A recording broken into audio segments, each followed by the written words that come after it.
Chapter 71. Long Do had always had a love-hate relationship with this Krypton shopping mall that didn't have a nice name but was very practical. He loves it because there are always a lot of very useful items in it, and he hates it because these things are too expensive. He can't afford many of them at all. He can only look at them and drool. However, at this moment, the Krypton shopping mall, which originally only had a item classification column, suddenly had a second classification. It actually had the words skill classification written on it.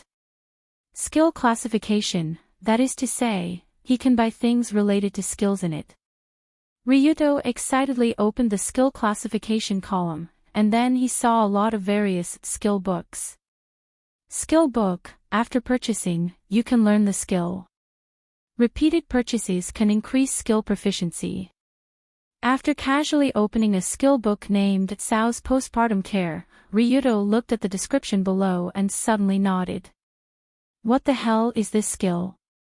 The description of the skill book was very simple and easy to understand. You can learn this skill after buying the first book, and continuing to buy the same type of skill book can quickly increase proficiency. It's just that the number and types of skill books in this skill classification column are really too many. At a glance, there was a dazzling array of skills, making one feel as if they had come to a museum of human skills. What are the ordinary skills? Ancient Bajiquan, Ancient Siamese Muay Thai, Ancient Ryukyu Tang Hand, Rapid Gun Shooting, Lock Picking, Silent Movement, etc. What were the arts and art skills? Rogues Don't Die by Bare Hands, Weapon Master, Essence of Forthright Throwing, Parkour Master, Iron Bone Mastery, Bronze Skin Mastery, etc. What were the stupid skills? Guide to Soap in Prison, Soul Singer's Roar, Lands How Ramen Beef Thinly Sliced Method, One-Hit Kill Against Aliens, Golden Retriever's Hair Care, etc. What the hell? These skills were too creative.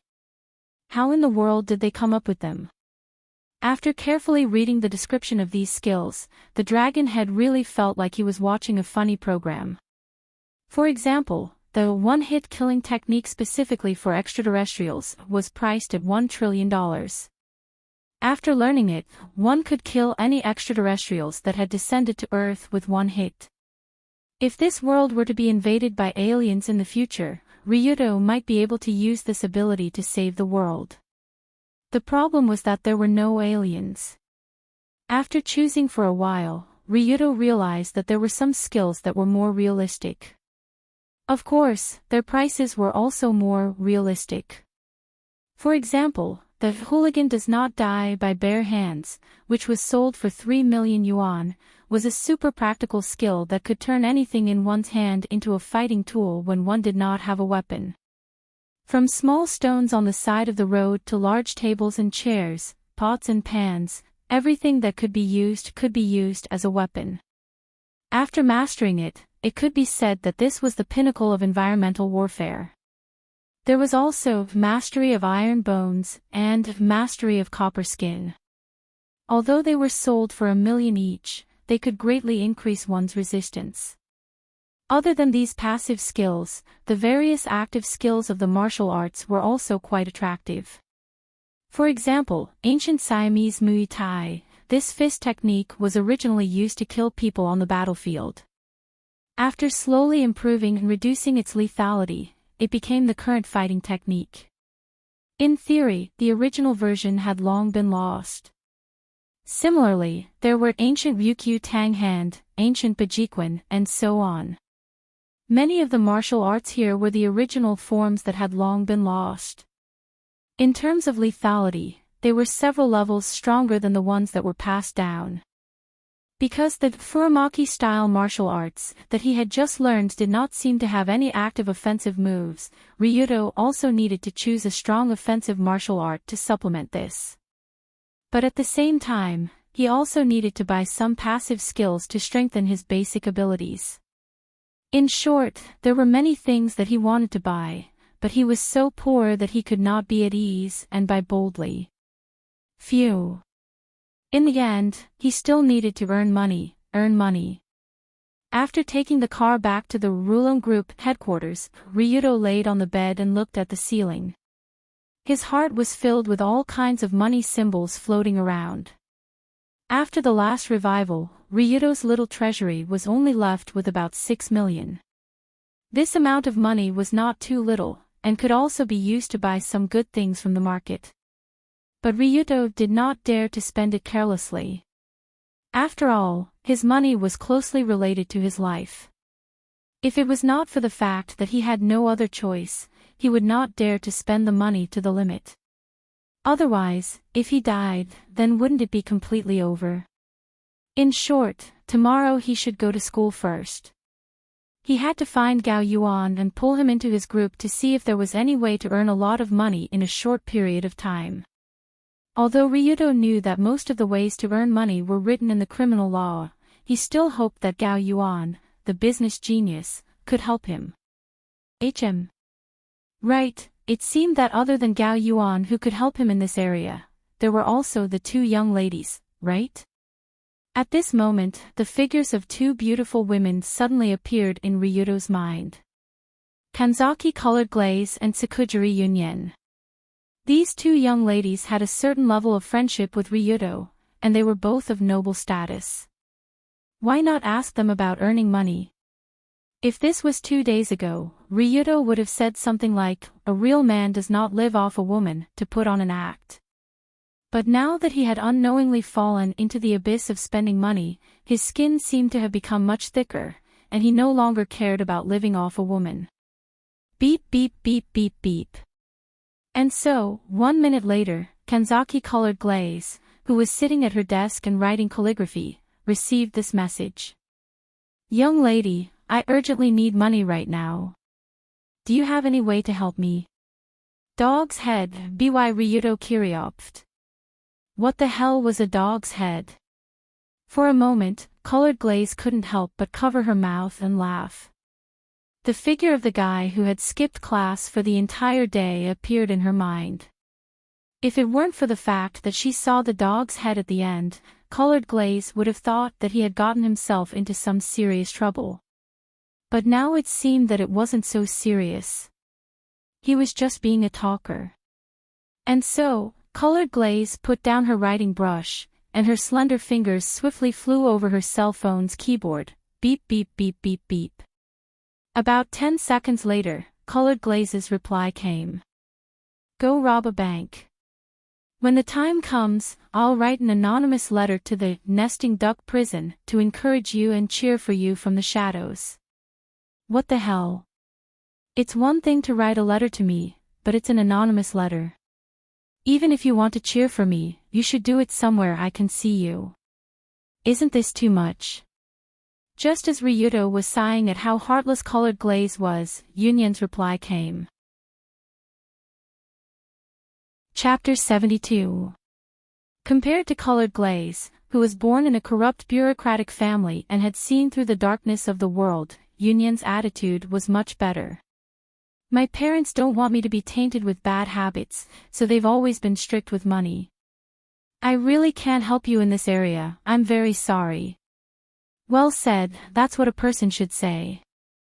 Through this simple sentence, Ryuto seemed to see Yunyen's apologetic expression on the other side of the phone. As expected of Yunyen from Suki.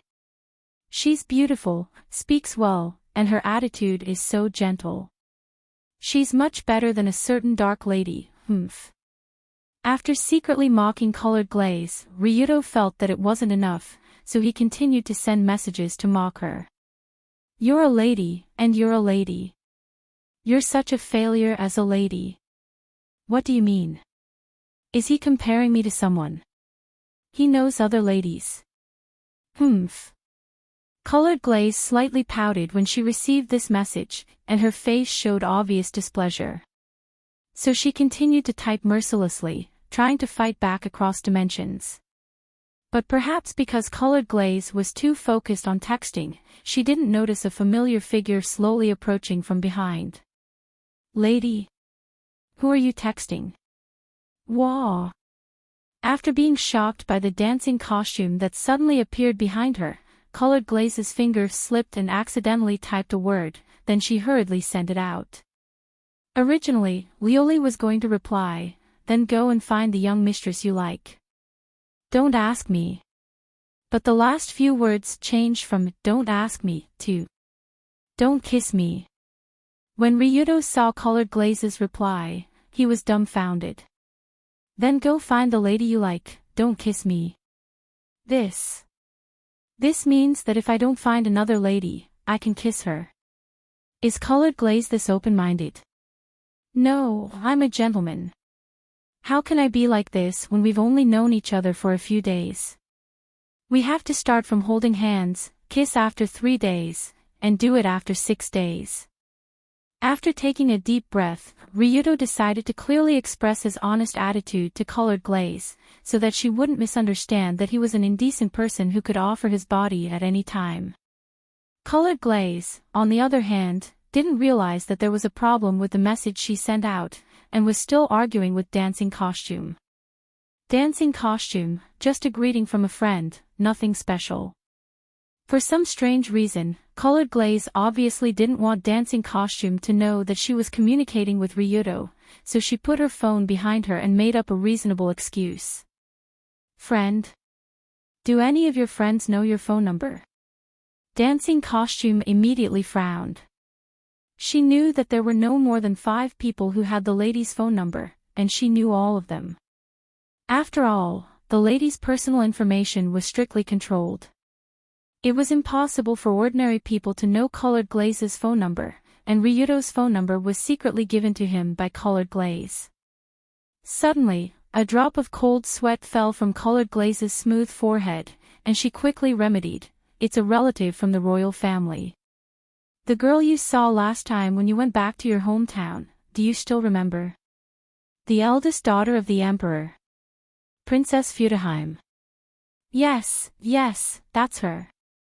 But when you came back, didn't you say that the princess was unruly and uneducated, and her appearance and temperament were as bad as if she drank something strange when she grew up, so you didn't want to pay attention to her?"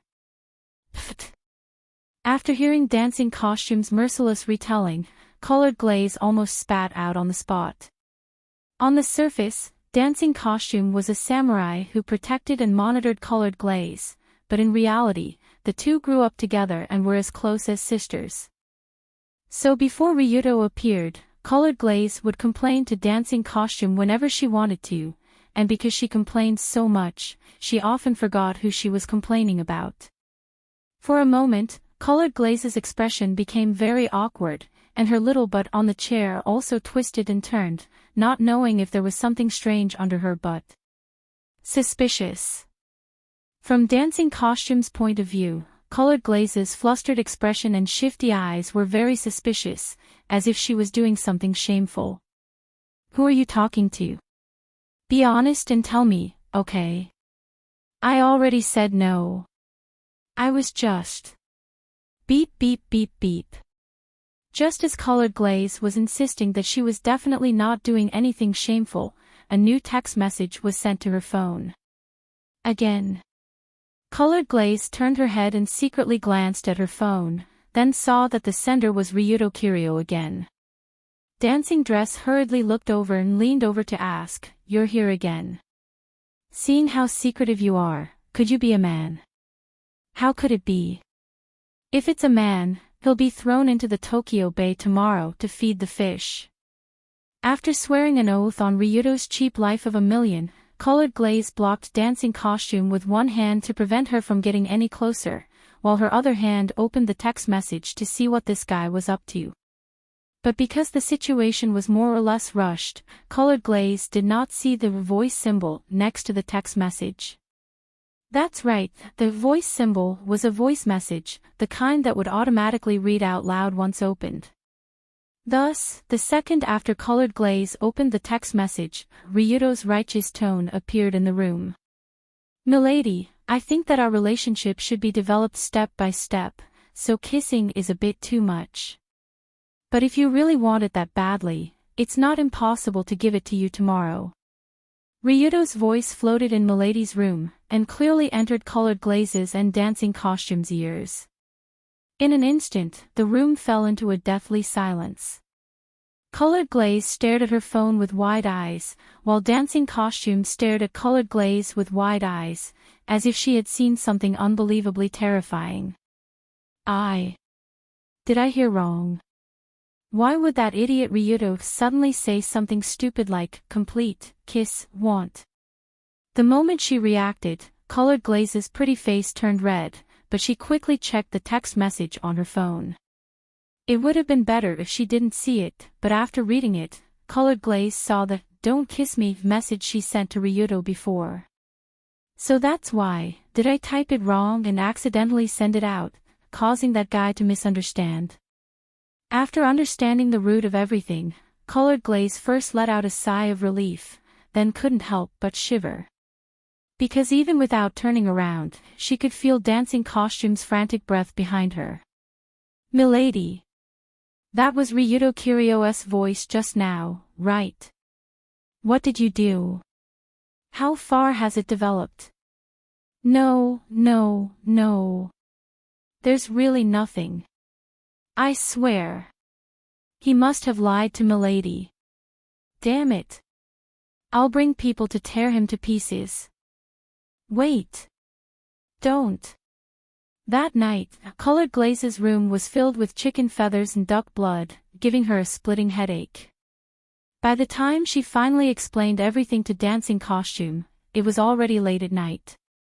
This caused Colored Glaze to come to school the next day with dark circles under her eyes. It was so infuriating. Chapter 73. When Miss Kanzaki Colored Glaze came to school early in the morning with dark circles under her eyes and an unhappy expression, it was destined that this would not be an ordinary day. A storm that could engulf all of Tokyo, was brewing. And the cause of this storm was the young master, Ryuto Kiryo, who had been waiting at the entrance of Dori Daiichi High School early in the morning.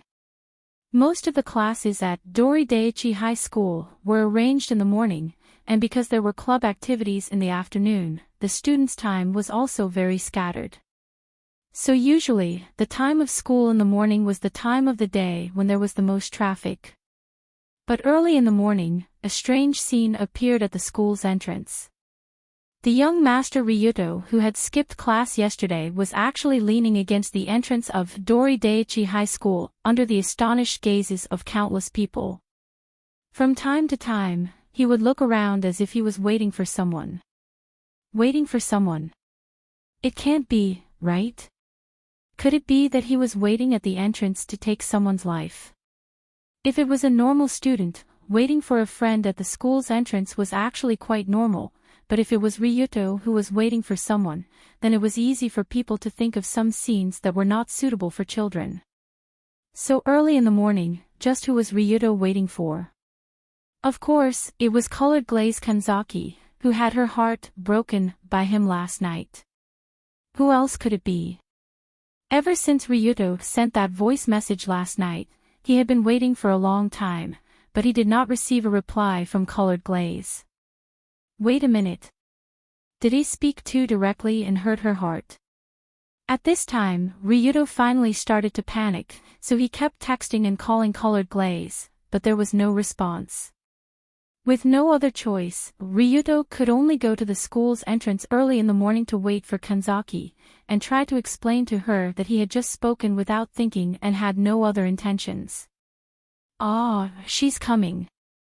Not long after, when he saw two beautiful figures walking towards him from the crowd, Ryuto immediately became alert and tried his best to keep a low profile as he walked towards them. Early in the morning, when Colored Glaze stepped out of her low-profile black car, all the students around her could feel an unprecedented low pressure.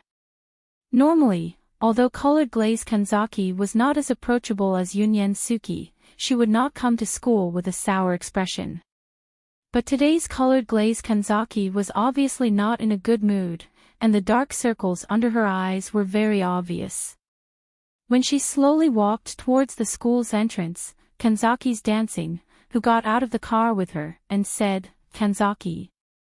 Kanzaki, why don't you consider putting some makeup on?" "I never put on makeup." "It's not like you don't know that."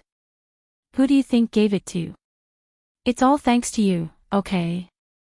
Colored glaze Kanzaki pointed at the large dark circles under her left eye and curled her lips at Kanzaki's dancing costume. If it wasn't for Kanzaki's dancing costume going crazy and wanting to kill someone last night, and Colored Glaze using all sorts of methods to explain herself, she wouldn't have gone to bed so late last night. However, when Colored Glaze and dancing costume arrived at the entrance where there was the most traffic, her dim eyes suddenly caught sight of a low-profile figure walking towards them. That guy had his head down and his waist bent like a cat, as if he didn't want to attract attention. But unfortunately, the surrounding students who were running away as if they had seen a ghost had already exposed the identity of this Voldemort. Isn't that guy Ryuto? Humph. When she saw Long Zhou walking towards her, Colored Glaze first snorted coldly, then as if she had thought of something, her cheeks slightly flushed. Although last night's misunderstanding was caused by her hand slipping. But when she carefully thought about it, Colored Glaze couldn't help but roll around on the bed, the butterflies in her stomach were running wild. After all, words like kiss, complete, and want were too stimulating for Colored Glaze.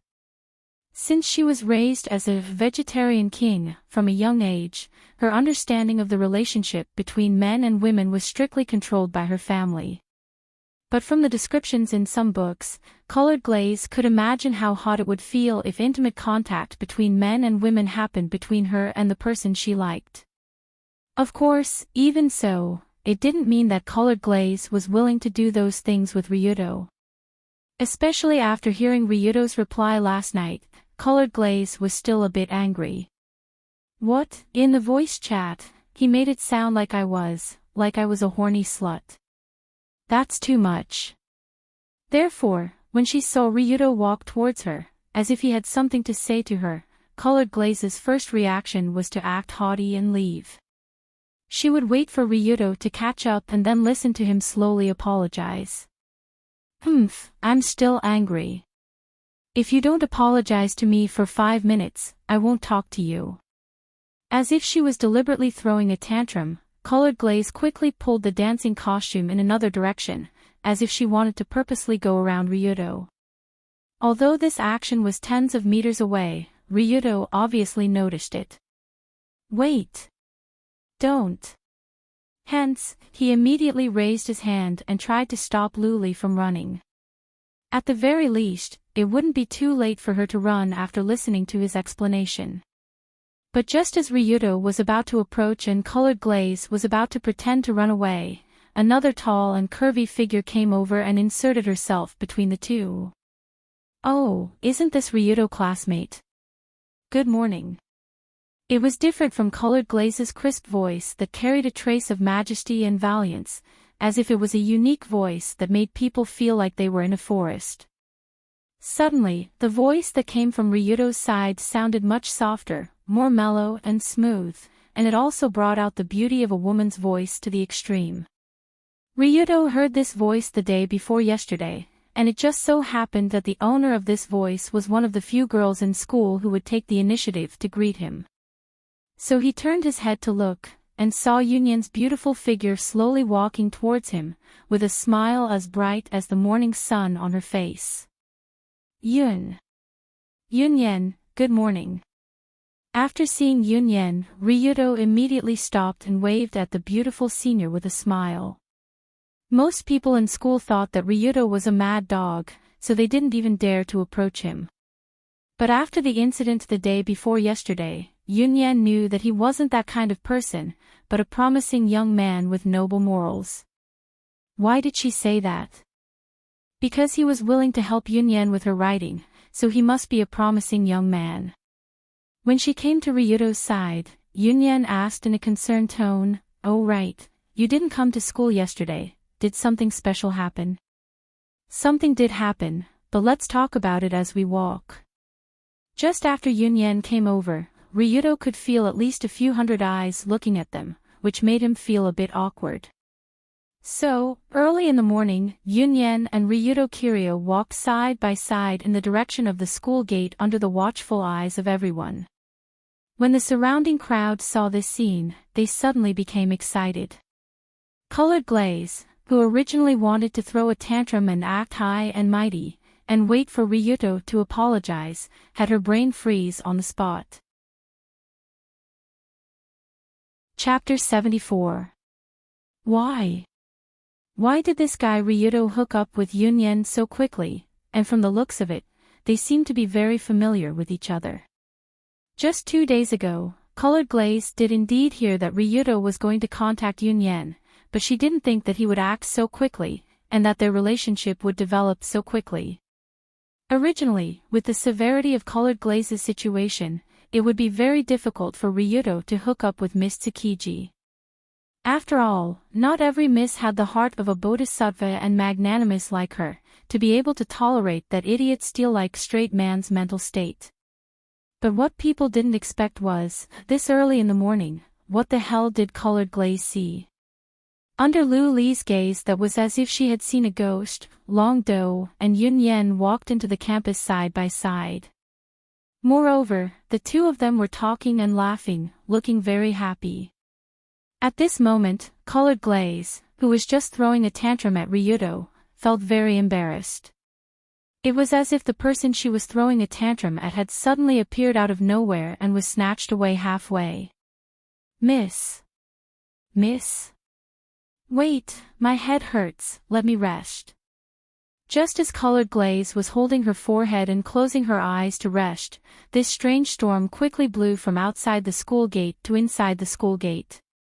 If the situation of Ryuto waiting at the gate was enough to attract attention, then him and Yunyen walking into the school side by side, and even talking and laughing, this scene could only be described as a fatty and little boy holding hands again.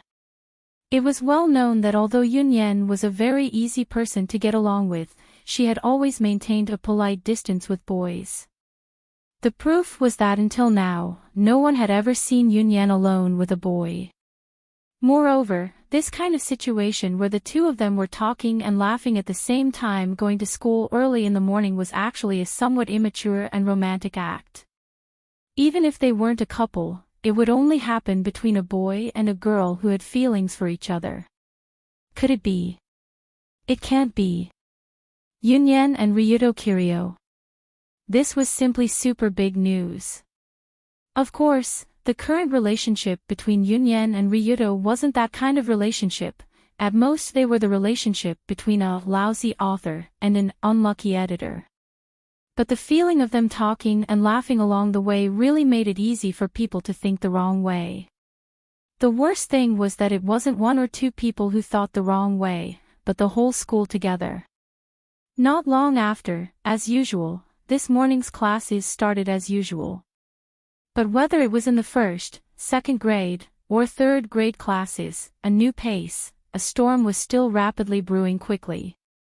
Many years ago, the computer brain of Dory First Senior High School had set up a forum called First Senior High BBS to share some interesting things and gossip in the school. Most of the time, most of the students didn't have a habit, so most students didn't have a habit with the habit. However, there was a huge change in the situation today. Any student, as long as they quietly opened the First High BBS with their mobile phone under the cover of a book, they would definitely see the crazy posts like a virus. Because of the big event that happened this morning, most of the posts naturally revolved around the two central figures. One of them was the third-year school belle who was loved by everyone. She was the cloud goose in the moonlight. The other was the second-year school bully, Tong Xing Ryudu, who was feared by everyone and was the reincarnated ghost of a ghost. If someone said that these two names would be together before today, that person would definitely think that there was something wrong with their brain. But now it was different, the situation had changed rapidly, it was like the Earth was invaded by aliens. Even on the First High BBS, the most popular voting post was, "What do you think the relationship between Yunyen and that person is?" After a morning, the voting results of this post were as follows: the votes for absolutely no relationship were 726 votes. The votes for, anyway, let's call the police first, were 921 votes. The votes for, Ryuto Kiryu should die, were 869, 672, 6592, 271 votes. How to describe it? Who knew where this school got so many people? It was simply a universal public outrage. The wave that this incident set off was something that even Ryuto and Yunyen didn't expect. For the whole day, almost all the students from the first grade to the third grade didn't want to go to class. They constantly used all kinds of reasoning and discussion, beating around the bush, and making up nonsense to try to uncover the truth of the matter, while at the same time cursing someone to get hit by a truck and go to another world. This kind of noisy and restless atmosphere made Masato Takayama, who was sitting in the first-year F class, feel very unhappy. In this first high school that focused on the academic atmosphere, the students' academic performance had a very clear correlation with their class. Each grade was divided into 6 classes from A to F. The best students were concentrated in a class, and the worst students would naturally fall into F class. As for how Ryuto, that guy, got into B class, it was obviously because he worked very hard during the exam. He tried his best to threaten the unlucky guy next to him to help him finish the exam, so that he wouldn't fall into F class, which was full of trash.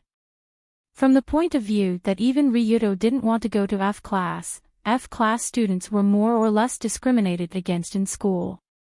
As a result, they worked especially hard after entering F class, striving to get a chance to be promoted in the next exam. Of course, this so-called promotion desire had nothing to do with Masato Takayama. He felt that F class was pretty good, and it was quiet in this place. In the eyes of ordinary students, Masato Takayama was an unremarkable guy. He was thin, had a melancholy temperament, and his messy hair almost covered his eyes. He was usually alone, giving people a serious feeling of being unsociable. In most classes, there would be 1 or 2 such students, and not many people would pay attention to them. But Masato Takayama wasn't an ordinary student.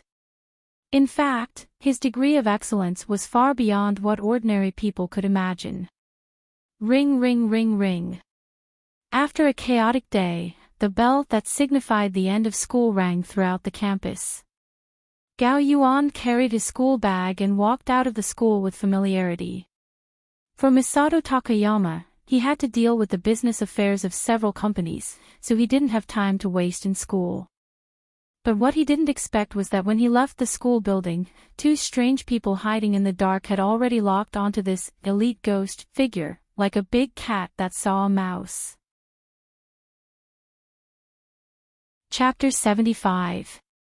At this moment, the 2 people who were secretly watching Gao Yuan were naturally Long Do and Mingji.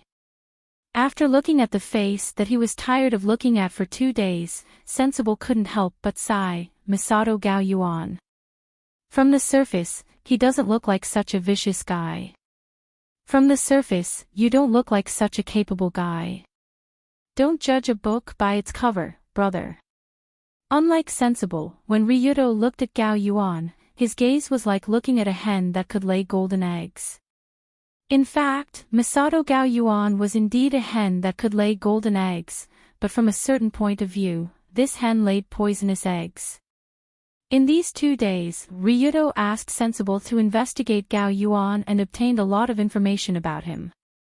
Although Ryuto already knew what Gao Yuan was doing in the dark through the content of the game didn't explain in detail, so he still needed some details. And Sensible lived up to the name, Cyber Detective. After Ryuto gave him the direction to investigate, he quickly investigated Gao Yuan. Masato Takahara, 15 years old, male, his father was the executive director of the large gaming company Nintendo. He was the 3rd child in the family. His 2 brothers' grades were excellent, and they both worked in the family company. Masato Gao Yuan, who grew up in this situation, wasn't very valued and didn't get along well with others. Whether it was in his family or in school, there weren't many people who would pay attention to him. Therefore, 3 years ago, Gao Yuan began to try to make a name for himself. And the direction he was trying to make a name for himself was to develop into a business consultant, and he shocked everyone with his skills. When he was 12 years old, Gao Yuan used his unique business sense and unscrupulous business model to help a company come back from the dead. From then on, he gained the name Business Ghost. Now, he was a secret business consultant for 5 listed companies, the kind that only served the top managers. Although he had never shown his face, those operators were very convinced because as long as they followed Gao Yuan's train of thought, they would be able to make a lot of money. However, although Gao Yuan was able to make the company's business situation quite good, as Sensible said, this guy's business methods could only be described as vicious. As the saying goes, the business world is like a battlefield, but this is just a metaphor. Many businessmen in the Tokyo circle still want some face, and they won't do things so ruthlessly. However, in Gao Yuan's hands, it was as literal as it could be. He treated the business war as a battlefield. He would do anything for the sake of victory. Examples for comparison are as follows: the traditional business strategy of Tokyo's business circle, by dissecting the weaknesses of human nature and specializing in the loopholes of the law, it could be used thousands of miles away to convert value into resources. Using all kinds of black technology, spies, hackers, and other auxiliary plans to achieve results-oriented structural enterprises to pave the way. Gao Yuan's subordinate, Shang Zhan, arranging for takeout staff to put laxatives in competitors' water fountains, ordering a few burly men to rush into the office to snatch the official seal, bribing security guards to climb over the wall into competitors' factory to secretly take photos, and hiring hooligans to walk around their company every day. Arranging for actors to cooperate with the TV station to fake the other party's door and add a hell filter. Buying a water army to smear the other party to death, or simply putting a burlap bag over the head of the other party's senior management to beat them up at night. In summary, Gao Yuan's business war was a real business war. It was not the kind of high-end business war that people imagined. If you can use the hammer directly, you won't use your brain. If you use your brain, you don't have to be afraid of being locked up. In any case, as long as you can suppress the opponent and make money for yourself, you bastard. Under this kind of business model that could be said to be extremely unethical, the boss of Gao Yuan's company was always one step away from going to jail. His butt would always be greased and waiting for the favor of the prisoner. But he himself didn't care about this. In any case, it was the boss who went to jail, not him. At worst, he could just change companies and continue. Was the boss's fortune telling? Once he earned this money, he would be ready to pick up soap at any time. Did he really think that money was so easy to earn? Of course, Gao Yuan didn't purely rely on all kinds of despicable methods to win the world. He was actually very good at all kinds of normal business methods that wandered the edge of the law. It was just that he preferred to use simple and convenient tactics. In fact, just the day before, Gao Yuan instructed one of his companies to hire another company called BlackBerry Conscience Finance to collect a debt by force. This, Conscience Finance, appeared to be an ordinary financial company on the surface, but in fact, it was a debt collection group formed by violent groups.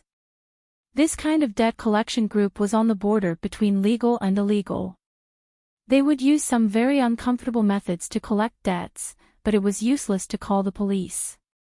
Of course, in addition to collecting debts, they also did some other financial work, such as phone calls, online fraud, and counterfeiting.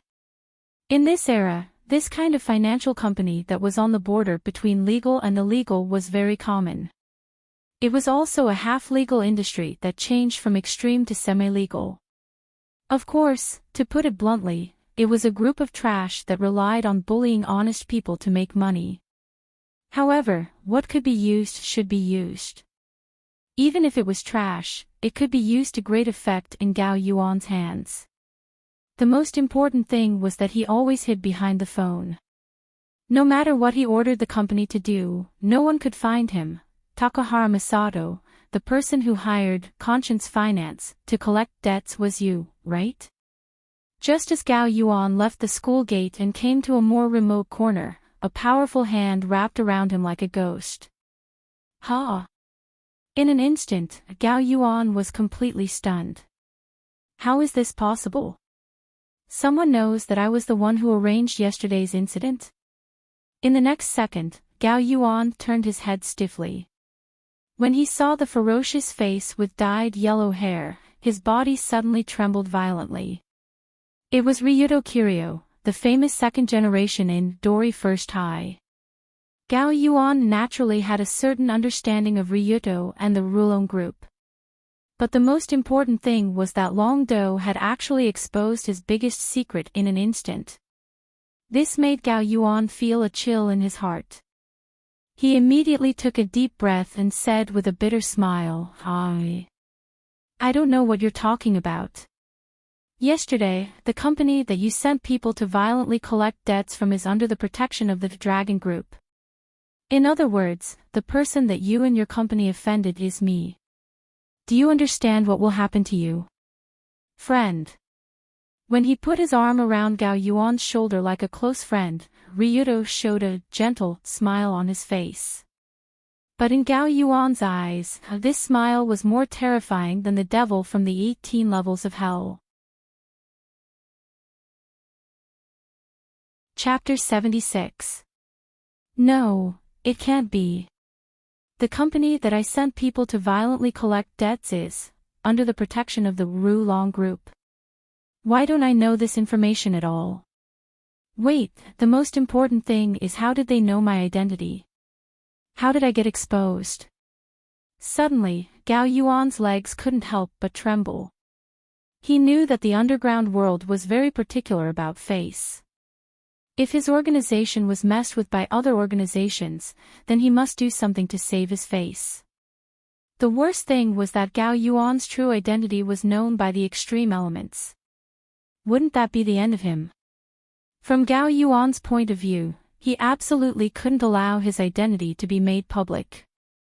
After all, his parents and brothers were senior executives of legal-listed companies, the famous Ninetio managers.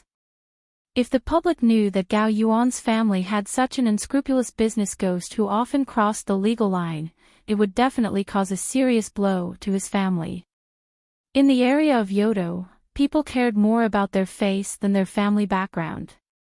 Their heads could be broken, blood could flow, but their hairstyle couldn't be messed up. If this kind of scandal were to be exposed, Gao Yuan's family would lose all face. A collective bow and an apology would not be enough. At the very least, they would have to add traditional etiquette such as a tearful performance and kowtow and kneel. At that time, Gao Yuan, who had embarrassed his family, would be expelled from the family and homeless on the streets. Even if Rulon Group continued to retaliate against him, it would not be impossible for him to die on the streets. Thinking of that scene, Gao Yuan's face was covered in a few drops of cold sweat. At the same time, he said with a trembling voice, "How much? How much do you want?" After being a business consultant for so many years, Gao Yuan naturally had a lot of money in his hands. If he could use money to bribe Ryuto, then this matter could be considered to be resolved satisfactorily. However, Ryuto shook his head and replied with a smile, "Although money is a good thing, I don't think this alone is enough to show your sincerity." Sincerity? Don't tell me, he wants me to. In an instant, Gao Yuan couldn't help but think of the extremely terrifying punishments he had seen in manga. As he thought about it, his legs turned to jelly. He almost lost control of his bladder and was about to pee. No matter what, Gao Yuan was only a 15-year-old boy. Although he was a big shot in the business world, he was just a coward. In fact, according to the feedback from Ryuto's rogue analysis mirror, this guy's courage was only at the level of LVL1, Mortal Scraps.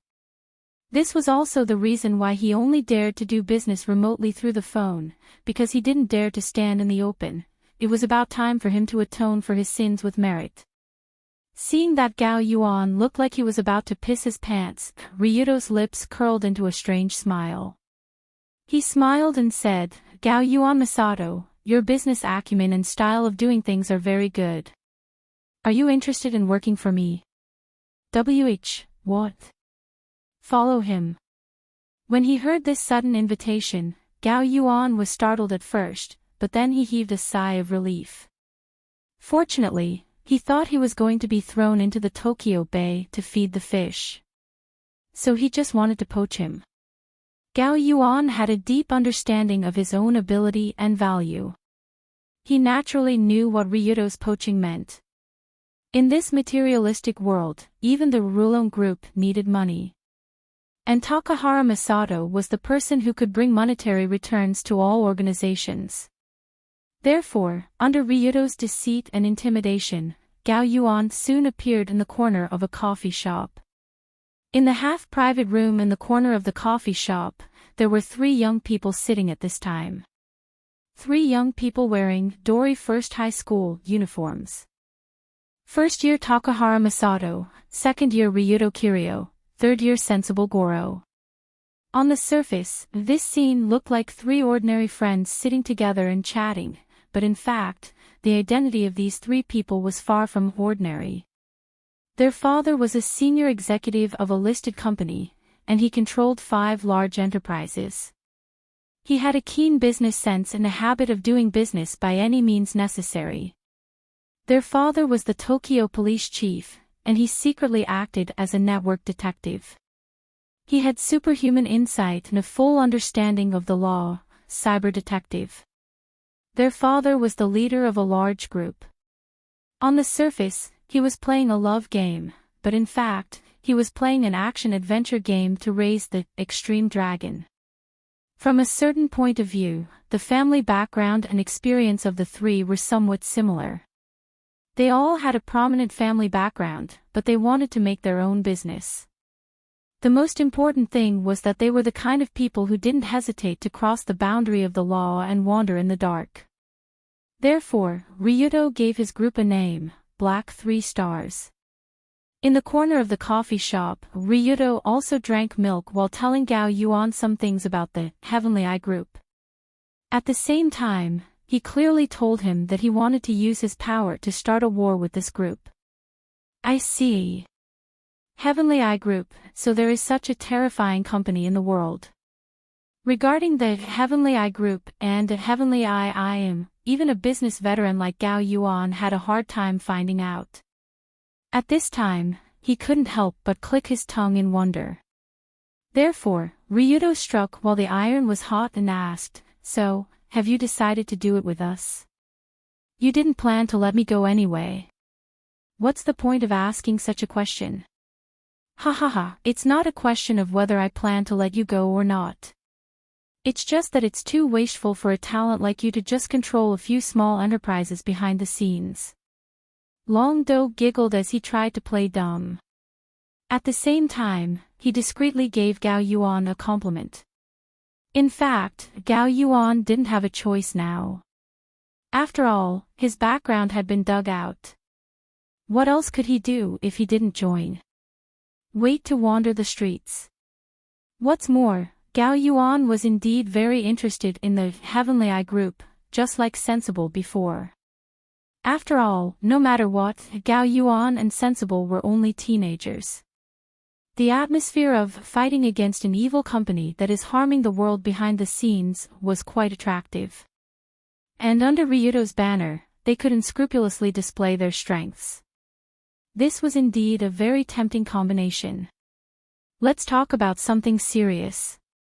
After confirming the addition of this new partner, Sensible, who was sitting across from him and eating cream cake, asked, "Now the Rulon Group needs money and needs a business that can continue to make money. What do you think about this?"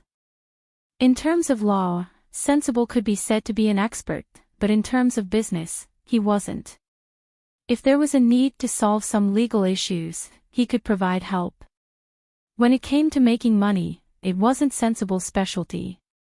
Well, if the Rulon Group needs to develop a business that can continue to make money, then the first thing to do is to find a relatively clean shell. After all, the Rulon Group name can't be used. At this point, Gao Yuan picked up a chocolate bar from the table, put it in his mouth, and crunched it into pieces. Chapter 77. In Gao Yuan's opinion, the extreme Tao of this era was very sad. Since the release of the Violent Group Countermeasure Law, groups that were blacklisted as designated violent groups were strictly monitored by the government and society, and it was difficult for them to engage in any open industry. Therefore, the designated violent groups could either turn over a new leaf, or slowly disappear on their own in a half-dead state. Or they could simply go all the way and engage in the darkest industries such as guns, anesthetics, and organ trafficking until they rotted in the gutter. At this time, the Rulon Group was in the second situation, in a visible half-dead state. Because of the double restrictions of the Violent Group Countermeasure Law and the chivalrous spirit. While the Rulon Group was declining, they were unwilling to engage in the darker industries. In the long run, naturally, they could not make ends meet, and it was particularly awkward. In this situation, it was obviously quite difficult for the Rulon Group to make money, but it was not completely impossible.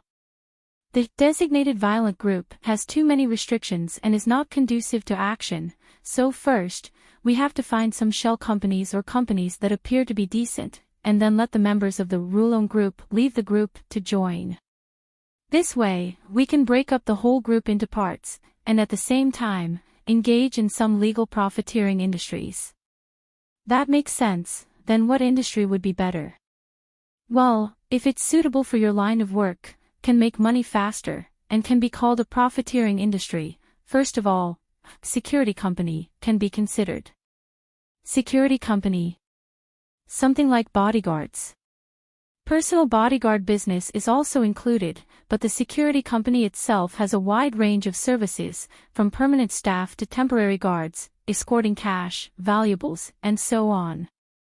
If you can get in touch with the business and political circles, then it's a business with limitless potential. According to Gao Yuan's knowledge, the annual profits of several large and medium-sized security companies in Tokyo were quite considerable, and the services they provided were not special. To put it bluntly, whose money was the security company earning? It was the rich people's money. For example, providing security services for the rich when they go out, it was common for them to make a net profit of millions of yen. If he could cooperate with insurance companies and provide security services for companies or individuals who bought large amounts of insurance, or even get in touch with public authorities, it would be even faster than money laundering. However, to engage in this kind of business, one needed an extremely wide range of contacts and trustworthiness, as well as a large number of capable elite subordinates. This was not a business that ordinary people could do. A security company. That's doable. This is a very suitable way for me to earn money. Compared to Gao Yuan, Ryudo naturally knew more about his own situation. First and foremost, he was the young master of the Rulon Group, and he had his own special intelligence network and a group of capable subordinates. Secondly, with the help of Masato Takashi, who had eyes and ears in the business world, he could quickly open up cooperation channels in the business world and ensure that customers would come quickly. After that, there was Sensible, a detective hacker who could invade the police department system. He could immediately understand all the movements of the Tokyo Regional Police Department. At the same time, he was proficient in the law and could find many legal loopholes. After that, Ryudo also had a relationship with the young lady of the Tsukuderi Consortium, and he could buy a lot of high-tech weapons and equipment that were not circulated on the market. After that, the Kaneshiro clan could almost be said to control half of Nippon's political world. If Colored Glaze was willing to help, he could quickly establish a relationship with the government and ensure that the security company could set sail smoothly. This was great. The source of money and the huge network of connections were combined together. Ryudo could even hear the beautiful sound of money flowing quickly. At this moment, Sensible on the side asked in confusion, but even if the Rulong Group established a security company, it will still take some time to compete with the other established companies in Tokyo.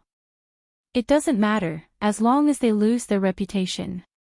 My reputation is ruined. I'm familiar with those security companies. Their crisis management and public relations capabilities are very poor. They are completely useless people lying in their comfort zone. So if they were attacked by unknown people in the recent mission, causing the mission to fail, and then the failure of the mission quickly spread to the streets and the internet, then their credibility will definitely plummet. Wow, so vicious, worthy of being a business ghost. Although Gao Yuan didn't say it explicitly, his meaning was very obvious. That was, if the Rulong Group established a security company, there was no need for other security companies in the Tokyo area. No matter what industry, no matter what era, the business of monopolizing was the most profitable. Coupled with the fact that Tokyo was full of rich people, as long as the oil was squeezed out of the rich people, the profits that could be brought by this oil was simply immeasurable. So Ryuto said decisively, "It's decided, let's do it. We'll leave immediately." Leave immediately? Where are we going? After hearing the boss's words, Sensible and Gao Yuan also stood up, but they didn't know where the boss wanted to go. To our new company, Rulong Security Company, the temporary office. Since it was a new company, even if it didn't have an office building, it should at least have a decent office. As for the location of the office, Ryuto actually thought about it a long time ago because there was a ready-made office in front of him. However, the ready-made office still had the bright words, "BlackBerry Finance," hanging on the door at this time. As long as someone passed by here, they would be puzzled by such a strange finance company. But if they were brave enough to walk in, what they saw would inevitably make them feel more puzzled. On the surface, this was just an ordinary office, with tables, chairs, stools, phones, computers, and other daily work appliances. However, the curtains that had never been opened and the thick soundproof door formed an isolated island here, an isolated island that was completely isolated from the outside world. The employees who worked on the island all wore ferocious looks and were dressed in sloppy and hooligan clothes. They used beautiful words to greet customers through the phone. "Remember, trash, you must return the money by tomorrow. Don't even think about running, or I'll burn your whole family. Hey, Mom, I caused some trouble outside and need some money. Hurry up and transfer the money to this account." What? You don't have a son. F***CKU, hurry up and transfer the money. That batch of $100 bills. I'm dealing with it, don't worry. How can so many $100 bills be cleaned up so quickly? Can you get some $1,000 bills next time? When Ryuto, Sensible, and Gao Yuan stood at the entrance of the BlackBerry Finance, they seemed to be able to hear the friendly roar from inside through the thick soundproof door. Chapter 78. Is it just the three of us? Don't we need to find more people? When Gao Yuan came to the door of Conscience Finance, he couldn't help but gulp. He was timid to begin with. Not to mention, Ryuto didn't bring them here just to chat. From Gao Yuan's understanding of the Conscience Finance, the people inside were former members of the violent gang. After leaving the violent gang, they opened a finance company that specialized in loan sharks, debt collectors, money laundering, fraud, and other work. Although they were former members of the violent gang, they were undoubtedly a group of underground society members. They were a group of murderers that did whatever they wanted. But Ryuto said he wanted this office. He wanted to use this as the starting place for the Rulong Security Company. Did he plan to buy it with money? If that's the case, he would be ripped off. Knock knock knock. Just as Gao Yuan was thinking about this, Ryuto took the lead and knocked on the door with the simple, Conscience Finance sign. Ha! Instantly, Gao Yuan couldn't help but take a step back. "TSK, don't be such a coward." Mingji, who was beside him, chuckled after seeing his actions. He smiled and said, "Don't worry, our boss is the young master of the Rulong group. He can call thousands of people with one phone call." That's true. Ha ha ha, don't be so nervous. Long Do also smiled brightly and said, "Actually, these underground financiers aren't that unreasonable. You just have to smile and deal with them, and you'll be fine." "Is that so?" "I see. Boss, you're right. I almost believed you." After hearing Ryudo's explanation, Gao Yuan forced a smile on his face, but the panic in his eyes didn't decrease at all. Bang! In the next moment, as the door was violently opened, a bald man wearing an old suit with a scar on his forehead walked out. "Aw. Kid, what are you doing here? This isn't a place to play video games." When he saw 3 high school students standing outside the door, the bald-scarred man's face showed an impatient expression. Ryudo smiled and said, "We are here for business. Anyway, let's go in first. It's not convenient to talk outside." "Serious business. I say, are you guys looking down on Extreme Dao, you bastards?" Suddenly, the bald-scarred man frowned. He quickly raised his hands and clasped them together, preparing to make crackling sounds to intimidate the other party. Unfortunately, Long Do's movements were much faster than his. Just as this guy raised his hand, a hard fist landed on his chin without hesitation. Under Sensible and Gao Yuan's dumbfounded gaze, Ryudo's punch sent the scarred bald man stumbling back through the door. After stumbling a few meters, he clutched his chin and fell to the ground. Which Extreme Dao would specifically give a warning before beating someone up? Is this guy an idiot? But it also confirmed my conjecture. This group of gangsters who engage in conscience finance is just a group of amateurs. With this level of skill, they want to learn how to collect debts. After casually knocking down the first person he met to the ground, Long Do swaggered in, not recognizing even his own family. Looking at his posture, it was as if he didn't see anyone else in the room as a person. It was as if he was surrounded by a group of SpongeBob SquarePants. Other than the bald man who was knocked down, there were 3 other people in the room. One was a red-haired gangster who wore a flowery shirt and dyed red hair. He looked like he failed to cosplay as Iori Yagami, and instead, he cosplayed as Eunuch Yagami. Another one was a strong man who held a phone in one hand and a dumbbell in the other. His huge muscles were as thick as a white shirt. He was not someone to be trifled with. The last one was dressed in a nice suit. His hair was neatly combed. At first glance, he looked like a white-collar worker, but the cunning expression on his face and the murderous glint in his eyes could not be hidden.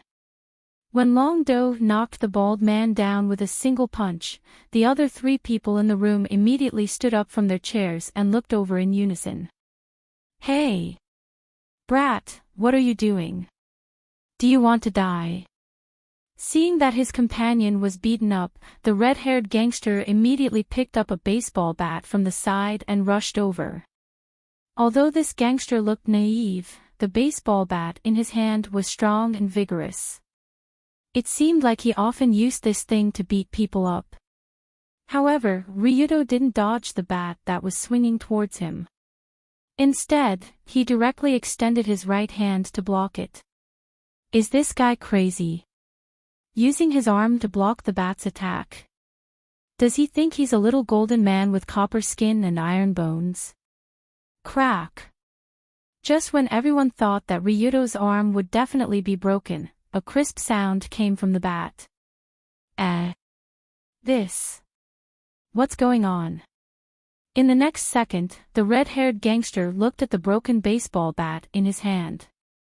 His eyes were about to pop out. How is this possible? This is a composite baseball bat with a hardness close to an aluminum bat. Is this guy's arm made of steel?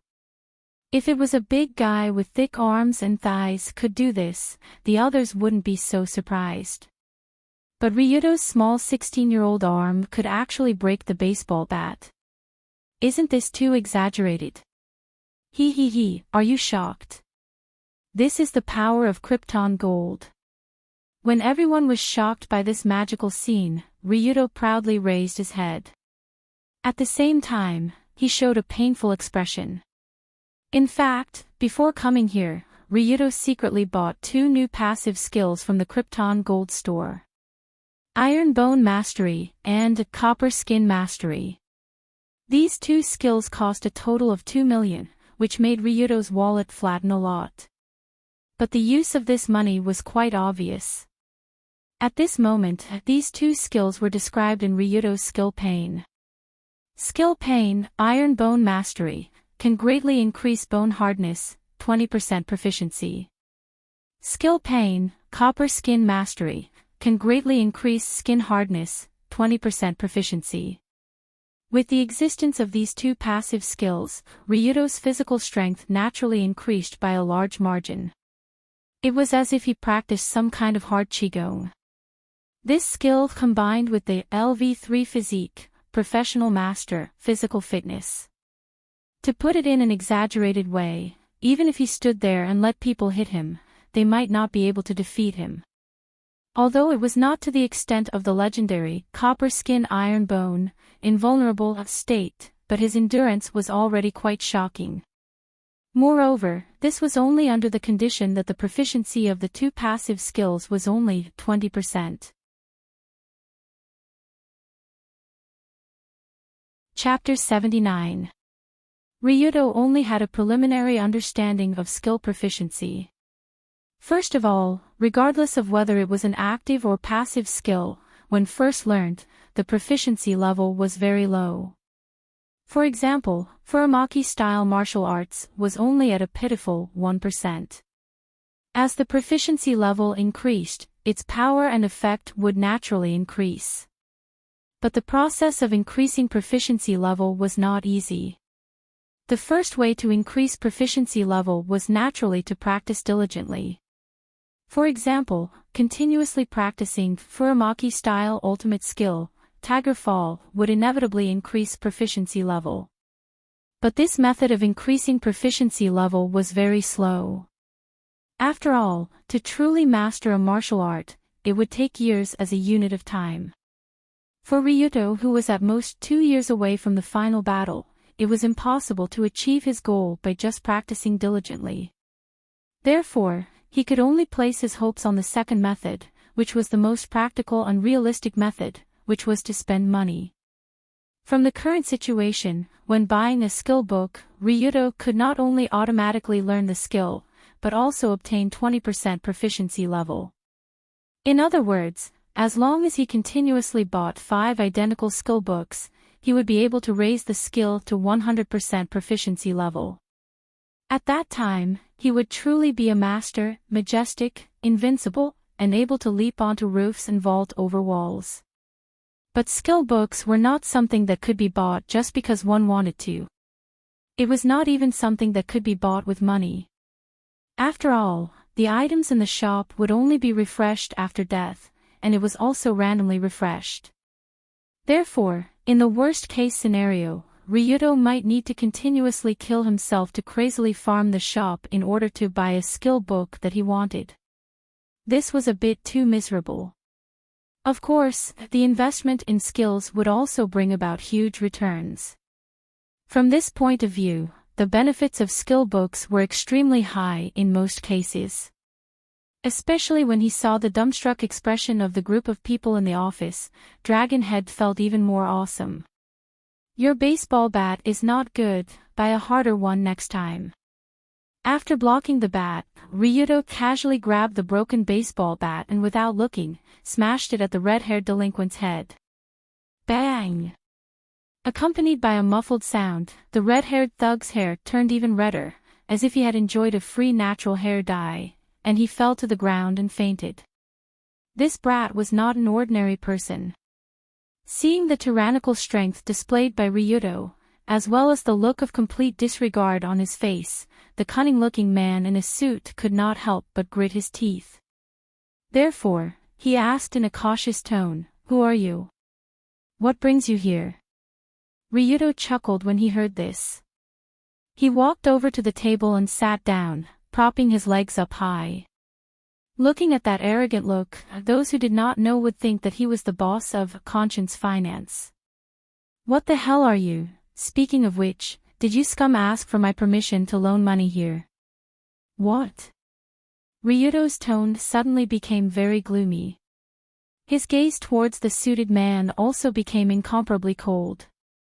In an instant, the room seemed to be covered by a cold wind of ice and snow. It was as if they had come to the Siberian prairie, and there was a grass-mud horse spitting on their faces. Lending money. Asking for permission. Wait, could it be that this brat is someone from the underworld? Although it was hard to imagine that a young man wearing a high school uniform would be someone from the underworld, his aura made people feel that he was not joking at all. After a moment, the suited man swallowed his saliva and sneered, "We are lending money here with the permission of the Rollercoasters group. Although I don't know which gang you are from, you should at least give some face to the Rollercoasters group, right?" When they heard the suited man's words, Sensible and Gao Yuan, who were slowly walking in from the door, widened their eyes. The Rollercoasters group was the largest gang in Tokyo. The name of this organization was naturally very intimidating. However, the problem was that the Rollercoasters group had never been involved in these kinds of dirty financial crimes. Otherwise, they would not be so poor. Sensible and Gao Yuan were naturally clear about this situation. So, the suited man was putting on an act. Moreover, he was putting on an act in front of the young master of the Rollercoasters group. What was this? Flood the Dragon King Temple? Playing PR in front of Guan Yu. Thus, Ryudo smiled and waved his hand. He smiled and said, "Phone. Phone. Immediately call your backer. Pass the phone to me when the call is connected. This. Are you sure? This is not a joke." Immediately, a trace of panic appeared in the suited man's tone. After all, the backer he mentioned was a bluff from the start. Damn it, how could there be such a high school student? He was not even afraid of the Rollercoasters group.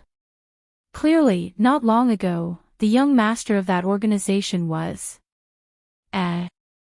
young master. Wait, if I remember correctly, the young master of the Rollercoasters group, Ryudo Kiryu, is currently a high school student, right? Thinking of this, the suited man's eyes widened, as if he had seen a demon. A high school student in his teens with a head full of yellow hair. Although the legendary Tongxing Ryudo had a height of 2 meters and a physique comparable to a wrestler, if those exaggerated factors were ignored, the yellow-haired man in front of him was quite similar to the legendary young master Ryudo. He seemed to have noticed. After feeling the sudden change in the suited man's gaze, Ryudo continued to smile and said, "What? Why didn't you call me? I really want to see how strong your backer is. Cough cough, excuse me. If there's anything, why don't we talk over there?" After glancing at his only remaining muscular subordinate and the other 2 high school students who walked in, the suited man made a difficult decision. He extended his hand and gestured at the president's office, not far away, inviting Ryudo in to discuss matters. Gotcha! Whoosh! However, just as the 2 of them walked in, the suited man locked the door with the fastest speed possible. He pulled down the curtains, turned his head and jumped up. He did a full 360-degree spin in the air before kneeling down. "I'm very sorry. Young Master Ryudo." The suited man knocked his head on the ground with a bang. His body trembled uncontrollably, and his tears and snot flowed out. "It's over. It's over. It's over." The man in the suit had been putting on airs outside under the cover of the Dragon group. Now, he had directly bumped into the young master's face. Wasn't this the end for him? At this point, the only thing he could do was, "This is my entire fortune and the deed to this house. Please be magnanimous and show mercy. Spare my life." Without waiting for Ryuto to say anything, the suited man obediently handed over a bag of cash and an envelope.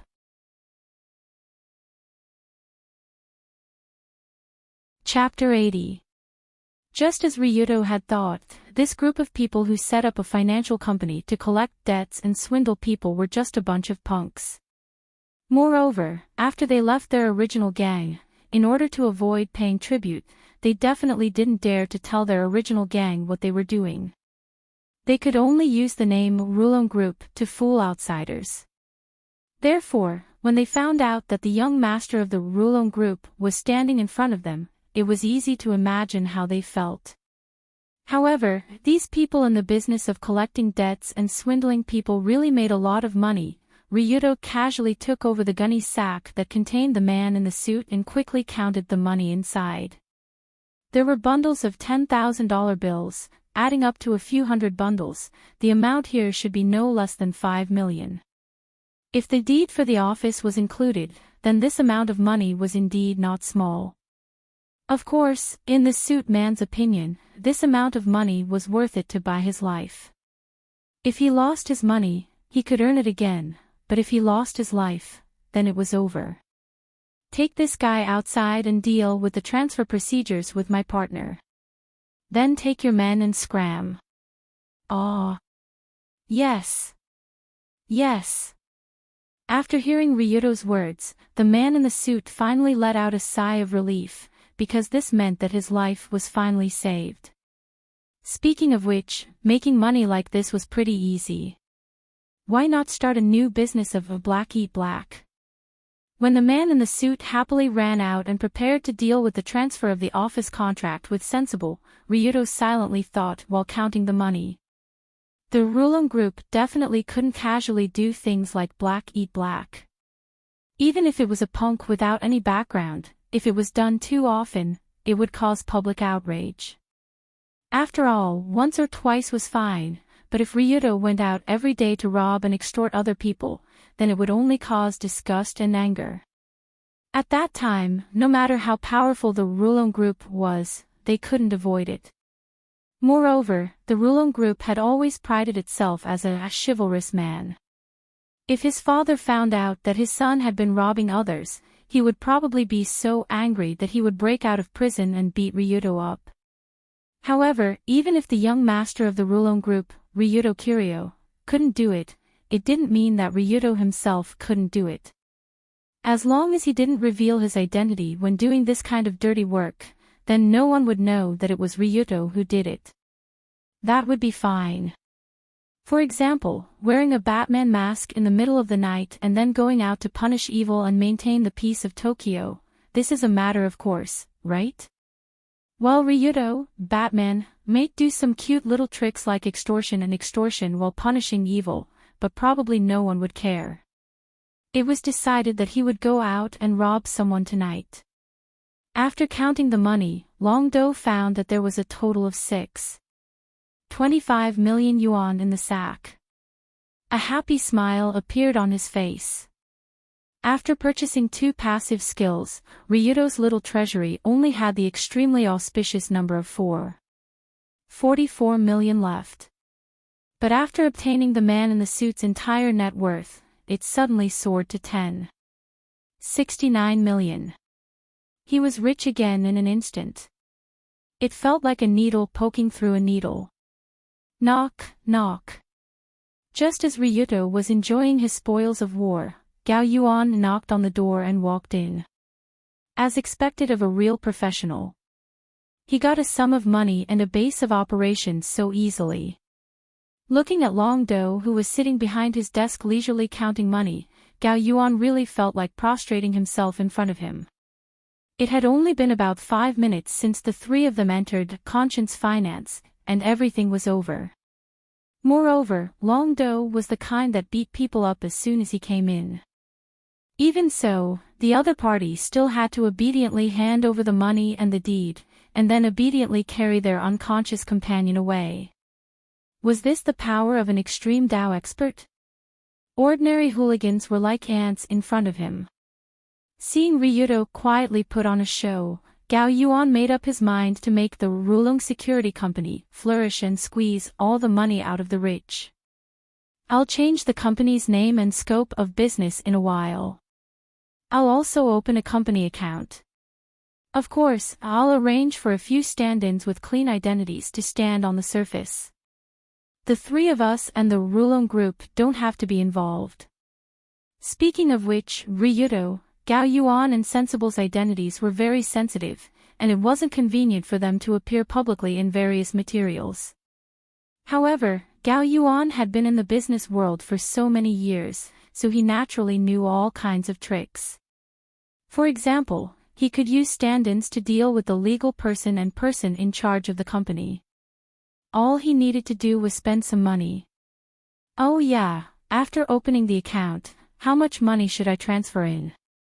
When Gao Yuan seriously talked about setting up the company, Ryudo suddenly remembered that the company needed a startup fund.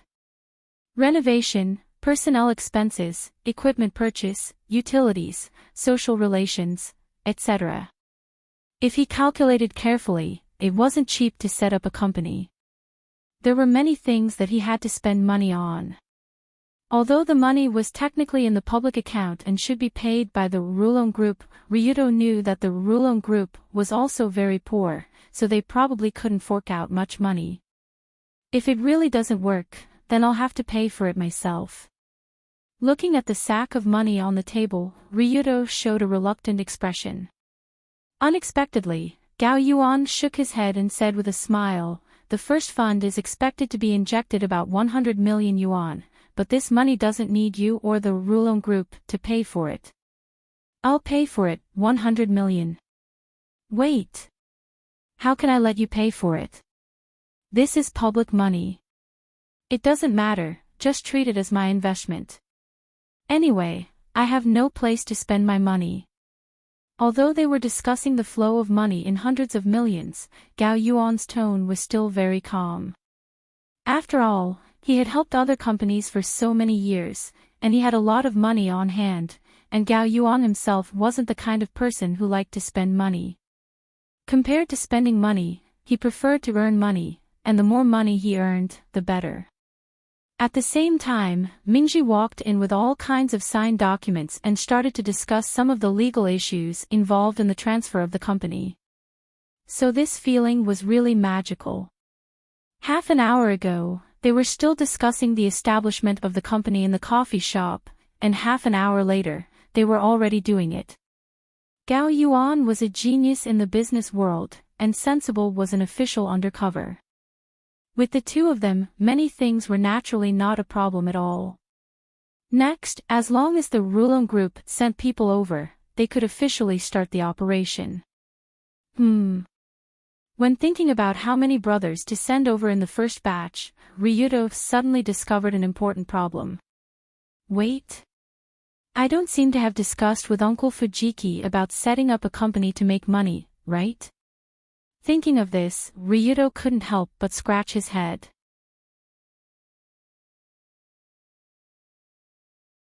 Chapter 81. Although Tongxing Ryudo had the most say in the Dragon Group and had become the young master and second-generation leader in many people's eyes, Tongxing Ryudo still had a lot of power. But in fact, he wasn't officially in position, and even if he was in position, many things had to be discussed with the consultant before he could start. He couldn't act on his own. In particular, Fujiki Yoshio, the old consultant, was one of the subordinates who had followed Tong Xiichi for the longest time, so Ryudo had to ask for his permission. So after returning to the Rulong Group headquarters that night, Ryudo found Uncle Fujiki and explained his plan to him. From meeting Gao Yuan and Sensible, two young and promising gods, to establishing the Rulong Security Company, and how to quickly squeeze money out of it. During the process, Fujiki Yoshio didn't say a word, he just silently smoked his tobacco pipe. The uncertain expression on his face made it difficult to figure out what the consultant was thinking. "Uncle Fujiki. What do you think?" After he finished, Ryuto looked at his expression and asked in an uncertain tone. In any case, Ryuto must convince Fujiki. Only in this way could this matter proceed smoothly.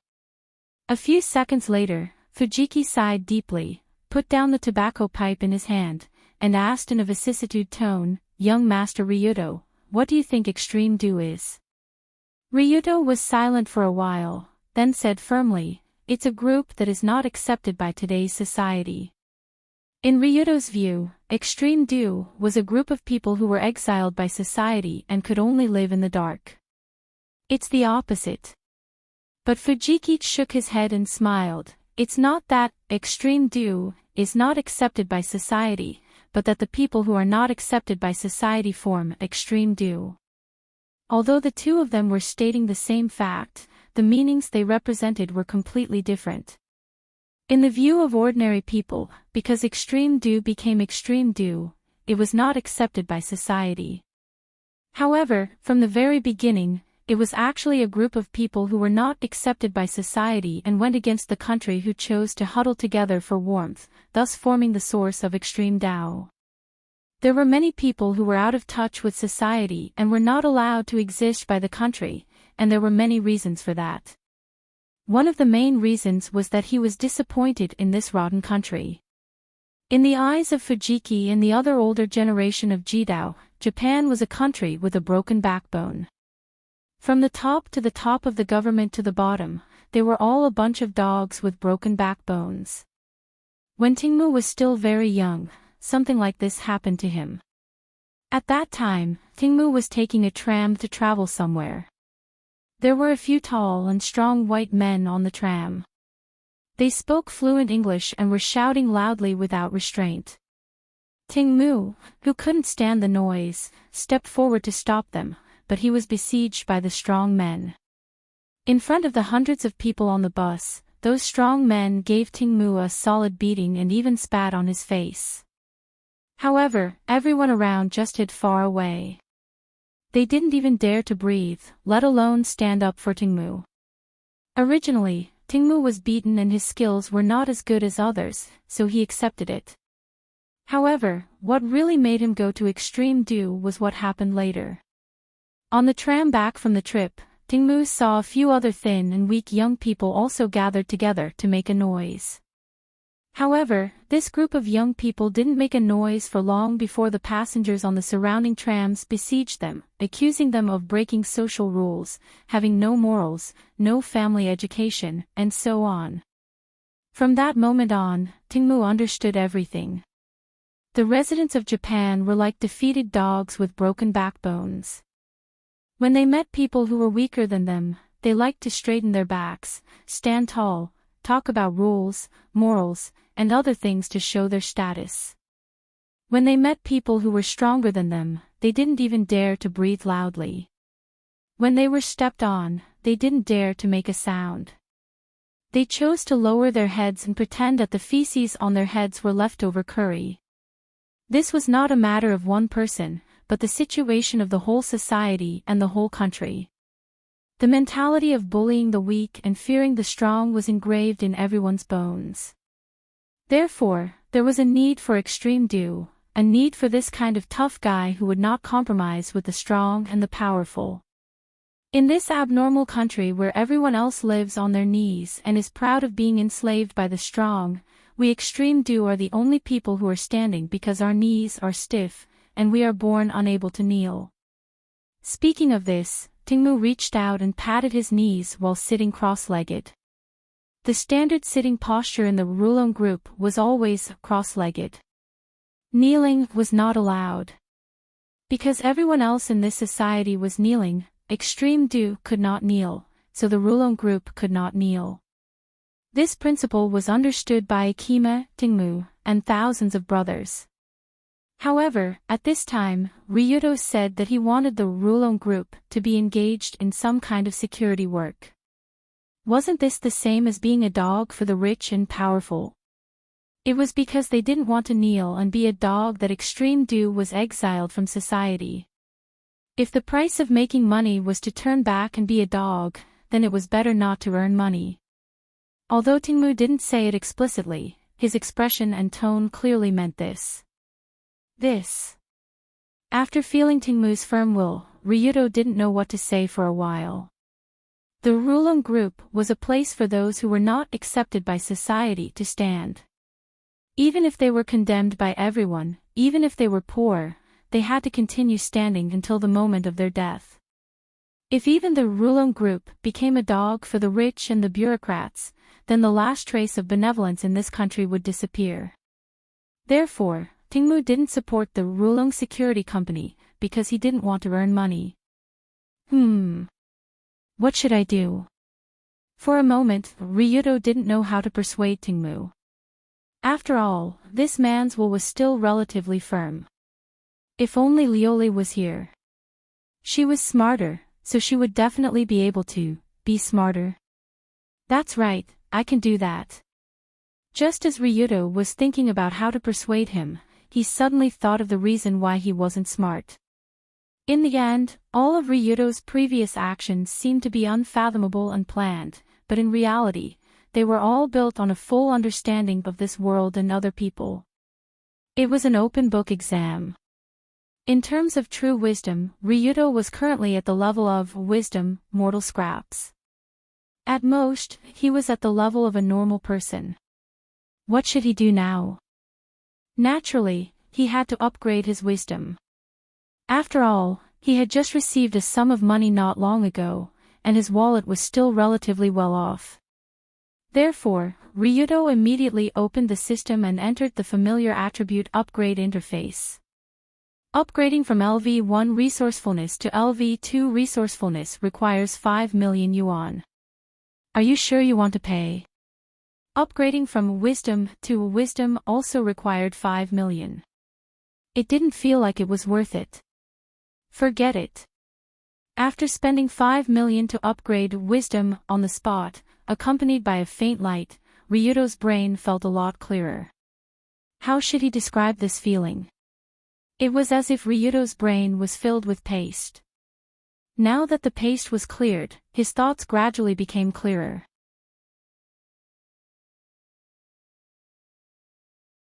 Chapter 82.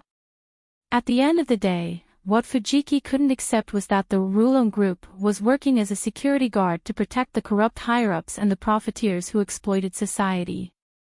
But what if the Rulong Security Company wasn't set up to protect them? So that's how it is. Is there such a clever way of speaking? After his wisdom was upgraded, Ryudo, who now had the LV2 wisdom, excellent passerby level of planning ability, thought for a while and thought of a way to persuade Fujiki. At this time, Fujiki saw Ryudo closed his eyes and didn't say anything. He thought that his rejection hurt his self-esteem. Young Master Longdo, I can understand that you want to start a new business, but there are some things that you can't rush. The middle-aged man tried to persuade him. By the way, Uncle Fujiki, have you raised pigs before? Just when Fujiki was about to use his experience to talk a few principles to dispel Ryudo's idea, the latter suddenly said something very strange. Raising pigs.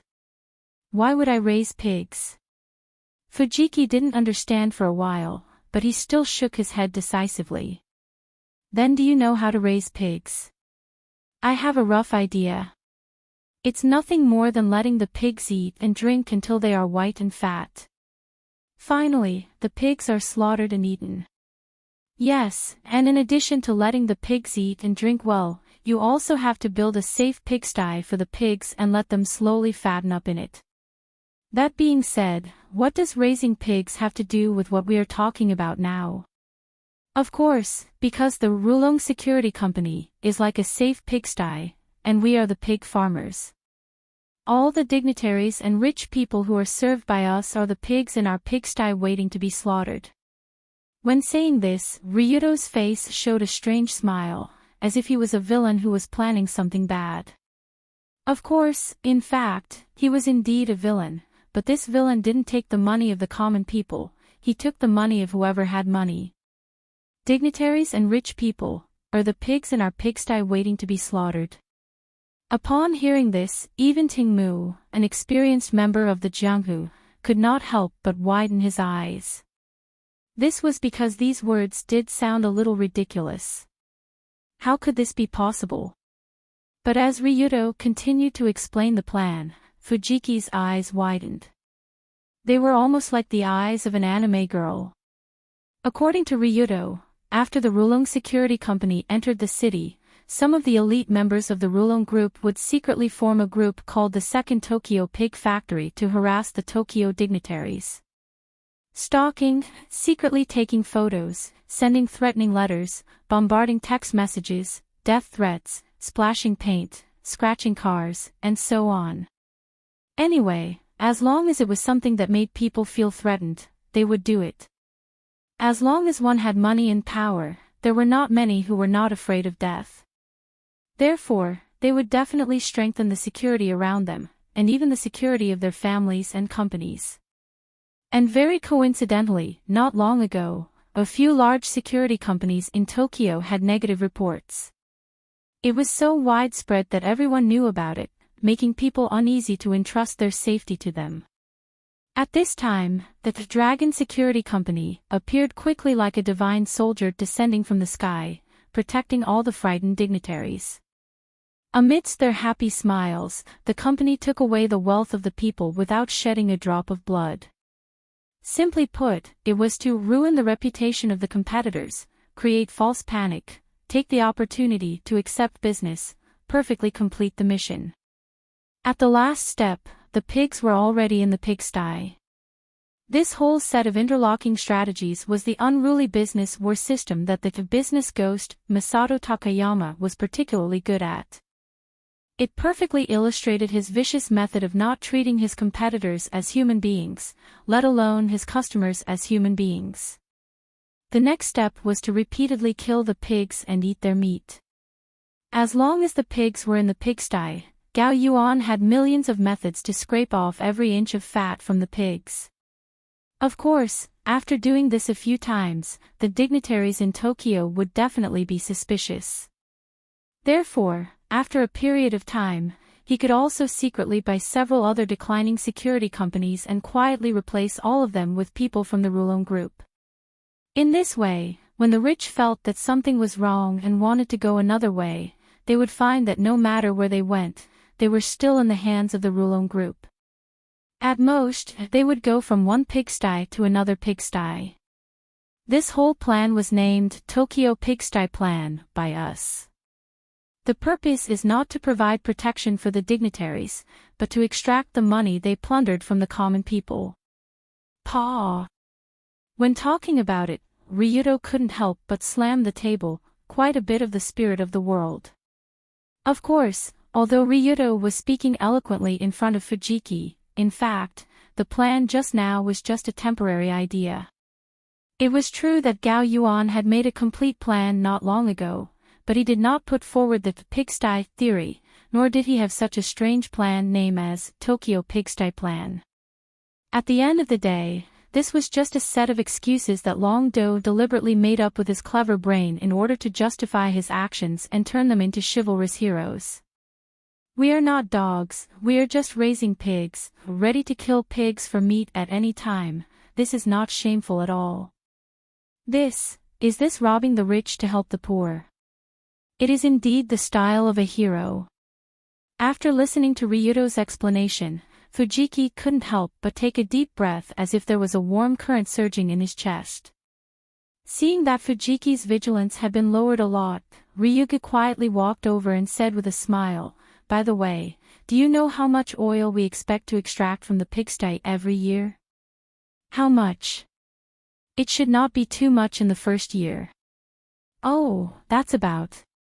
The current goal is to reach 200 billion in annual output, and it is expected to double in the second year. 2000. Poof! Suddenly, Fujiki couldn't help but jump up. It looked a bit funny.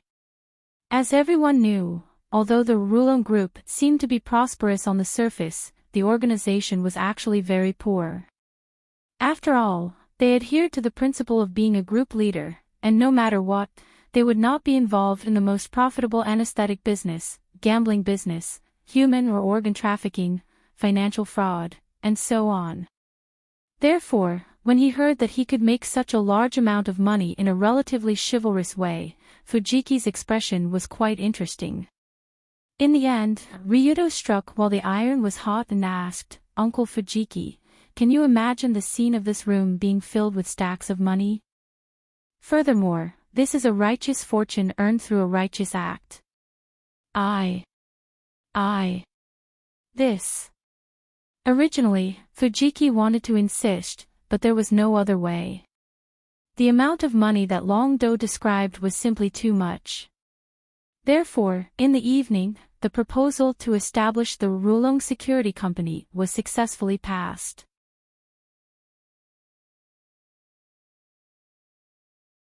Chapter 83. That's it. Our Rulong Security Company started to operate today. Isn't that awesome? Yeah. With Gao Yuan around, the business side of things isn't a problem at all. All kinds of procedures are like child's play. Moreover, he doesn't even need to show up. He just needs to rely on his phone. How advanced. Yeah. Sensible also found some foreign security instructors through online channels to train the brothers transferred from Rulong Group into professional security personnel. At the same time, they are also closely monitoring the situation at the police station to ensure that there will be no problems. Yeah. Uncle Fujiki has also said that he will fully support me. The brothers in the Rulong Group are also very happy to receive a generous salary. They are all fighting to sign up for the company. In short, everything is going smoothly. Yeah. However, while all the students were enjoying lunch at Dori No. 1 High School, Kanzaki Colored Glaze was sitting upright on the carpet as he elegantly picked up his chopsticks. Her eating movements were neither fast nor slow, and her demeanor was elegant. However, her eyes never looked at the man sitting opposite her, who was talking animatedly. This strange situation had been like this ever since Ryuto saw her today. It didn't matter if Ryuto came to talk to her, or if they sat in the garden and ate together. In short, this young miss almost completely treated Ryuto as an invisible person. No matter what the other party said, she would just casually respond with two N's. What's going on? Colored Glaze seems to have a problem with me. Was she still angry?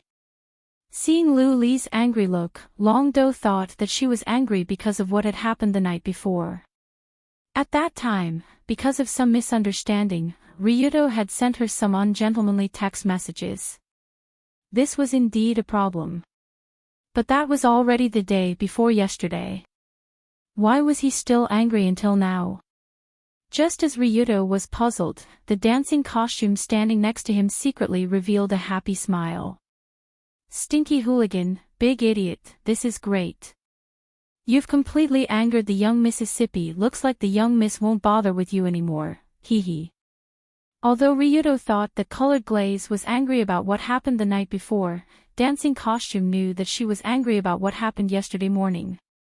That's right, it was the shocking Tsukimori Union x Ryuto Kiryu, the greatest crime in history, that happened yesterday morning. When the eldest miss saw that everyone in the First High BBS forum was discussing the relationship between Yunyan and Ryuto, her expression was very interesting. From the perspective of Dancing Costume, it was as if something that belonged to her had been snatched away by a woman who had suddenly appeared out of nowhere. To put it simply, he was jealous, and he was extremely jealous. Even if Dancing Costume didn't want to admit it, he could see that the eldest miss cared about Ryuto more or less. Therefore, after a day had passed, the eldest miss's resentment and jealousy clearly didn't disappear at all. It might even continue to ferment. Ryuto Kiryu, this is the price you have to pay for having one foot in two boats. Accept your punishment, bastard.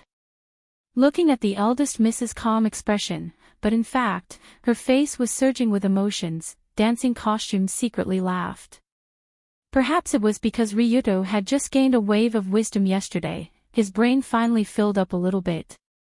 He gradually smelled the sour smell of jealousy. Could it be that the eldest miss is jealous? Is it because I went to school with senior sister Yunyan yesterday morning? So she doesn't want to bother with me now. After understanding this, Ryuto sighed and said to Colored Glaze, who was drinking tea, "Colored Glaze, I like you." Pfft. Suddenly, the tea in Colored Glaze's mouth spurted out from her nose. Cough, cough. She quickly took the handkerchief from Dancing Costume's hand, wiped the tea in her nose, and said angrily, Are you crazy?" Originally, Colored Glaze planned to use a cold face to face Ryuto to make him back off. But this bastard actually said, "I like you," without batting an eyelid. And he said it in front of Dancing Costume. Straight ball. This wasn't a simple straight ball, it was simply a super invincible straight line explosive tornado ball, the kind that almost made Colored Glaze's face crooked. But Ryuto was not aware of this, because this was a very normal thing to him. So he smiled indifferently and said, "I'm a man, if I like you then say I like you, if I don't like you then say I don't like you. My words are worthy of the heavens, worthy of the earth, and worthy of myself, what's wrong with that?" Because his attitude was too matter-of-fact, Colored Glaze didn't know how to respond. After a while, Lulit sighed and said, "I know your intentions, but since you like me, then you shouldn't have done it with senior sister Yun Yan yesterday." "Yes, because I also like her, so it's normal to go to school with her." "Nanny." "What?" Just when Ryuto said, "I also like Yun Yan in Tsukigami," in a serious manner, Colored Glaze and Dancing Costume were stunned and made strange questioning sounds. "Did I hear it wrong? Just now this kid said in front of Miss that he also likes Yun Yan in Tsukigami. Moreover, it was added immediately after he had said that he liked the young miss." Dancing Costume couldn't help but open her mouth wide, with a look that said, "Are you fucking drunk?" After all, how could there be such a man in this world? Although there were many men who had one foot in two boats, a man who dared to say that he liked another woman in front of the person he liked was simply a monster in history. But compared to Dancing Costume, who was so shocked that her eyeballs almost popped out, Colored Glaze was obviously much calmer. She was stunned for a moment, then asked in a tone that said she didn't know whether to laugh or cry, "What is this? Are you announcing to me that you haven't made up your mind, that you haven't made a choice between me and Yun Yan?" No, I've already made my choice." "Then what is your choice?" "I want both. You and Yun Yan are members of my harem." As if he didn't care how shocking his words were, Ryuto said in public without blushing or panting. Indeed, polygamy did exist in this world, and many neon officials and nobles did have several wives in secret. But a weirdo like Ryuto, who dared to directly tell the person he liked that he wanted to marry other wives, was hard to find in the world. "Don't you think this is unfair to me?" After a few seconds of silence, Colored Glaze asked. "Indeed, but my feelings for you are loyal. I think that when you have feelings for multiple women, you no longer have the right to talk about loyalty. But at least I openly expressed my desire to start a harem, and let you have a full understanding of it before that. Compared to those indecisive and deceitful men, I'm much better, right? From this point of view, my feelings are loyal and without a trace of deceit." Even if he was talking about such a shameless thing, Ryuto's tone was still sonorous and powerful.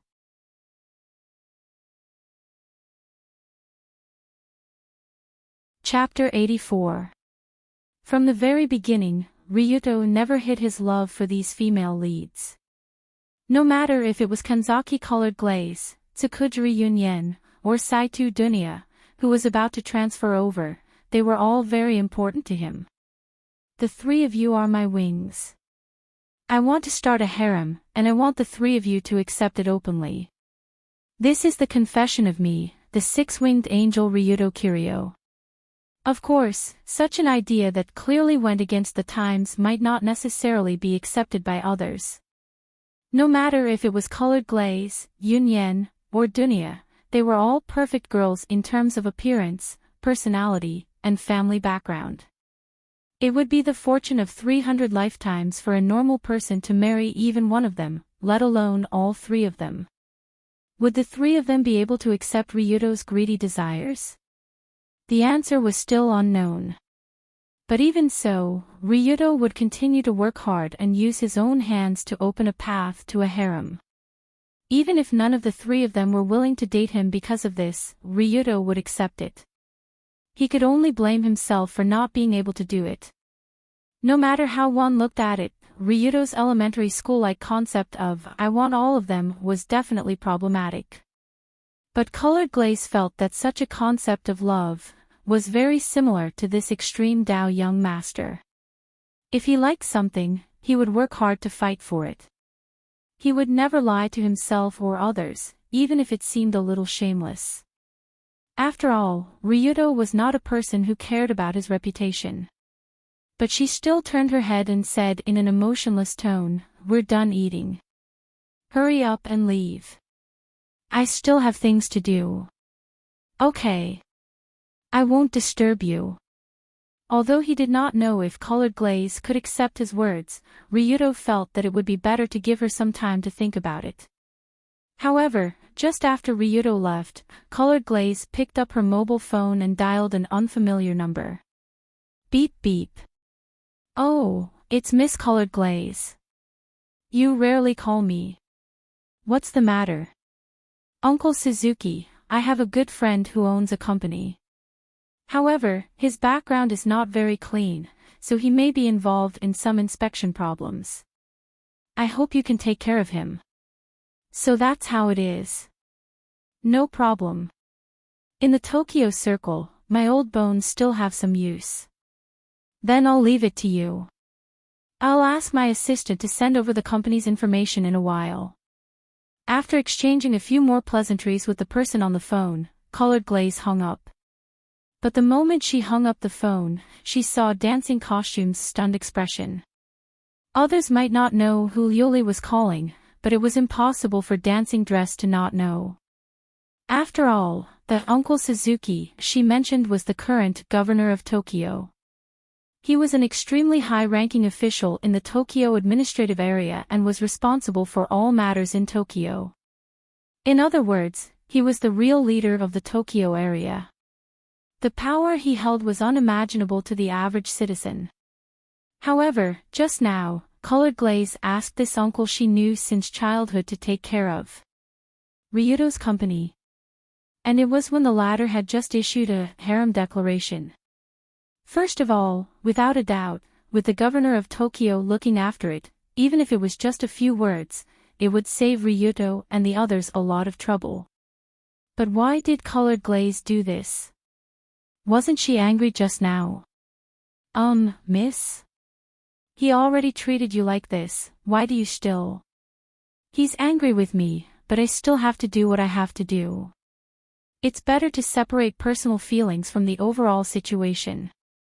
However, although Colored Glaze said, "He's angry with me," on the surface, her emotions were obviously a lot calmer. After all, honesty was the most important thing in getting along with people. She could see that Ryudo's words were sincere. Even if it was unpleasant to hear, it was what he thought. Compared to secretly having a mistress after getting together with Colored Glaze in the future, or having an unclear relationship with other people outside. Ryudo obviously thought that it would be better for both parties to be honest with Colored Glaze before they started. Really? I don't know if I should call him smart or an idiot. But if he really wants to take me and Yunyan together, then I'm afraid only a man who has dominated this country can do it. On one side is the next vegetarian king of Kamiyoshi, a girl who is forbidden to marry. On the other side is the precious daughter of the Tsukujiri consortium, the carefree daughter who has been strictly watched since childhood. To take these two women into the palace at the same time, the difficulty was no less than taking the head of the emperor and using it as a toilet. Therefore, at this moment, Luli was looking forward to it even more. She wanted to see if the future Dragon Battle Royale could reach this stage. Under the influence of these various thoughts, the clear day quickly passed, and night once again shrouded the earth. Today was a fairly normal day in Tokyo. Other than a company called Rollercoasters Security Company quietly preparing to go online, everything was so normal. In the dark night, the faint moonlight was like a gauze hanging down, shrouding the backyard of the Rollercoasters Group headquarters in the middle of the night. There was only a small table lamp in Ryuto's room. Looking in from the outside, it was difficult to see what the person inside was doing. Under the dim light, the young master was wearing a dark long-sleeved trench coat, black gloves, black boots, and a hat on his head that covered his yellow hair. Almost his whole body was wrapped in darkness. In addition, this guy also wore a white jade mask that covered almost half of his face. It looked like a role-playing prop. This made his face faintly discernible, and it was difficult to see his specific features clearly. This white jade mask looked very special. Not only did it cover half of the face, but there was also a small protrusion on the mouth, like a small microphone. In fact, it was really something similar to a small microphone, because it could make a noticeable difference in the sound. Ahem, good evening, have you eaten? After putting on the mask, Ryuto casually said such a sentence to the air. A slightly hoarse and mature voice echoed in the air. It was completely different from Ryuto's usual voice. Not bad, the 500,000 yuan was worth it. After confirming that this rogue voice-changing mask was effective, Ryuto nodded slightly. The mask on his face was a new product that he bought from the Karma Mall not long ago. After wearing this mask worth 500,000 yuan, not only could it cover the face, but it could also change the voice, making it impossible for people to recognize who the person was. It could be said that it was a must-have for rogues. Of course, Ryuto didn't dress up like this for rogues, but to uphold justice.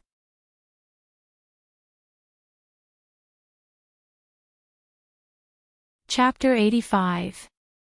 After tasting the sweetness of blackberry finance not long ago, the dragon had realized that the gangsters who did the dirty work were quite rich. For example, blackberry finance was 6 million. If there were 10 of them, wouldn't it be 60 million? Wouldn't 100 of them be as much as 600 million? Therefore, before the Rollercoasters Security Company was on the right track, Ryuto planned to use this to make some money. Therefore, with the sense of justice of punishing evil, he prepared to enter the streets at night to see if he could get rid of the evil. It's about time. Let's go. After confirming that he didn't miss anything, Ryuto turned off the table lamp and jumped out of the window. Jumping over walls was a common occurrence for him. When the cold wind of the night blew on Ryuto's face, it even brought a feeling of satisfaction. Under the cover of the moonlight, the young man rushed out of the Rollercoasters Group headquarters with extreme speed and sneaked into the streets of Tokyo. Under the night sky, Tokyo was a city that never slept. Neon lights flashed here, and most of the streets were still lit up. But under the lights, there was still an unconcealable evil churning, waiting for the people of the night to save it. Phew! Phew! Phew! Help, help! When the hour hand of the clock pointed to 2 in the morning, at a remote corner outside a bar, a woman who looked gaudy was panting as she squatted against the wall. Her mouth kept calling for help. Just as the woman, who looked to be in her early 20s, leaned against the corner and shivered. 3 gangsters who looked sloppy and almost had "I'm not a good person" on their forehead walked over with a smile. Hee hee, what's there to run for? We just want to have some fun with you. We won't do anything to you. Their lips curled up into a wretched arc, and their tone was extremely insulting. It was easy to imagine what would happen later. It was already late at night, and there weren't many people passing by this alley. If this continued, wouldn't the girl fall into the devil's claws? However, Just as the leader of the group was about to grab the woman and forcefully pull her into the depths of the alley to have some fun, "Hey, guys, do you have any money?" A hoarse voice suddenly drifted over from the wall above them. "Who is it?" The leader hurriedly looked up at the top of the wall. Under the dim light of the street lamps, a dark figure appeared there.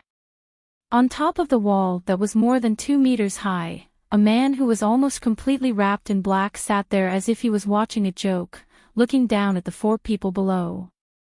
"You! What the hell was that? Are you acting by dressing up like this? He must have gone to the wrong set. Or are you crazy?" After seeing the uninvited guest's appearance, the leader instinctively cursed. But just at the moment when he just cursed, the man above, Ryuto, had already jumped down from the wall that was more than 2 meters high and directly stepped on the head of the gangster closest to him. It was needless to say how strong the impact of a person jumping down from a 2-meter-high wall was. The gangster only saw the shadow on his head quickly become bigger, then there was a sharp pain on his forehead, and he immediately lost consciousness. Bastard. Just after Ryuto took the lead and killed one person, another gangster standing next to the leader immediately made his move. He picked up a glass bottle from the garbage next to him and smashed it at Ryuto's head without hesitation. Just as he was halfway through swinging the bottle in his hand, an iron-like hand grabbed his wrist and forcefully twisted it downwards. Gotcha! Ah! With the crisp sound of bones, the gangster's wrist was broken on the spot, and he fell to the ground crying while holding his wrist. After seeing Ryuto kill his 2 underlings in the blink of an eye, the leader couldn't help but take a half step back, and there was obvious fear in his eyes.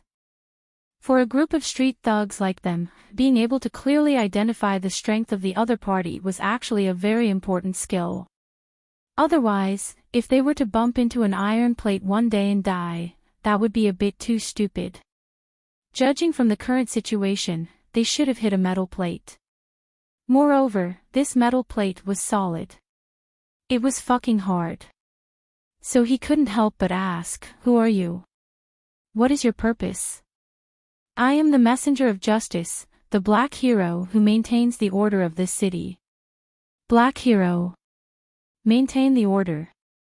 Yes, now leave all the valuable things on you and your companions, and then take them away." "Wait, you have the nerve to call yourself the messenger of justice, bastard." "Black hero. Robber." At this time, the leader silently ridiculed in his heart, but he quickly took out a very sharp sawtooth military knife from his waist. This sawtooth military knife was a high-end product he bought from the black market at a high price. It was very sharp and full of murderous aura, the kind that ordinary people would immediately pee their pants when they see it. "You." However, just as the leader was about to struggle with the weapon, his eyes suddenly widened. Because the moment the leader raised his head, a black pistol was already pointed at his lower body. "You took out this knife. What are you going to do?" Ryuto asked with a smile when he pointed the gun at the opponent's vital part. There are hundreds of martial arts, but this is the spear technique. When the opponent is unprepared, attack the penis. You use a weapon, I also use a weapon, you use a knife, I use a gun, this is very fair. You. Look at this military knife, isn't it good? I was just going to take it out to show my filial piety to you, and the money on them is all for you. When the gun was pointed at him, the leader's expression became very flattering, and he quickly and skillfully searched for all the valuable things from the 2 underlings on the ground. Wallet? Take it away, throw away the useless ID. Watch? Take it away, but don't want the electronic watch, it's not worth much. Phone. Take it away, remove the SIM card and throw it in the smelly ditch. Gold and silver ornaments. Take it away, take it all away. In the end, even the sawtooth military knife in his hand was put into a bag, and after respectfully handing it over, the leader said with a bitter smile, that Mr. Black Hero. Can I go now? Ryuto weighed the weight of the goods in his hand and said with satisfaction, "Well, it was a pleasure working with you, get out." Just like this, the messenger of justice and the street thug reached a consensus. The latter carried his companion with a complicated expression and ran away. The messenger of justice took a bag full of valuables and walked toward the woman who was almost hurt. When the woman realized that the hero saved her, she also showed a happy smile and said to him with a smile, "I'm very grateful. Cut the crap, how much money do you have? Throw it all into the bag." "What?" After hearing the words that obviously didn't sound like a hero, the expression on the woman's face froze.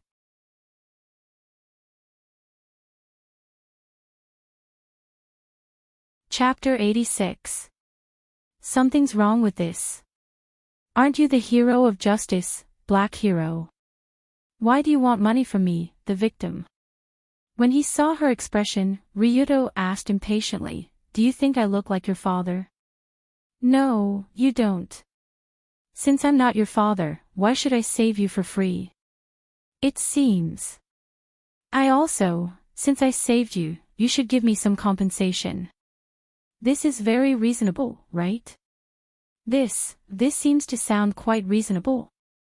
But since she got rid of the fate of being insulted, the woman had nothing to say. She could only obediently throw all the valuable things into the bag. Including cash, jewelry, and even mobile phones, she basically didn't leave anything valuable behind. After taking out a few hundred yen for the woman to take the tram back, Ryuto quickly disappeared into the darkness, leaving only a righteous figure carrying a bag of money. "Not bad, it's quite heavy." After weighing the heavy bag in his hand, the dark hero showed a happy smile. This was a business. It was definitely not the only one Ryuto did tonight. It was even the simplest one among the hundreds of orders he would do next. After feeling the sweetness of this kind of thing, the messenger of justice, Black Hero, began a crazy day and night money-making journey in the next 5 days. Because the Rulong Security Company was still in preparation, Ryuto had nothing to do during the day. He usually went to school as usual, and then slept in the classroom. At noon, he went to find colored glaze to eat, and in the afternoon, he went to find Yunyan to talk about books. He was a scumbag trying to capture 2 female protagonists in a love game. But in the evening, the night in Tokyo, Ryuto's wonderful nightlife began. Under the dark night, the messenger of justice, Black Hero, quickly passed through the streets and alleys of Tokyo, and carried out a crazy search for those who obviously didn't look like good guys. As long as it was a gangster who didn't look like a good guy, whether they were doing bad things or not, Ryuto would make a move on the spot. After beating someone up, they would take all their belongings. They would not let go of any valuable items. During the day, Ryuto would roll up all the valuables in gunny sacks and hand them over to Gao Yuan. He would have someone transport them to the black market overseas and sell them. Gao Yuan was also curious as to where Boss had gotten so many watches, accessories, phones, and other miscellaneous gadgets. But he still faithfully found someone to sell all these goods by mail, and all of them were exchanged for clean cash through various channels. It had to be said that Gao Yuan's ability in financial management was indeed quite excellent. Even if a large number of goods were shipped to the black market abroad to be sold, no one could find out the origin of the goods, let alone find out who the seller was. Just like that, Ryuto's wallet became richer day by day, and the speed was extremely fast. Phew, it's another day full of riches. When the morning of the 6th day arrived, Ryuto dragged his tired body and a big sack of messy things back to his room. He then sat down on the ground. Upholding justice, fighting crime, this kind of work was really tiring, but making money was also really making money. For 5 consecutive nights, almost every time the clock rang at 1:00 in the morning, Ryuto would wear the Black Hero costume and appear in the streets of Tokyo to fight for justice and money.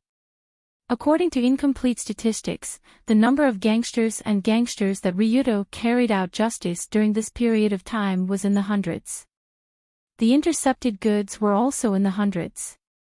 Logically speaking, this level of large-scale robbery should have caused a large degree of public opinion, but in fact, it did not. First of all, the gangsters that the boss chose were not good people, and the amount of money obtained from them wasn't much. After all, no one would bring hundreds of thousands or millions of items when shopping. At most, they would have some cash in their wallet, some rings, necklaces, cell phones, and other valuables. For those gangsters who often walked by the river, this kind of situation of being robbed and extorted could be said to be a common occurrence. As long as there was no serious injury or death, even they themselves wouldn't take this matter to heart, let alone calling the police. This kind of thing was too common in Tokyo at night, and the police were too lazy to care about them. However, after experiencing Ryuto's crazy justice enforcement, the number of gangsters strolling in the alleys in the middle of the night had significantly reduced. Perhaps many people also knew that there was such a psychopath who was specifically targeting the unlucky people who were alone. But this had nothing to do with Ryuto. Anyway, the money in his hands was a real benefit.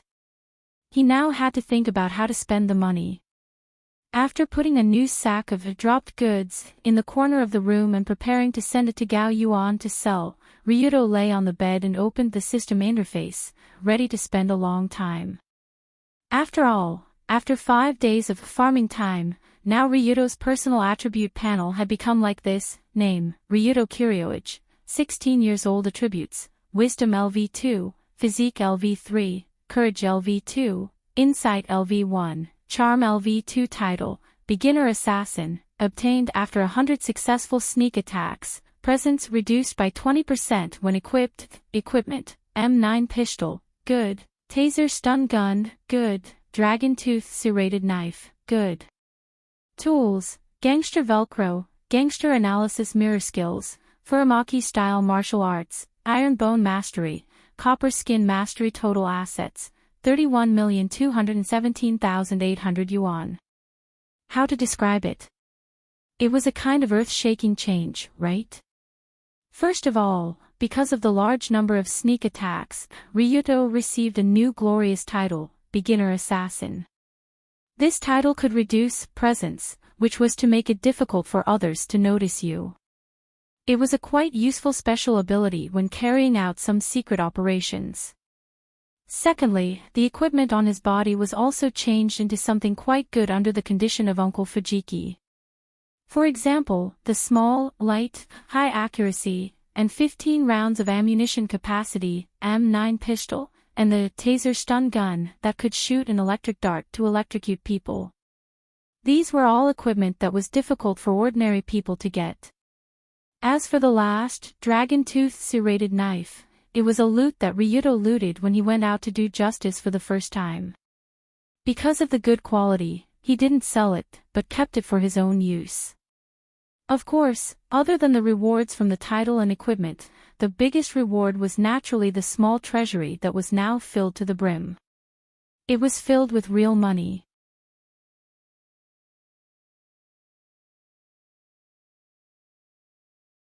Chapter 87. Now Ryuto's total assets were as much as 31,217,800. God, when have I, Ryuto Kiryo, ever seen such a large sum of money in my life? If I used this money to buy candy, how long would it take to finish it? Of course, this money wasn't for nothing. Most of the money was stained with blood and sweat. Excluding the few million that the dragon head had, in these 5 days, his net income was about 20 million. Just like what was said, this money was stained with blood and sweat. To be precise, it was stained with other people's blood and Ryuto's sweat. Have you seen Tokyo at 4 in the morning? Have you walked through the streets of Tokyo in the morning? Have you ever tried to sneak up behind someone and give them a surprise attack, then quickly raid their wallet? You haven't, so you don't know how hard Ryuto worked these days. Sigh, let's not talk about it. Just thinking about it makes me want to cry. Let's spend the money first. Looking at the huge sum of money flashing on his status page, Ryuto's face revealed a mysterious smile. 30 million in total assets wasn't a lot, but it wasn't a small amount either. It depended on how Ryuto used it. First, I should upgrade all the attributes that haven't been upgraded yet. Immediately, Ryuto looked at his status bar and looked at the 2 attributes that haven't been upgraded yet.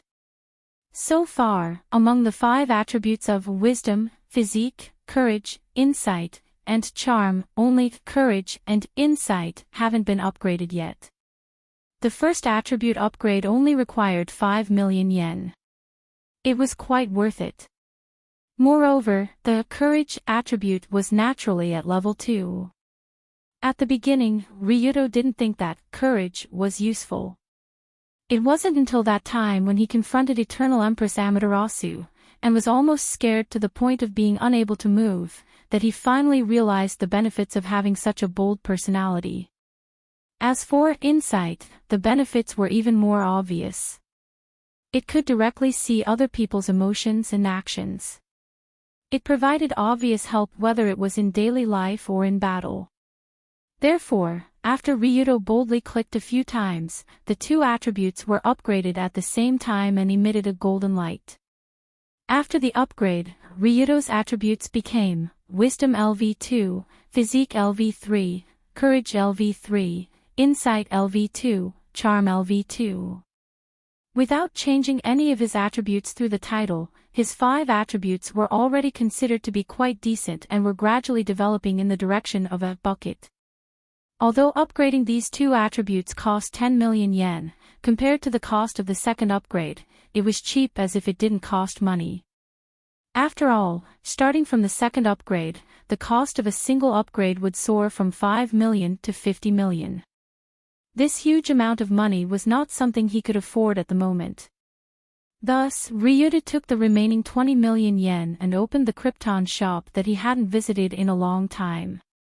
Although there was a dazzling array of items tempting him, compared to items, Ryuto still felt that skill books were more practical. Especially after he had tasted the benefits of Iron Bone Mastery and Bronze Skin Mastery, he could not wait to buy more and more powerful skills. After browsing through the skill store, Ryuto first saw 2 particularly practical skills. These 2 skills were Brawler Doesn't Die by Bare Hands and Parkour Master. The former allowed him to turn anything in his hand into a combat tool when he didn't have a weapon. Even a chair could be used as an attack weapon. It could be said to be the essence of the dragon style. The latter could increase his running speed and agility. Even in a very complicated environment, he could still run at full speed. It could be said to be a godly escape tool. These 2 skills combined with the previous passive of Copper Skin and Iron Bone should be enough to deal with most combat environments.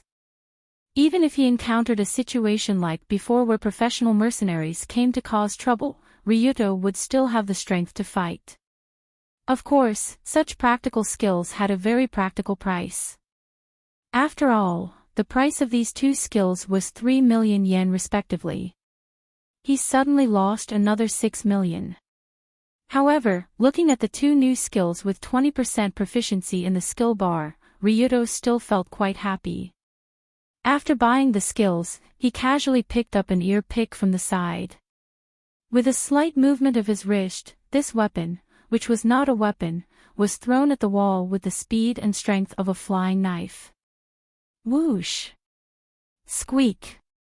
Accompanied by a strong wind-breaking sound and a slight creaking sound, the ear-digging spoon with a blunt head and light weight actually pierced through the wall 5 meters away, abruptly getting stuck on top of it. Although the depth of the penetration was not very exaggerated, with the sharpness and weight of the ear pick, the power caused by this throw could be said to be quite terrifying. Good God, is this Hooligans Don't Die by Their Hands? It really felt like a random pebble could beat someone until they cried out in pain. Looking at the pair of hands that didn't seem special on the surface, but had just made a shocking move. For the first time, Long-do deeply felt how terrifying his potential was. Now, hooligans don't die by their hands only had 20% proficiency. If he continued to research or continue to buy skill books to reach 100%, wouldn't he be able to hurt people with flying flowers and falling leaves? At that time, why would he need pistols, rifles, and sniper rifles? He could take a stone and throw it 1,000 meters away. Maybe it could make a big hole in a person's head. The legendary Internal Force Master was just like that. However, the premise was that there must be so many skill books to buy. After all, money was common, but skill books were not common. This thing was still a scarce resource. However, after buying these 2 skills, Dragonhead still had about 15 million left in his hands, so it was not a problem to buy a few more skill books. But there were too many skills in this skill store, and all kinds of skills were a bit too messy, which really made him a little dizzy. What the hell is this? Let's just see what's on the last page. After continuing to search in the skill store with excitement and speechlessness for a while, Ryudo couldn't help but pull and directly swipe to the bottom page of the skill store. But at this moment, what appeared in front of his eyes was the most unique blank skill book with no name written on it. What is this? Ryudo curiously opened the blank skill book, and then he was suddenly energized. Because the description of this blank skill book was, after buying this skill book, you can specify to increase the proficiency of any skill in the skill bar by 20%. Hiss. It's actually a skill book that can level up any skill. This is a little too expensive, you bastard. Just when Ryudo wanted to cheer, he saw the price of 10 million yen of this skill book, and suddenly felt that he couldn't cheer.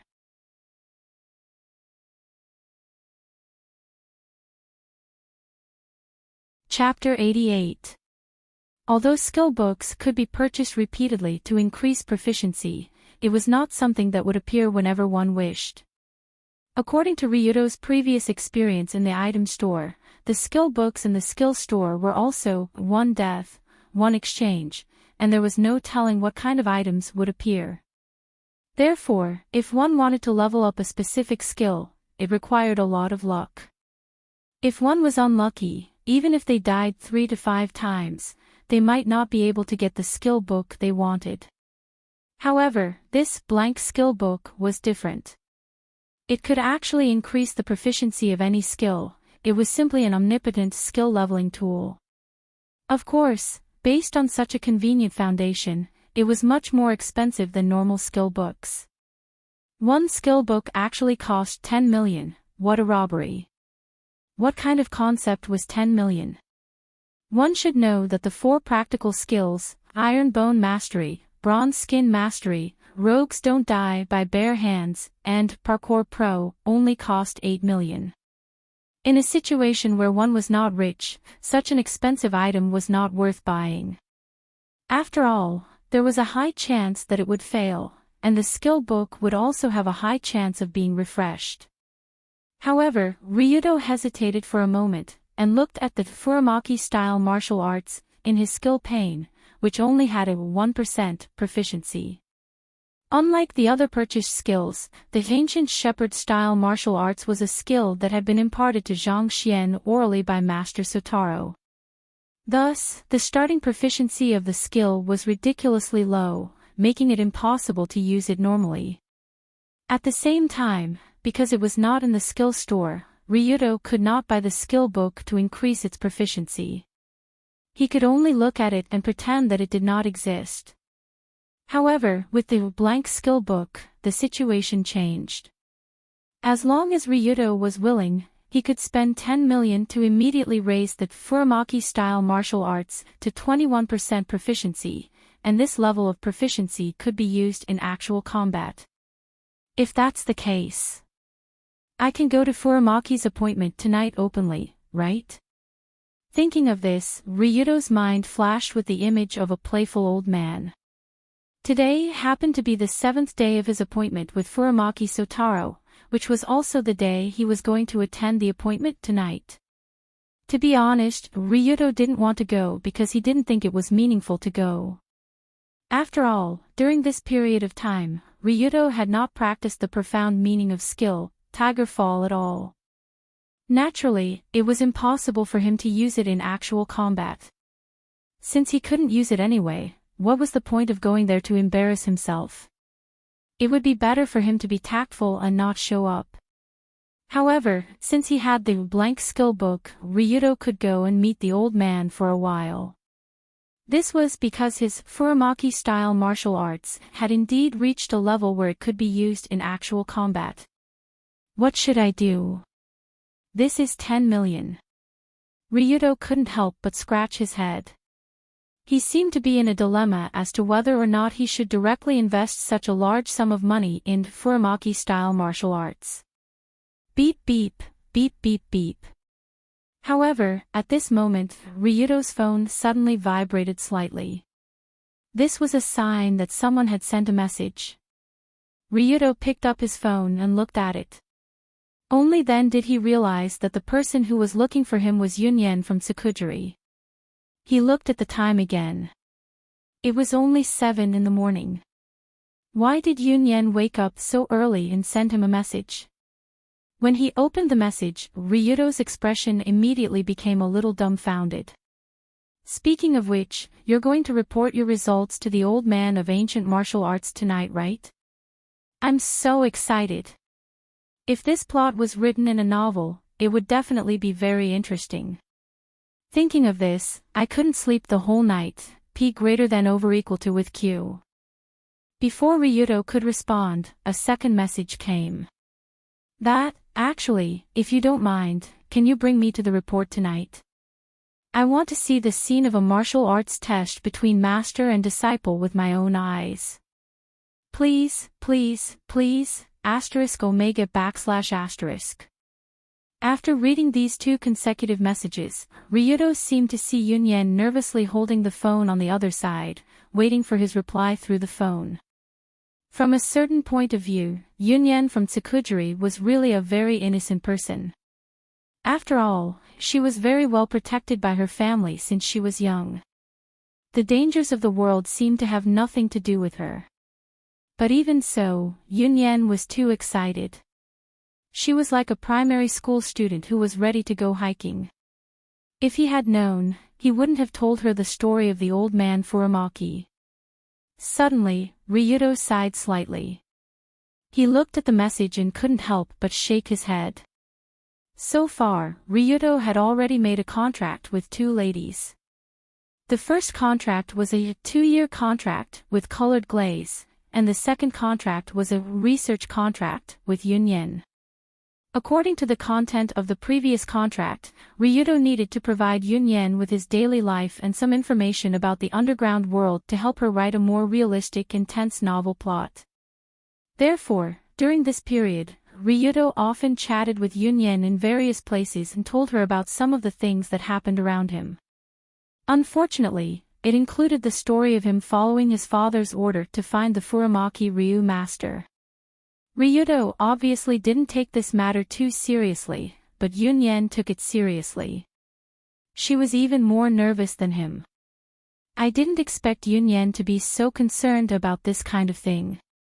Forget it, I'll take her there tonight. As if he didn't want to disappoint her, Ryuto typed, "No problem, let's talk at school," on his phone and sent the message back. 2 seconds after sending the message, a very cheerful, "Good Yasha," was heard. Was quickly sent back. Through the small emoji, Yunyen's cheers seemed to be close to his ears. Okay. There's no turning back now. After putting down the phone, Ryuto looked up at the familiar ceiling of the room and clicked on the blank skill book option. There was no other way. Since Yunyen wanted to see him compete with the old man Furamaki, then Ryuto had to increase the proficiency of the Furamaki Ryu-style martial arts, no matter what. Otherwise, if he was defeated by the old man in an unsightly posture when the 2 of them fought, and this kind of thing was personally witnessed and recorded in the book by Yun Yan, then it would really be a great humiliation to the level of a society's death. As the 10 million disappeared, Ryuto's Furamaki Ryu-style martial arts also jumped to 21% proficiency. But this wasn't enough. After leveling up the skill, Ryuto went directly to the door and shouted at the courtyard next to him, "Come in." "Here. Second generation master, what are your orders?" Before the voice died away, 3 extreme Dao in black suits rushed in from outside the courtyard not far away.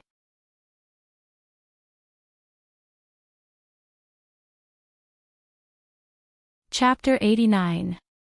Near Ryuto, there were always more than 3 elite members of the Rulon group protecting him. Although Ryuto had always been suspicious of this group of elites, who could not even be discovered when he sneaked out, it was undeniable that this group of extreme Dao members were indeed good at fighting. After seeing the 3 people appear, Ryuto also pointed at the nearest one and ordered, "You come over and punch me hard." "Punch the second king Yanluo, hard." "Yes." Even if he received such a strange order, the black-clothed extreme Dao still chose to obey unconditionally. Judging from this obedience, it was not unreasonable for Fujiki to say that they were the elite members of the Rulon group. They already felt a bit like soldiers. Therefore, the tall and strong black-clothed extreme Dao quickly moved his body and walked in front of Ryuto. He raised his fists and clenched his iron-like fists, and a fierce light flashed in his eyes. In the next second, the black-clothed man's right foot turned slightly, and he suddenly exerted force on the ground. Using his foot as his waist, his belt as his shoulder, and his shoulder as his shoulder, he threw a very standard right straight punch at Ryuto's face. Obviously, he should have seriously practiced boxing for a long time. After all, the movement of this punch was quite standard.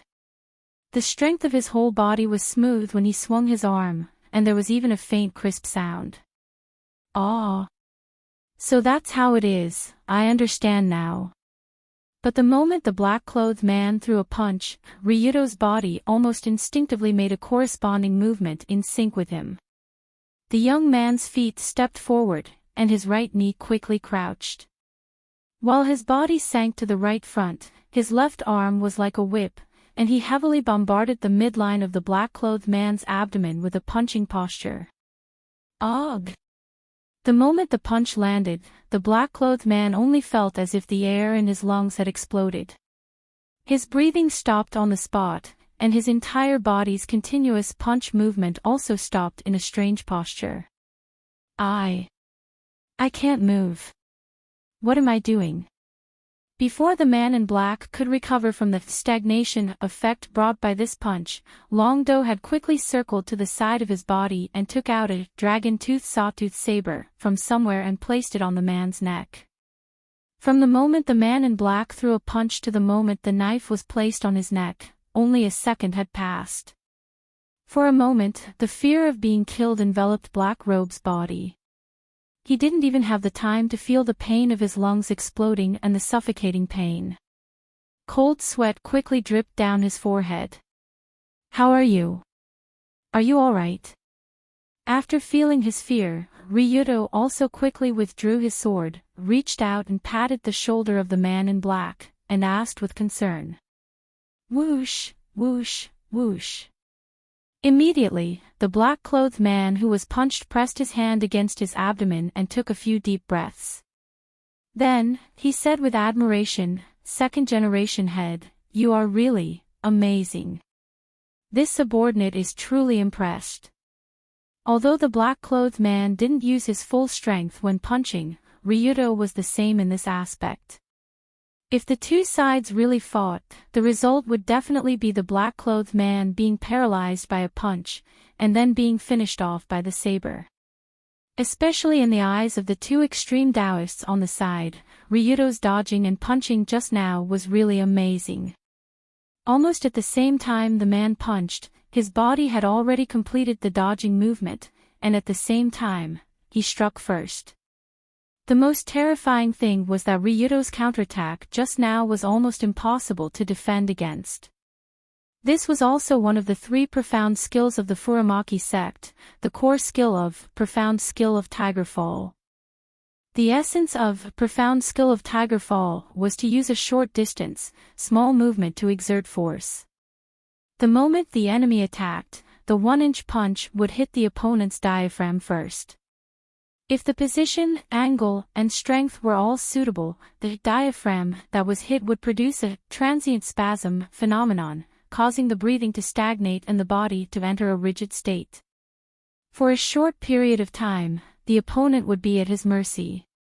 Judging from the situation when Ryudo used profound skill of Tiger Fall on someone in actual combat for the first time, his mastery of Furamaki sect martial arts was already quite good. Although the proficiency of this skill was only 21%, this proficiency was already considered a novice, and could be used in actual combat. If one wanted to slowly cultivate to this level under normal circumstances, it would be impossible to do it without a few years of time, except for a natural-born freak like Yuma. Just like this, in the next hour, Ryudo let the 3 black-clothed bodyguards act as his helpers. Or to put it more bluntly, he was actually using Tiger Fall to beat the 3 of them to the ground in turns. Through using this skill over and over again, Ryudo also quickly grasped the key to this skill. Combined with his current strong physical fitness, it could be used to great effect. Not long ago, after all of his attributes were increased, the benefits of the attribute increase could be said to be immediate. LV3 Courage could help Ryudo remain calm in any situation. Even in an intense battle, he could still remain unbelievably calm. LV2 Insight gave him stronger dynamic vision and observation, allowing him to see the opponent's movements more clearly.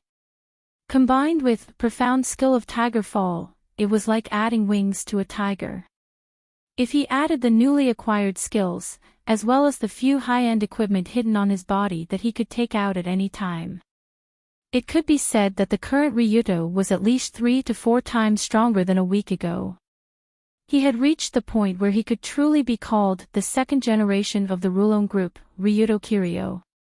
As time passed by, the 8:00 alarm to prepare for school rang as promised. Phew, it's about time to prepare for school. Alright, the 3 of you go and have a good rest. If you feel uncomfortable, report it as a work injury. Yes. Yes.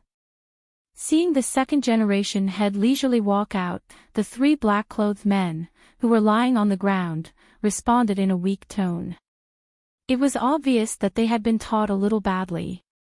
However, just as Ryudo was about to walk toward the door and get into Narukai Otani's car as usual, Narukai ran toward him with heavy steps. 2nd generation. Not good. Early in the morning, Otani's tone was very serious, as if he had seen something that made him turn pale with fright. When Ryudo saw his expression, he frowned. What's going on? Is there an enemy attack? It's not an enemy, but there's a very expensive-looking car parked at the entrance of our headquarters, and the owner of the car said that they're waiting for you to go to school together. A very expensive car. Waiting for me to go to school together. What the hell? After hearing Otani's words, Ryudo walked out of the door with a stomach full of curiosity. As soon as he stepped out of the door, he saw senior sister Yun Yen sitting in a very special-looking black car and waving at him with a smile.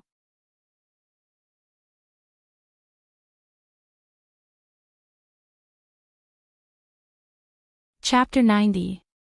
When Ryudo saw the car that was usually used to pick up and drop off Yun Yen, he immediately understood what Narukai meant by, "It looks expensive." This was a low-key but luxurious black extended luxury car. The body lines were upright, solemn, and magnificent. Every detail was taken into account to the point of amazement.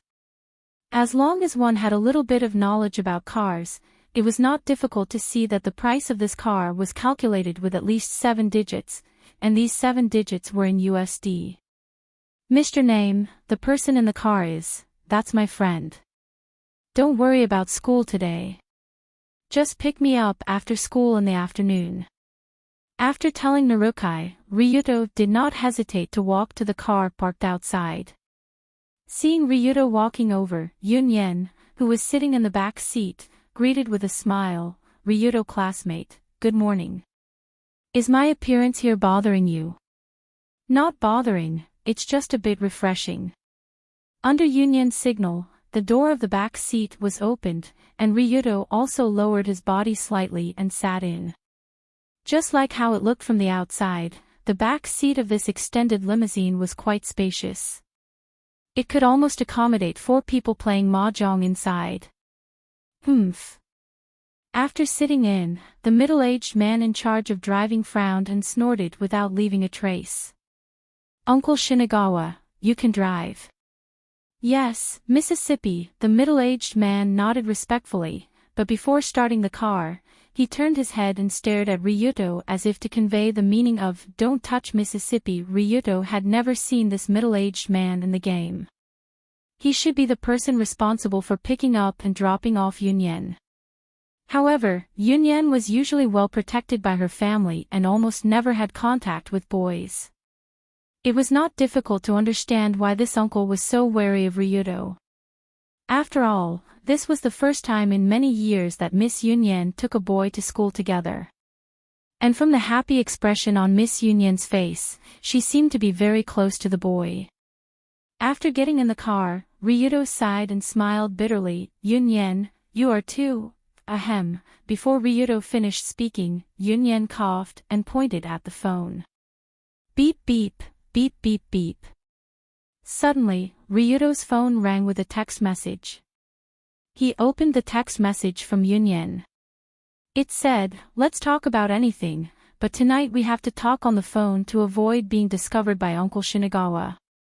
At the same time, Yunyen said with a smile, "Ryuto, have you read the book Harry Peter and the Stone Ghost Mask I recommended to you last time?" "Yes, it's quite interesting, especially when Voldemort puts on the stone ghost mask and shouts, 'Peter, I don't want to be a human anymore.' This scene is really epic making." "Well, are you playing a cop movie here?" Ryuto replied while lowering his head to type a reply. "Aren't you a little too excited? Do you need to drive over to pick me up? Are you afraid that I won't take you? So you like that kind of big scene?" In fact, my favorite scene in the first book is the scene where the first-generation Peter and Voldemort perish together, and Jenny drifts away from the sea with a child. Hee, I'm not afraid that you won't take me up. I just want to talk to you about some details early, such as how you should pick me up tonight. I don't like tragedies. I don't like to read novels where the main character dies in the end. It's probably because I've died so many times. Should I pick you up tonight? How should I pick you up? Ha ha ha, Ryuto, you really know how to joke. How can a person die so many times? I'll send you the map of my house later. There's a special route for sneaking out. You just have to pick me up at the end." Just like that, Ryuto chatted with Yunyen on the surface while chatting with her on the phone. This kind of chatting made Ryuto's head buzzing. Fortunately, after Yunyen sent him the map, she stopped. Good heavens. I'm just bringing her out to watch a test. Why does it have to be so troublesome to sneak out of the house? Will she think that I'm kidnapping Yunyen? Suddenly, Ryuto felt like he had accidentally boarded a pirate ship. He originally thought that he could just tell Yunyen some of his true feelings and let her focus on her novel. But he didn't think that this Missy would become more and more addicted to it. She wanted to participate in it more and more. She didn't even hesitate to leave her house to go out with her male classmates at night. To put it simply, Yunyen seemed to be quickly learning bad things. She was already strictly disciplined by her family. She yearned for the outside world. Especially for people like Ryuto who lived in the underworld, she had an unrealistic romantic fantasy. Therefore, after getting in touch with Ryuto, Yunyan was like a bird that quietly used a wire to pry open a birdcage. She was in the rebellious phase of young people. Considering Yunyan's beautiful appearance and charm that could cause the downfall of a city, this state was actually very dangerous. It was very easy for her to be deceived by men with bad intentions. Cough cough. But fortunately, the person who took her out at night was me. Which young man in his teens could be as gentlemanly as me? More trustworthy than me? Thinking of this, Ryuto couldn't help but reach out and tidy up his hair. He seemed to have completely forgotten the shocking harem declaration he made in front of colored glaze not long ago. However, just as Ryuto and Yunyan's conversation returned to the normal state, the special car was getting closer and closer to Dori First High School. But just when the car came to the last traffic light in the school area and stopped because of the red light, an antique car that was driving towards the school from the side of the road attracted Yunyan's attention. Ha! Isn't that the car of the Saito family? What? Saito family? When Long Do heard a familiar name, he quickly looked in the direction of the voice. But when he looked in the direction of the antique car, the car had quickly turned the corner and left. Ryuto could only see a silver-like color from the back seat. Wait, that's hair. This color of hair. Could it be, in this world, Ryuto only knew one person who had silver-like hair. That was the young lady of the ancient martial arts family, Saito Dunya. At the same time, she was also the third female protagonist in the game Red Album 2, No Survivors.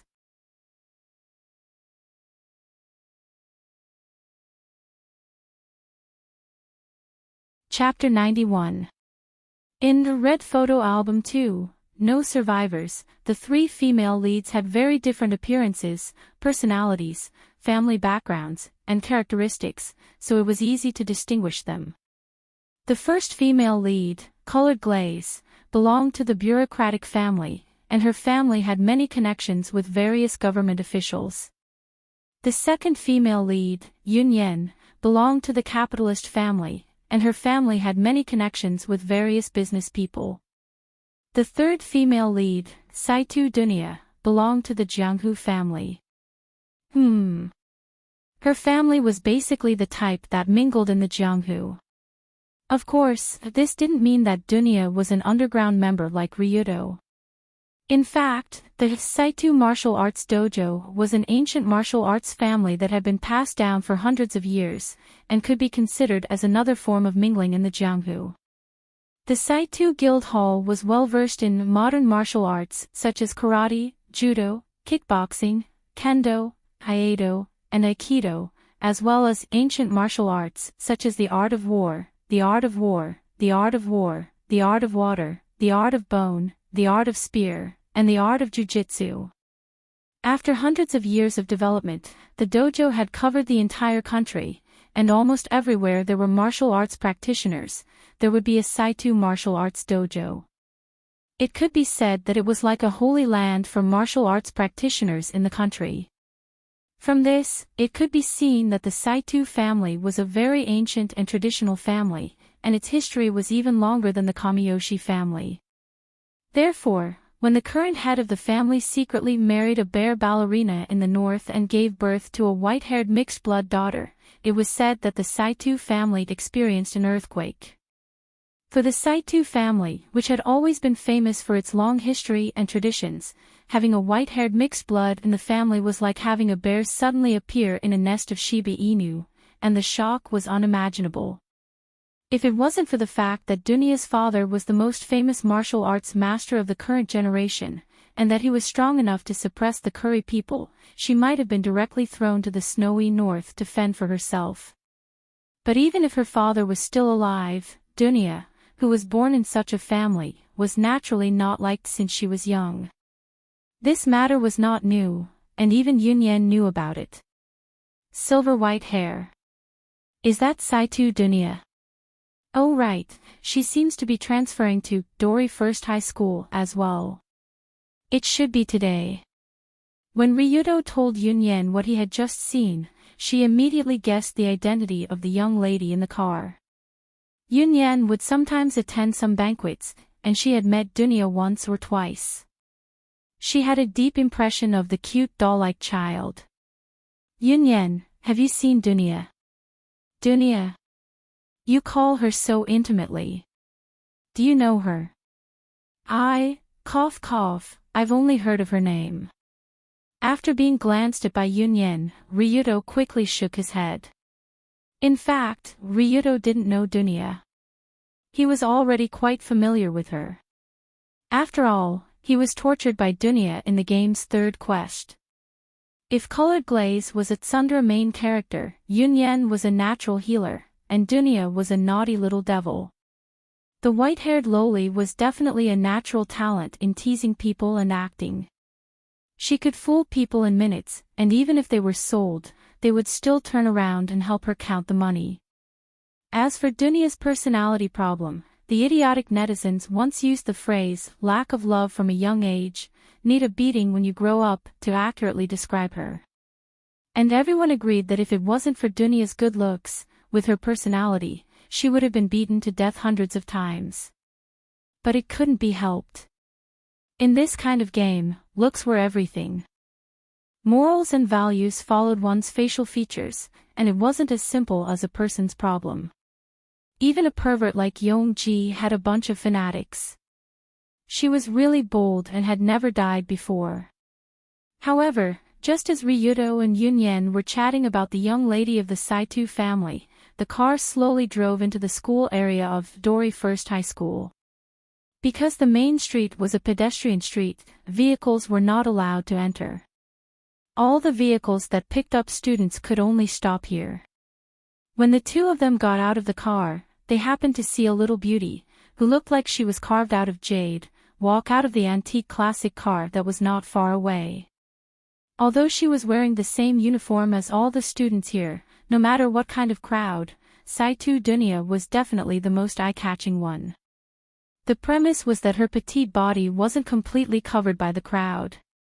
As a mixed breed of hairy bear and Shiba Inu, Dunya's skin was so white that it was almost transparent. Her silky silver hair was tied into a cute twin ponytail with a ribbon behind her back. It naturally fell behind her slender waist. Her small and regular facial features, coupled with her emerald eyes, added a kitten-like sharpness and unapproachable feeling to this petite young miss. Overall, if the eldest daughter of the Saito family didn't open her mouth, she would look like a small and exquisite porcelain doll. Unfortunately, she had a mouth that could speak. As Dunya stepped out of the car door, the bodyguard in the car quickly poked his head out and said, "Young lady, remember to press the emergency button immediately if there's anything. We will rush in to protect you at any time." You've said this for the third time today. Do you think I'm the same as you, a pig that has to memorize the words emergency button? Humph. Hearing this, Dunya stopped for a moment, then turned her head and replied in her clear and sweet voice like a lark. Right, it's a pity that she has a mouth that can speak. If only she was stuffed with something, such as a mouth ball or something. If it was a normal person, it would be hard to imagine that such a cute little girl like a carved jade would speak such vulgar words. But the bodyguard in the car just nodded as if he was used to it. Well, the sharp-tongued loli was indeed worthy of her reputation. Unless she was in disguise, she would always be sharp-tongued. The vulgar words just now happened to be heard by Ryudo and Yunyen, who were walking over here. The former immediately showed a tacit expression. However, Yunyen, who heard Dunya for the first time, didn't have such a natural expression. This. Did I hear it wrong? Why would Dunya say that? Probably because she didn't wake up early in the morning, so she's in a bad mood. It's possible. I chatted with her for a while at a banquet before. At that time, she wasn't like this. She was obviously a very polite child. Just as Yunyen recalled the situation when she chatted with Dunya at that time, the girl with white hair and double ponytails who just said vulgar words seemed to have noticed Yunyen and Ryudo behind. The moment she saw Yunyen, Dunya first frowned slightly, and then the muscles on her face quickly twisted, and she immediately put on a calm and elegant, fake smile of a young lady.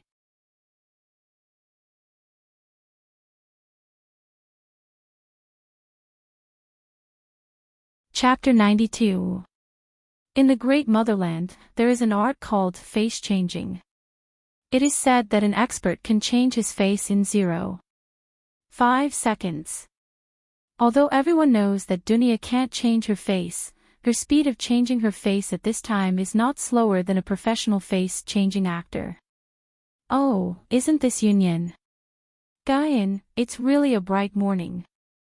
After changing into the Big Miss face, Dunya walked with a calm smile, elegantly walked in front of Dunya, and nodded slightly to her. The first rule of the Big Miss: use honorifics when talking, even if it's a little redundant, don't care. The second rule of the eldest Miss: when you speak, you have to lengthen your sentences and slow down your pace to create a steady and elegant image. The third rule of the Big Miss: when talking, you must be dignified and quiet, virtuous and elegant, don't look sideways, face natural, back straight, hands in front of the body. If only from the perspective of the assessment, Dunya's Big Miss style, at this time can be said to be quite standard. But after hearing the vulgar words of this Big Miss Saitu before, no matter who it is, they will feel that at this time she is very fake. From a street shrew to an elegant Big Miss, Dunya really changed too fast. It's like after getting on a car, the car sped up to 200 kilometers per hour. So Yunyen, who saw all this with her own eyes, was also shocked by her. She could only nod and ask as calmly as possible, Dunya-san, long time no see, are you coming to school today? Yes, I heard that Dori First High School has a simple spirit, so I asked my father to let me transfer here. I hope I didn't cause any trouble to you. Speaking of this, Dunya bowed slightly again, the smile and expression on her face were always very gentle. But when hearing her pure nonsense, Ryudo's mouth couldn't help but twitch. What did she mean by asking her father to transfer schools because she heard that the school was simple and honest, and that there were many talents here? It was clearly because she had beaten up a few hooligans in her original school that she had no choice but to transfer schools, okay? According to Ryudo's understanding in the game, the reason for Dunya's transfer was simple. She had originally studied in a private aristocratic academy. That's right, it was the kind that specialized in nurturing aristocratic young ladies. Not long ago, when Dunya and her friends went out shopping, they met a few hooligans. Those hooligans flirted with them, so Dunya took action. That beating made those hooligans kneel on the ground and kowtow to beg for mercy. It was the kind of beating that was almost stuffed into an urn. However, even though she enjoyed the beating, the school found out about her violent behavior, and Dunya was criticized and punished. Principal, I didn't do anything wrong. Why are you punishing me? Saito classmate, our White Lotus Women's Academy aims to cultivate virtuous girls. How can there be virtuous girls who beat up others on the street? Then a virtuous lady deserves to be taken advantage of. She can't fight back even if she is insulted. If someone is rude, then you can just turn around and leave. Why bother with those hooligans? F***CKU. What? Saito classmate, you just said. I said F***CKU. If being a virtuous lady means I have to swallow my anger, then I don't want to be a virtuous lady. Boom. At the end of the legend, Dunya smashed the table in front of the principal with one punch, scaring the old principal to the point that he lost control of his bladder.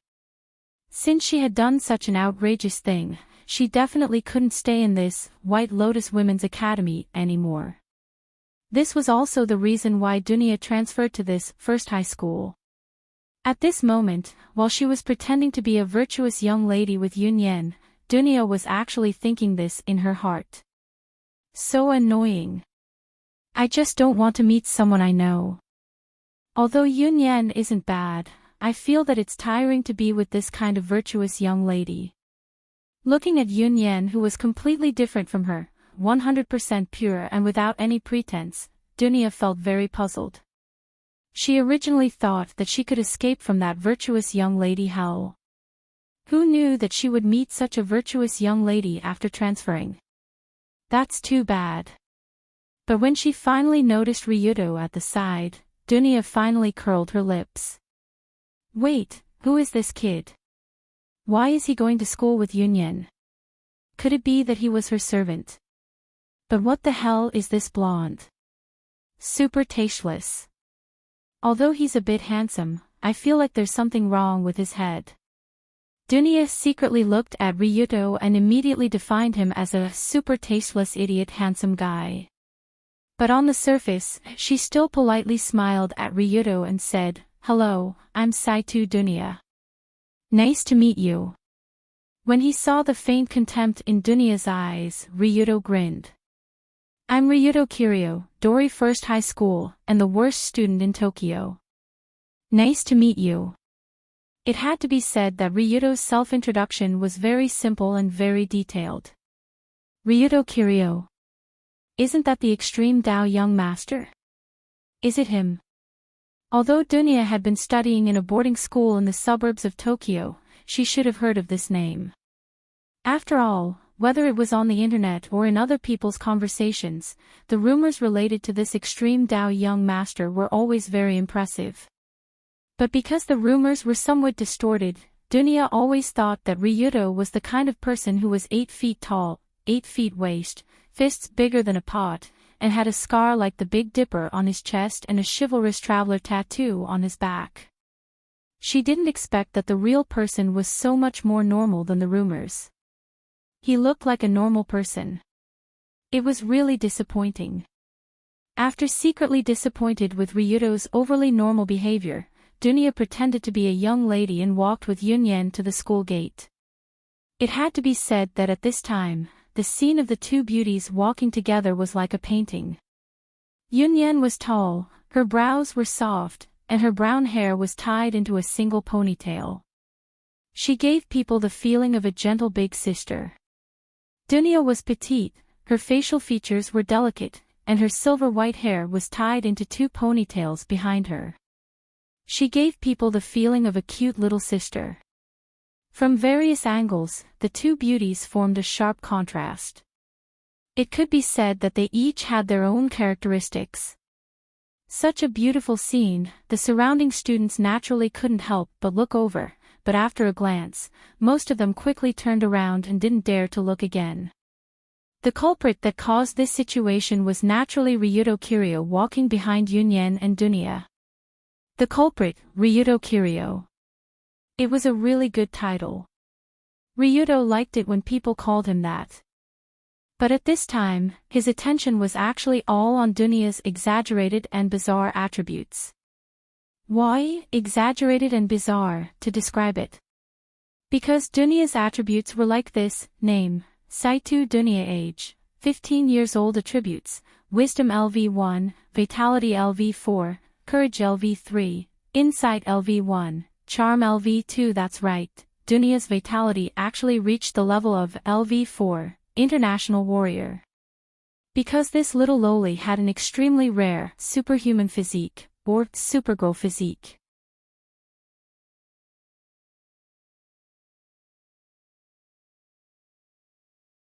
Chapter 93. From the day she was born, Dunia was so different.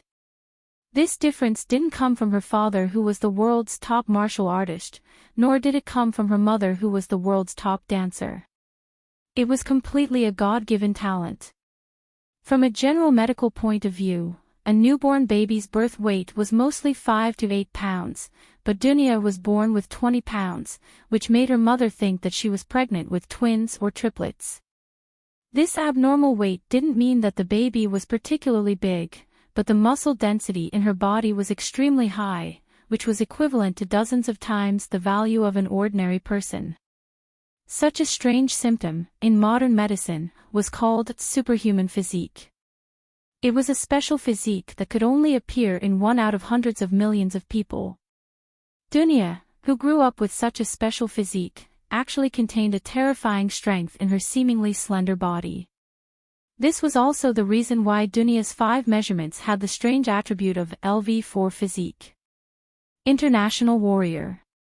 Indeed, if only looking at the physical ability, Dunya was even comparable to Tenmu Ayam. They were both monsters that could crush human bones like candy. However, compared to Ayam's ruthlessness, Dunya had been hiding her special superhuman physique. She had never even used her real strength on humans to avoid causing an irreversible tragedy. Just like when Dunya beat up those hooligans, she had to restrain herself a lot to avoid turning those hooligans into a pile of broken body parts in front of everyone. Good heavens, I don't even know if I can beat her now. She's simply a little monster. While walking behind Dunya, Ryuto looked at her petite body from top to bottom. It seemed that it was hard to imagine where this guy's strange strength came from. Although, Ryuto was just curious about how strong Dunya's body was, so he quietly followed behind and stared at the little girl's body. However, from the third-person perspective of the onlookers, this guy looked like a pervert who had taken a fancy to this cute girl with top-notch looks and was tailing her forcefully. Should we call the police? On the road less than 300 meters away from the main gate of Dori No. 1 High School, countless students who were walking by with their heads lowered or turned their heads away all had the same thought. He looked at Warner, who seemed to be sizing up his target with the typical criminal gaze. Look at the weird uncle swaggering behind the 2 beauties. She looked at Na's shameless expression as if he didn't feel that he was doing something bad. Therefore, early in the morning, many people had already silently held their phones in their hands, ready to call 110 for emergency help at any time to prevent the 2 beauties from unfortunately falling into the hands of the devil. Especially the little girl who had just transferred in today. She looked like a pure and cute human doll. If she was bullied by that bastard Ryuto Kiryu, she would definitely cry pitifully. Once they thought of Dunya silently crying after being bullied, the surrounding students couldn't help but feel heartbroken. Of course, if they were told that this pure and cute little girl could punch Ryuto's brain out of his nostrils, no one would believe it. Thus, when the group of students looked at Dunya as if they were looking at the unlucky heroine who had been possessed by something dirty, Dunya herself was very confused. What's going on? Why are they looking at me with a mixture of pity, sadness, and helplessness? Is there something wrong with their heads? For Dunya, who had just transferred to this school, she still couldn't understand how the words Ryuto Kiryu could be equated with scum. Naturally, she didn't understand why she would encounter such gazes. For a moment, Dunya, who was walking, felt uncomfortable all over. After all, she had never experienced being stared at by a group of people so early in the morning. It made her feel as if she was walking to the execution ground. However, in this strange atmosphere where 2 great beauties were walking in front, followed by a jinxed evil spirit, and surrounded by a group of people who were ready to call the police at any time, 2 beautiful figures coincidentally rushed over from the other side of the road, making the already chaotic situation even more chaotic. Young mistress, the atmosphere over there seems to be a little strange. Something's happened. Although they were several dozen meters away, as Kanzaki Colored Glaze's bodyguard, 16 Nights Dancing costume, Kanzaki's Colored Glaze, was still able to sharply sense the burning air. The students' eyes were filled with uneasiness and panic, and many of them were unconsciously holding their phones in their hands, as if they didn't know where to go. This situation was very similar to when Dancing Costume followed Bunny Ball Sensei to the battlefield to experience the tense atmosphere. Was this a battlefield? Why did the school's entrance become a battlefield so early in the morning? Why were they all holding their phones with guns drawn? Were they all crazy? Just as Dancing Costume was puzzled by the strange situation, she first saw Yunyen Tsukimi and Dunya Saito walking out from the crowd, followed by Ryuto Kiryu. In about a second, she understood everything. This Kamiyoshi's samurai couldn't help but smile bitterly. That seems to be the young mistress of the Saito family. I didn't expect that she would be targeted by Ryuto the moment she transferred over. She's quite unlucky. Unlucky. Heh, it doesn't seem like anyone is the unlucky one. But when Dancing Costume looked at Dunya with sad eyes, the colored glaze on the side snorted and wanted to go around them. If there was anyone in this school who could see through Dunya's true colors, it would be the colored glaze. If Dunya was a little fox who had muscles all over her body and was trying to disguise herself with lace, then Luli would be an old fox who had long become a demon and no longer needed to disguise herself. Therefore, how could this young mistress of the Saito family hide from colored glaze's eyes? That little brat's pretentious attitude, it was better not to have anything to do with her. Moreover, Yunyan and Ryuto were also here, it was better to leave first. When colored glaze noticed that the situation was not right, she wanted to quickly leave without hesitation. However, although her brain was good and her eyes were sharp, the speed of turning around was a bit slow. "Ah, isn't that colored glaze classmate, good morning." Before colored glaze could sneak away, Yunyan who was walking not far away had already noticed her, and then waved and greeted her in front of everyone. "Are you kidding me? Why do you have to call me at this time? Can't you see the atmosphere, natural idiot?" After hearing Yunyan's words, colored glaze who originally planned to run could only awkwardly turn around and wave at the strange trio with a smile, but she couldn't stop cursing in her heart.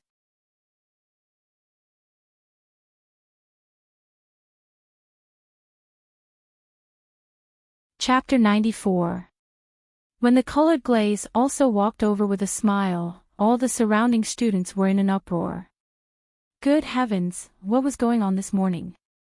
How could they see the dreamy scene of three great beauties gathered together?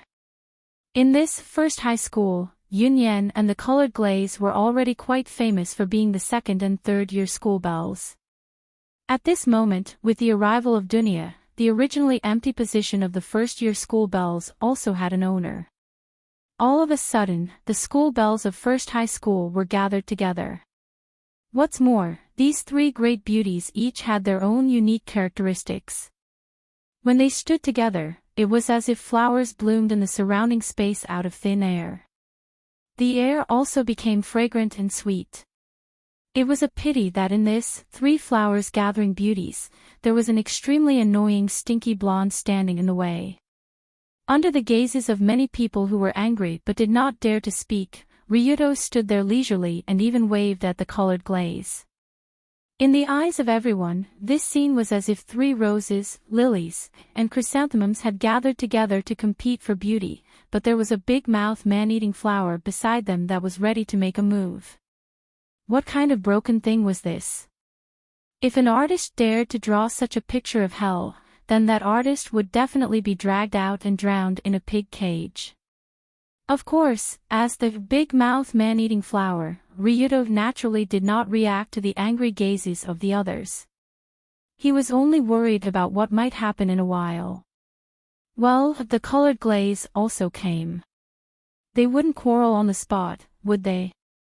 When Ryuto saw Yunyan call the colored glaze over, he couldn't help but smile bitterly, as if he had already predicted what would happen next. Among the three female leads, Yunyan was a natural good person and lubricant for the team, so she could get along with anyone. However, the attributes and personalities of the other two were seriously incompatible. After all, colored glaze was a strategist while Dunya was a general. One relied on intelligence while the other relied on strength. In the first place, it was easy for one to get along with the other, not to mention that Dunya was willful and liked to put on an act. Colored glaze could see through her at a glance, so it would be strange if they got along well. On the other hand, Dunya was not used to seeing colored glaze, who was a classic lady from every angle. She also felt that colored glaze was too fake, and she was fake from head to toe. Therefore, when the two of them were about to meet, this was what they were thinking. Colored glaze, what a fake young lady. It's a pity that you're not good enough at pretending. You don't know what you're talking about. Dunya, this woman is obviously scheming. She's definitely not a good person. However, although both of them thought so, they naturally couldn't openly express their disgust in public. Therefore, Colored Glaze walked up to Dunya and said with a perfect smile, "Hello, Dunya-san. Nice to meet you. I'm Kanzaki Colored Glaze. Nice to meet you." Dunya also covered her mouth and pretended to be surprised as she replied, "Aw, are you Colored Glaze-san? I've heard so much about you. I didn't expect to meet you here. Dunya-san, you're new here. If you need any help, please don't hesitate to ask. No need to be polite. Is that so?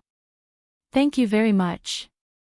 I just transferred here and felt a little nervous, but with Colored Glaze-san and Yunyan-san here, there's nothing to be afraid of. Hee. What's going on? Why do I feel like they're not having a normal conversation? On the surface, Colored Glaze and Dunya's conversation didn't seem like there was anything wrong with it. It was just normal social talk. However, some of the more sensitive students around them also keenly felt the strange atmosphere that pervaded their bodies. How should they describe this feeling? It was just like in a palace drama.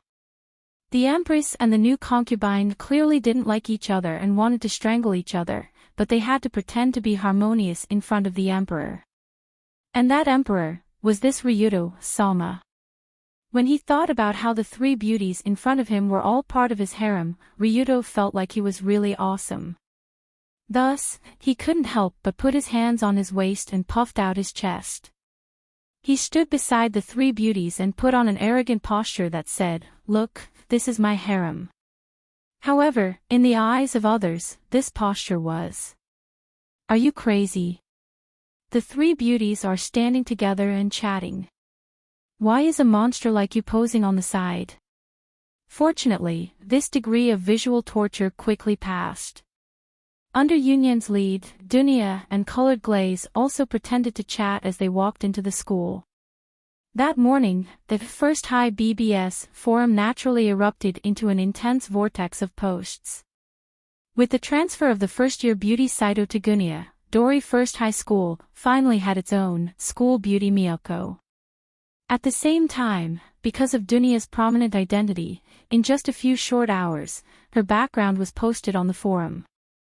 Most people had a preliminary understanding of this ancient martial arts family's young miss. Of course, the things that happened in the White Lotus Girls' Academy before were not exposed. After all, it was a semi-closed aristocratic girls' academy. The things inside rarely spread to the outside. Originally, Ryuto didn't have any thoughts about Dunya's transfer for the time being. At most, he planned to talk to her when he was free. Who knew that when he was eating with Colored Glaze at noon, Ryuto unexpectedly heard new information. Colored Glaze picked up a cup of tea, took a sip gracefully, and said inadvertently, "Recently, the Saito Guild Hall and the Heavenly Eye Group seem to be in conflict. The conflict between the two sides is intensifying." What? There's such a thing. Hearing this, Ryuto put down the chopsticks in his hand and asked in a surprised tone. In the third storyline of the original work, the Saito Guild Hall and the Heavenly Eye Group did frequently have conflicts in the middle and later stages, but it was still early. Why did these two forces suddenly fight when it was still early? It is said that it was caused by an Augusta Westland AW-101 helicopter. Augusta Westland AW-101. When Ryuto heard this model, he couldn't help but touch his head, because he seemed to be familiar with this model. According to Colored Glaze, about a week ago, there was a helicopter belonging to the Heavenly Eye Group flying randomly in Yodo. Just when the helicopter was flying at a low altitude, the wind pressure shattered the glass of a Saito martial arts hall, and the glass accidentally scratched the face of the curator's wife. Therefore, the curator angrily called a group of people to chase after the plane.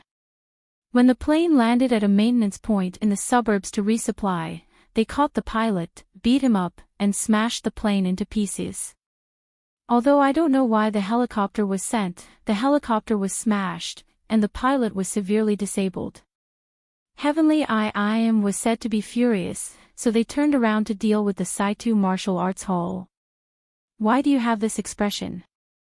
After Colored Glaze explained the conflict between the Heavenly Eye group and the Saitu Guild Hall, she saw a strange expression on Ryuto's face, so she couldn't help but ask in confusion.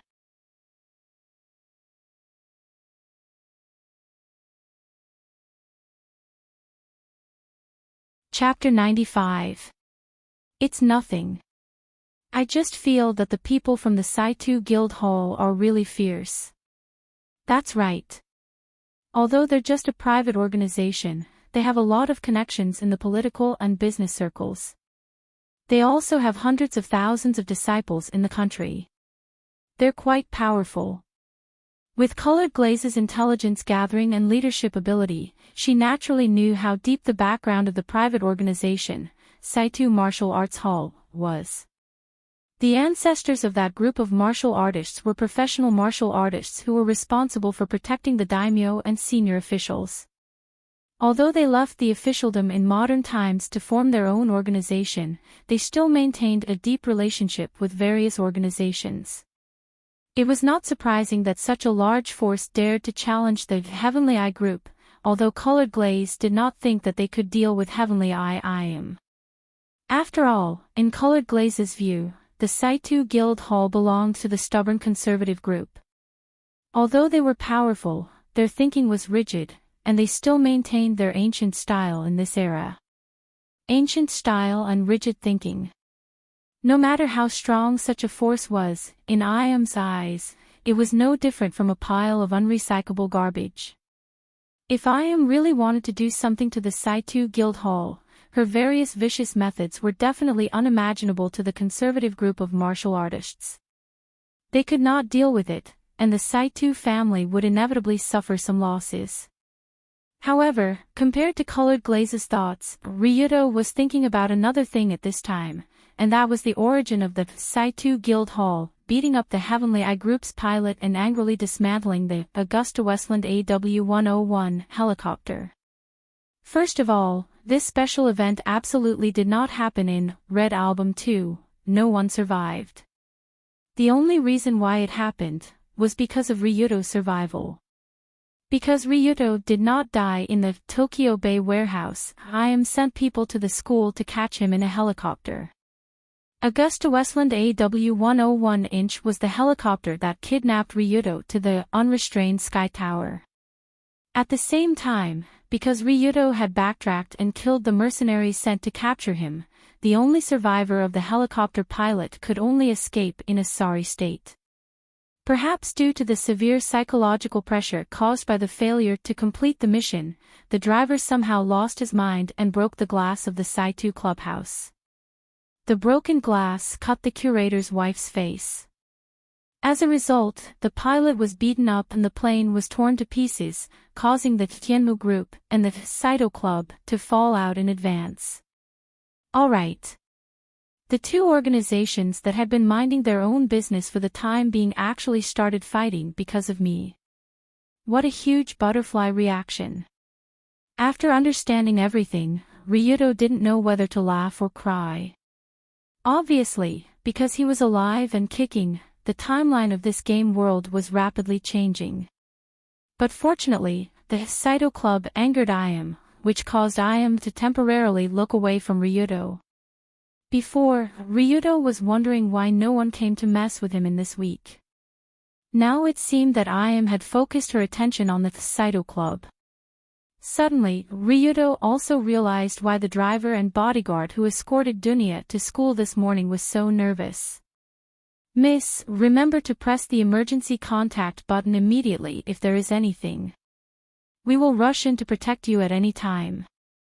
From the words of the bodyguard, it should be that Dunya's father knew that the Tianmu group might play some dirty tricks, such as kidnapping Dunya, so he strengthened her security work and alert level.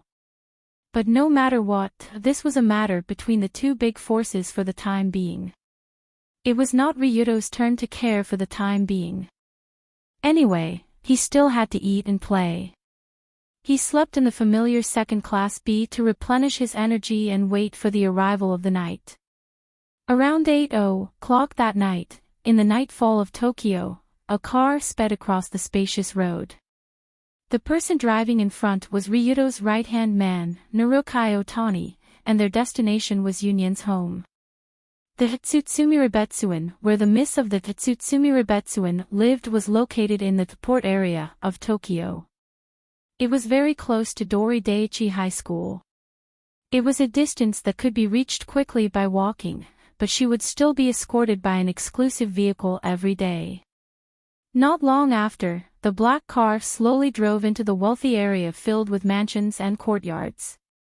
It stopped half a street away from the Hitsutsumi Rebetsuin.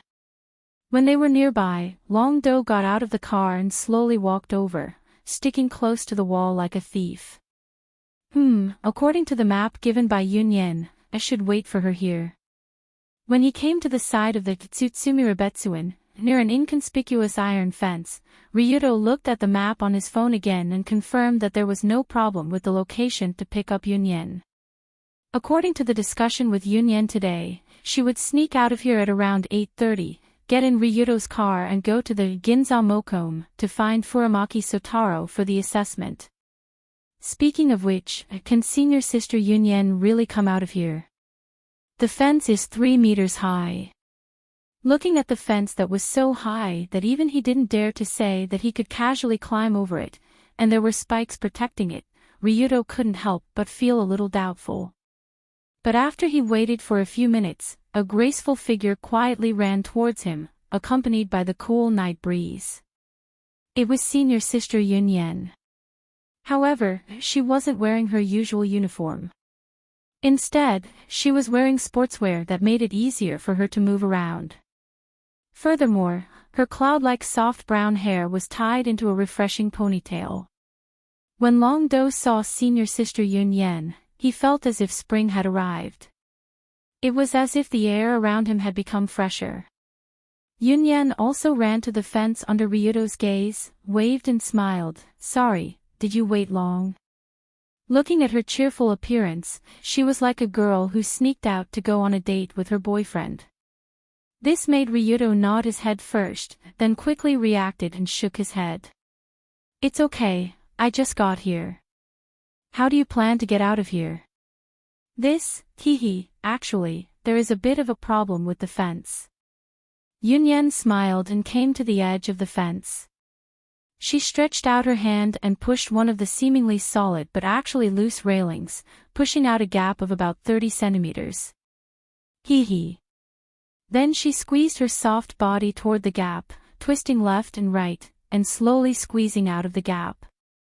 Originally, Yunyen's escape method was not a problem. The problem was, well, she had a good figure, and she was wearing a tight-fitting sportswear.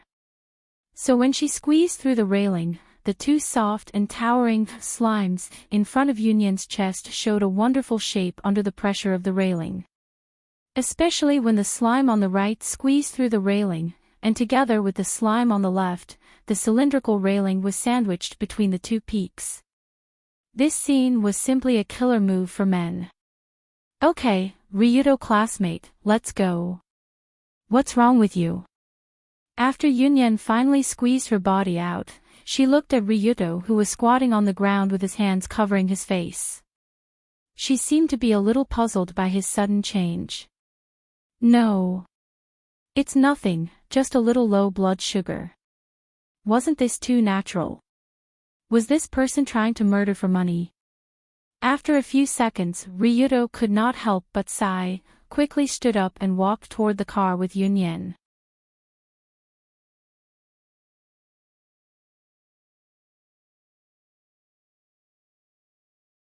Chapter 96. The Ginza at night exuded a charming and colorful light. Red, green, yellow, and colorful, all kinds of signs competed with each other at the intersection, and the door to attract customers was also constantly wandering in the crowd. Wow, is this the entertainment street that night? It looks so special. Yunyan, who was sitting in the back seat with Ryuto, excitedly looked at the scene she had never seen before, and her pretty face almost stuck to the window. In the past many years of life, Yunyan had never been allowed to go shopping at night, let alone come to this kind of place, so it was not difficult to understand why she would feel excited. When they came to the alley where they learned from Furamaki, Ryuto ordered, "Narukai, stop here. Second generation head, this area is full of fish and dragons. If you want to take Miss Yunyan with you, it's best to disguise yourself." Before getting out of the car, Narukai looked at Yunyan's inexperienced appearance and couldn't help but remind her. Insiders clearly knew that Tokyo at night was a devil's den, especially in the streets and alleys. No one could guarantee what ghosts they would encounter at the corner. Yunyan, who wore sportswear, had pure eyes, and an innocent expression, was definitely the kind of person who was most likely to get into trouble in Tokyo's devil's den at night. "I know. Yunyan, come and put this on." Ryuto was naturally very clear about this kind of thing, so before getting out of the car, he deliberately took out a mask and a hat and handed it over. The mask could cover most of Yunyan's appearance, and the hat could also stuff all the cloud-like soft hair, so it was almost foolproof. Wow, wow, wow, this is really fresh. After covering most of her peerless appearance and temperament, Yunyan followed Ryuto into the depths of the alley. Yunyan looked around at the eerie alleys on both sides. It was her first time here and she couldn't help but look around curiously. Ryuto taught him as he walked, "Just turn your eyes left and right and observe your surroundings. Don't move your head around. If you reveal that you're a novice in the dark alley, you'll be targeted easily at night." Is that so? Also, it's best to stick your hands into the bag as much as possible and pretend that you're ready to grab something. I see. This is common knowledge in the underground world. As Yunyan followed Ryuto through the alleys, she quickly wrote down the underground knowledge that might be useful for her writing. Not long after, the two of them arrived at the empty space in the alley where Ryuto and Furamaki had learned Furamaki-style martial arts. At this moment, Furamaki Sotaro seemed to have been waiting here for a long time. His back was facing the entrance of the alley, and his hands were behind his back.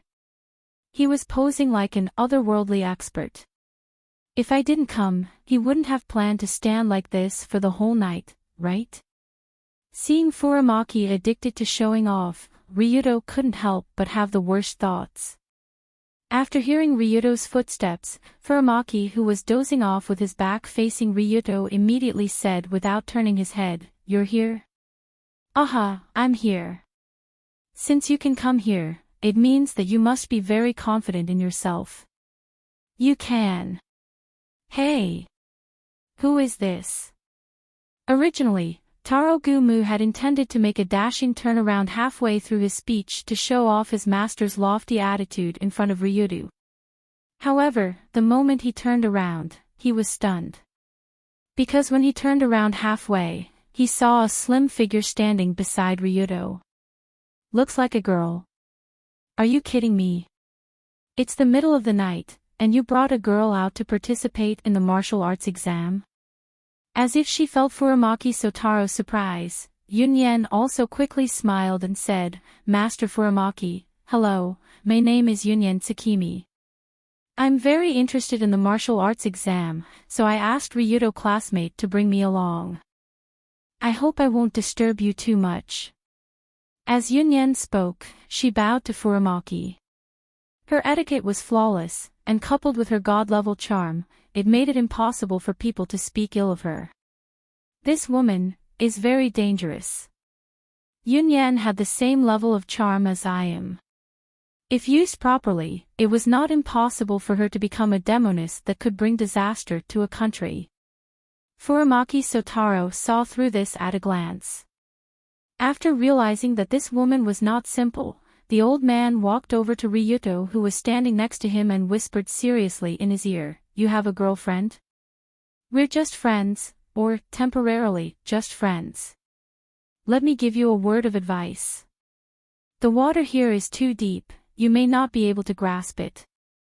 Although Furamaki Sotaro's words sounded like he was driving an old car, in fact, he was sincerely reminding his back. After all, being together with Yunyen would really lead to countless troubles. However, Ryuto replied with a smile, "It's okay, I don't need these 100 or 200 troubles. I'll just deal with whatever comes my way. You're really brave, but I don't know if your strength is worthy of your courage." After understanding Ryuto's determination, Sotaro took 2 steps back and said in a voice that even Yunyen could hear. Could it be that it's about to start?" After feeling the seriousness that quickly spread out from Sotaro's body, Yunyen couldn't help but swallow a mouthful of saliva. She looked at the master and disciple nervously and excitedly. Ryuto also casually rolled up the sleeves of his shirt and asked faintly, "Is it starting here? My opponent is you." "No, your opponent is not here, it's in the Sai River Plain Underground Fighting Arena." The Sai River Plain Underground Fighting Arena. When he heard this familiar name, Ryuto's eyebrows slightly raised.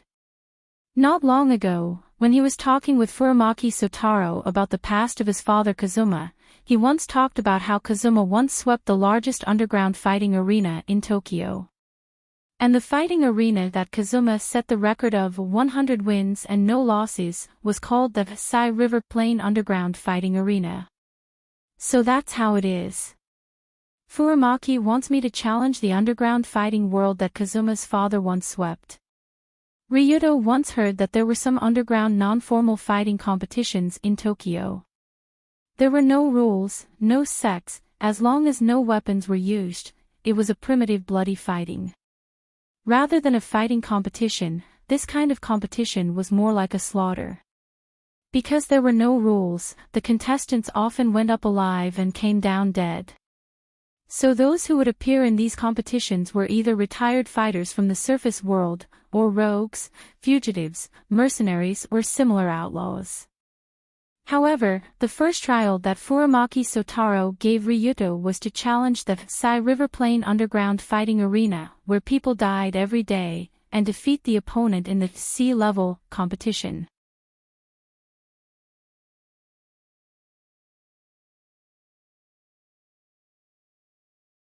Chapter 97.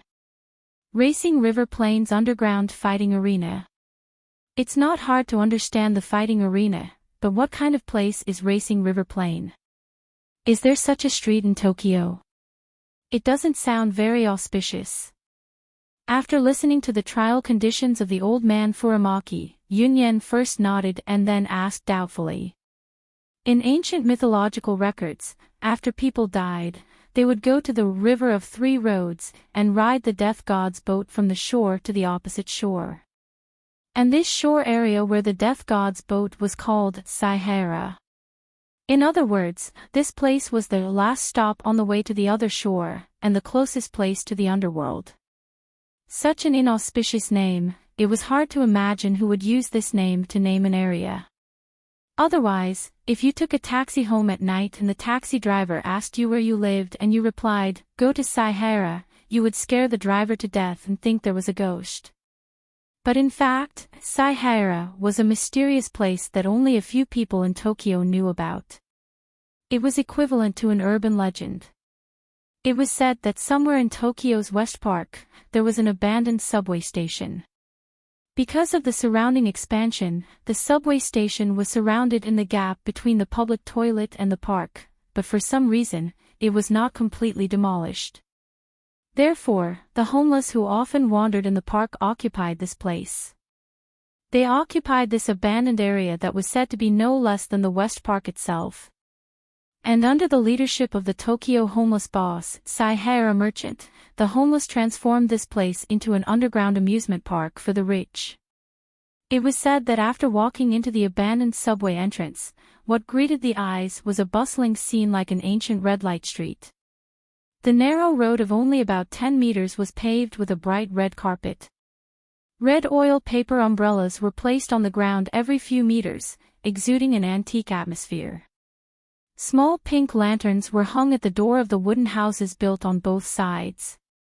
From the outside, one could see that inside the half-covered room, there were many women wearing kabuki costumes and heavy makeup. If one wanted to accurately describe the style of this Saihara underground street district, it was as if the customs of the Edo period hundreds of years ago were presented, giving people a feeling of time and space reversal. However, most of the people walking on this street were wearing masks and expensive suits. They looked like rich men with greasy hair and powdered faces. This made people jump out of the fun of the Edo period and return to the dirtier modern world. Was this the legendary Saiji River original underground street district? The construction was quite decent. Not long after, Longdo and Yunyen walked through many small alleys under the lead of Taro Gumu. In the end, they even went around a public toilet and a park. Finally, they passed through the abandoned subway and arrived here. Even Ryuto was dazzled by the magnificent underground world. Yunyen was so excited that she almost screamed. She stretched out her trembling hand and pointed at a red oil paper umbrella in the corner not far away. There was a bed under the umbrella. Suddenly, Yunyen asked in an excited tone, "Ryuto, what is that for?" "This should be for passers-by to rest, right?" Longdo scratched his head and said uncertainly. "Wow, I have never seen a roadside rest area like this. Ryuto, come and sit." Therefore, Yunyen skipped towards the red paper umbrella. She even pulled Longdo to sit down with her. She wanted to take out her phone and take a beautiful picture of them first. However, old Master Gumu walked over and reminded her with a smile, "Indeed, it's for passers-by to rest. However, it's not an ordinary rest. It's for the wanderers and customers of the Edo period to do business. You girls and guests." Hearing this, Longdo was so scared that his scalp went numb. However, Yunyen still asked curiously, "What do wanderers do?" "Perform." "Not perform, but sell their bodies." Sell their bodies. Wanderers are known as prostitutes in ancient times. They sometimes have sex with customers under the red oil paper umbrella by the roadside to attract more customers to continue their business. Sell their bodies. Prostitutes. Have sex. Do business. Suddenly, Yunyan looked at the red oil paper umbrella above her head, then looked at herself and Ryuto sitting on the bed. Her brain couldn't process such interesting information in a short time. 3 seconds later, Yunyan blushed and quickly pulled Ryuto up from the bed. At the same time, she completely deleted the photo in her phone. Seeing her embarrassed state, Ryuto couldn't help but ask with a smile, "Yunyan, are you okay?" I'm okay, but this is too strange. On the side of the street. Don't they feel embarrassed?" Actually, Yunyan didn't know about the existence of the wanderer profession. But the roadside mattress and the oil paper umbrella were still beyond her knowledge. "Well, it's good that you don't understand, because it just means that your life is very happy." Facing Yunyan's incredulous question, Ryuto patted her on the shoulder and explained with a smile. For a lady like her who was born in a privileged family and never had to worry about money, let alone starving, selling her body for money was obviously a very shameful thing. But for those who were abandoned on the side of the road at birth and had nothing but their own body, they were already used to the disdainful transaction in the eyes of ordinary people. In the face of the threat of survival, dignity, they were worthless. This was not only the world of the wanderers, but also the world of those who were not accepted by society, such as extreme Taoists. Everyone living in the underground world had already done their best to survive, and there was absolutely no extra time to care about other things. There was no doubt that such a world was abnormal, but it did exist. Not only in the Edo period, but even in this glamorous modern society, it still existed. After listening to Ryudo's explanation, Yunyan fell into silence for a while. It wasn't that she didn't understand Ryudo's words, but the more she understood, the more she found that she didn't seem to understand anything. Just as Ryudo said, Yunyan's life was very happy. So she didn't experience the hardships of life and didn't experience the bitterness of bowing down for 5 buckets of rice. Perhaps it was because of this ungrounded life experience that caused Yunyan's novel to be completely out of the ordinary. It gave the reader the feeling of a heavenly steed soaring across the sky, flying up into the atmosphere, and then hovering between the sun and Mars. Therefore, for Yunyan, this trip to the Sai River Plain did indeed give her a lot of knowledge.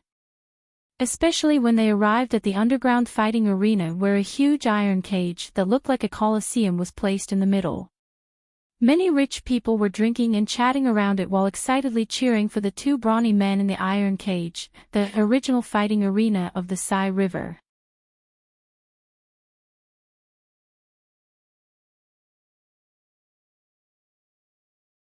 Chapter 98. What the hell is this place?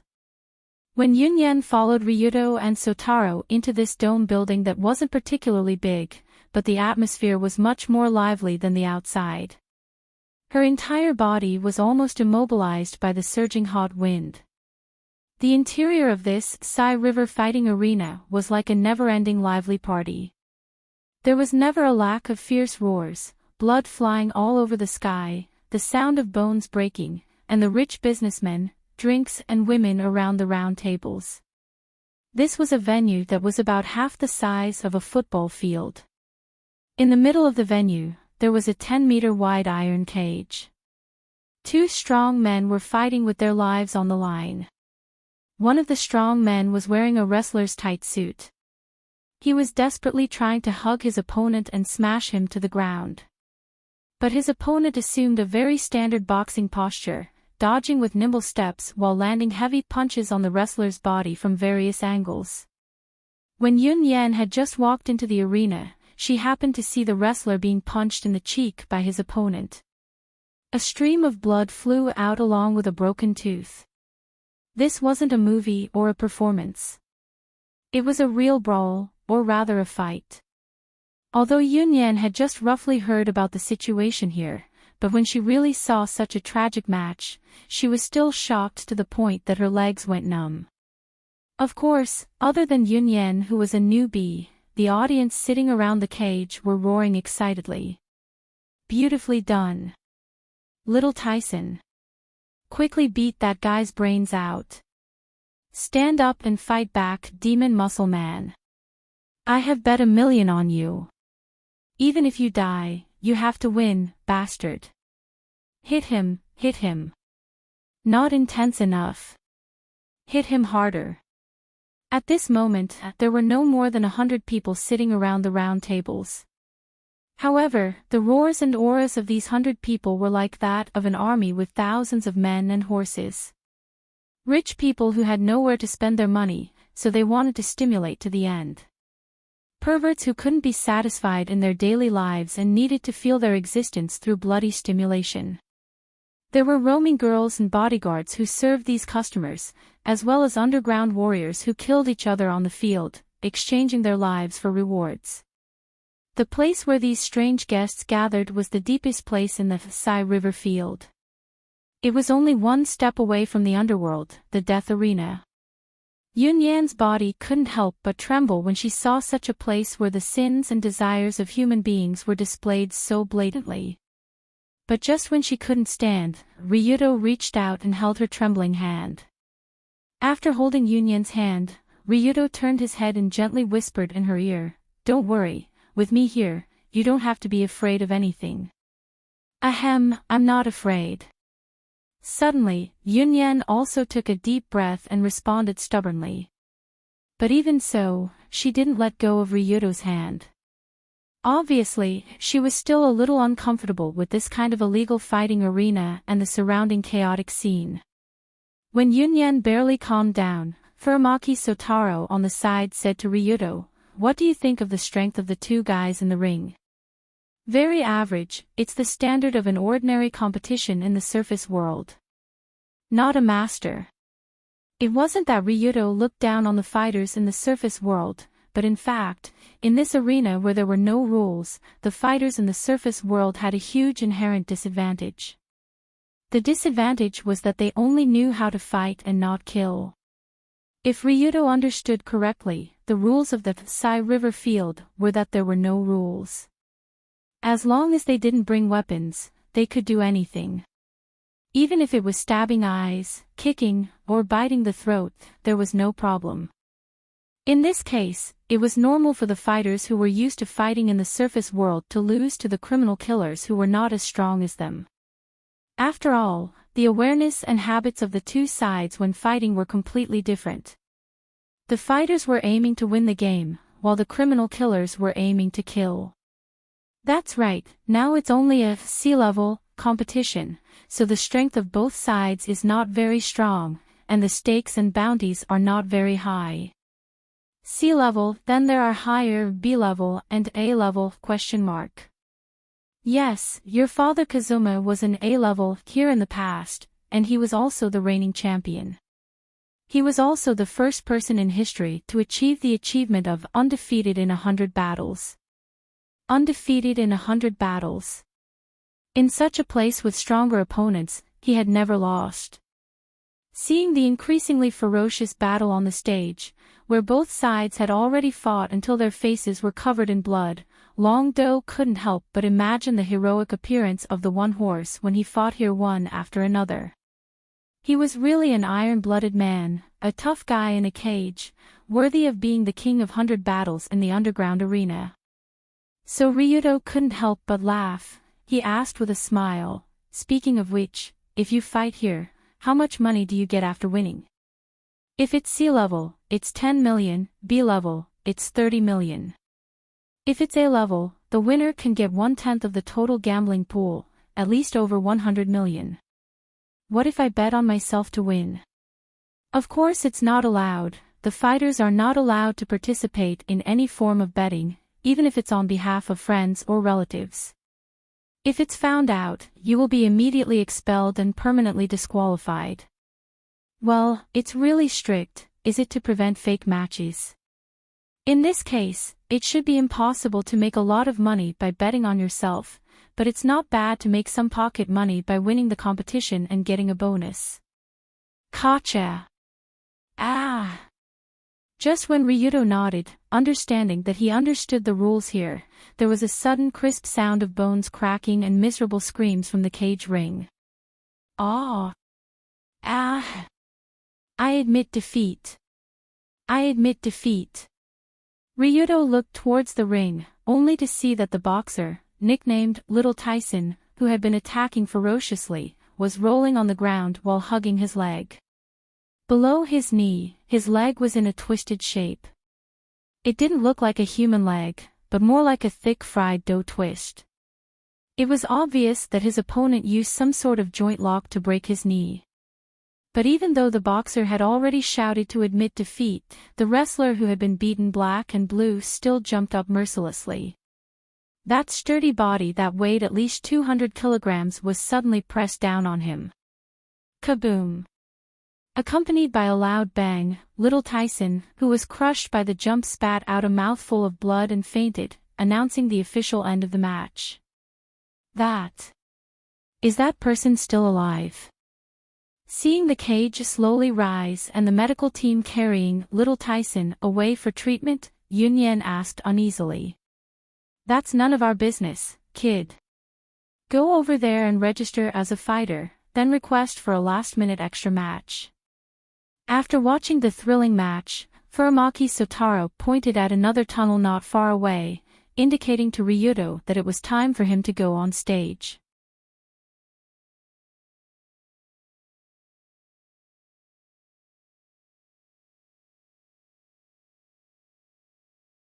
Chapter 99. This. Ryuto, are you really going to fight? Fighting in that kind of place? Hearing this, Yunyan realized that they were not here for sightseeing. Ryuto was also going to fight. But when she saw the extremely bloody fight just now, Yunyan quickly pulled Ryuto's clothes, as if she wanted to stop him from doing something stupid. Don't be nervous, those stinky fish and shrimps can't even touch a strand of my hair. You just sit here and admire my heroic appearance. Long Do smiled as he led senior sister Yunyan to an empty table and arranged for her to sit down.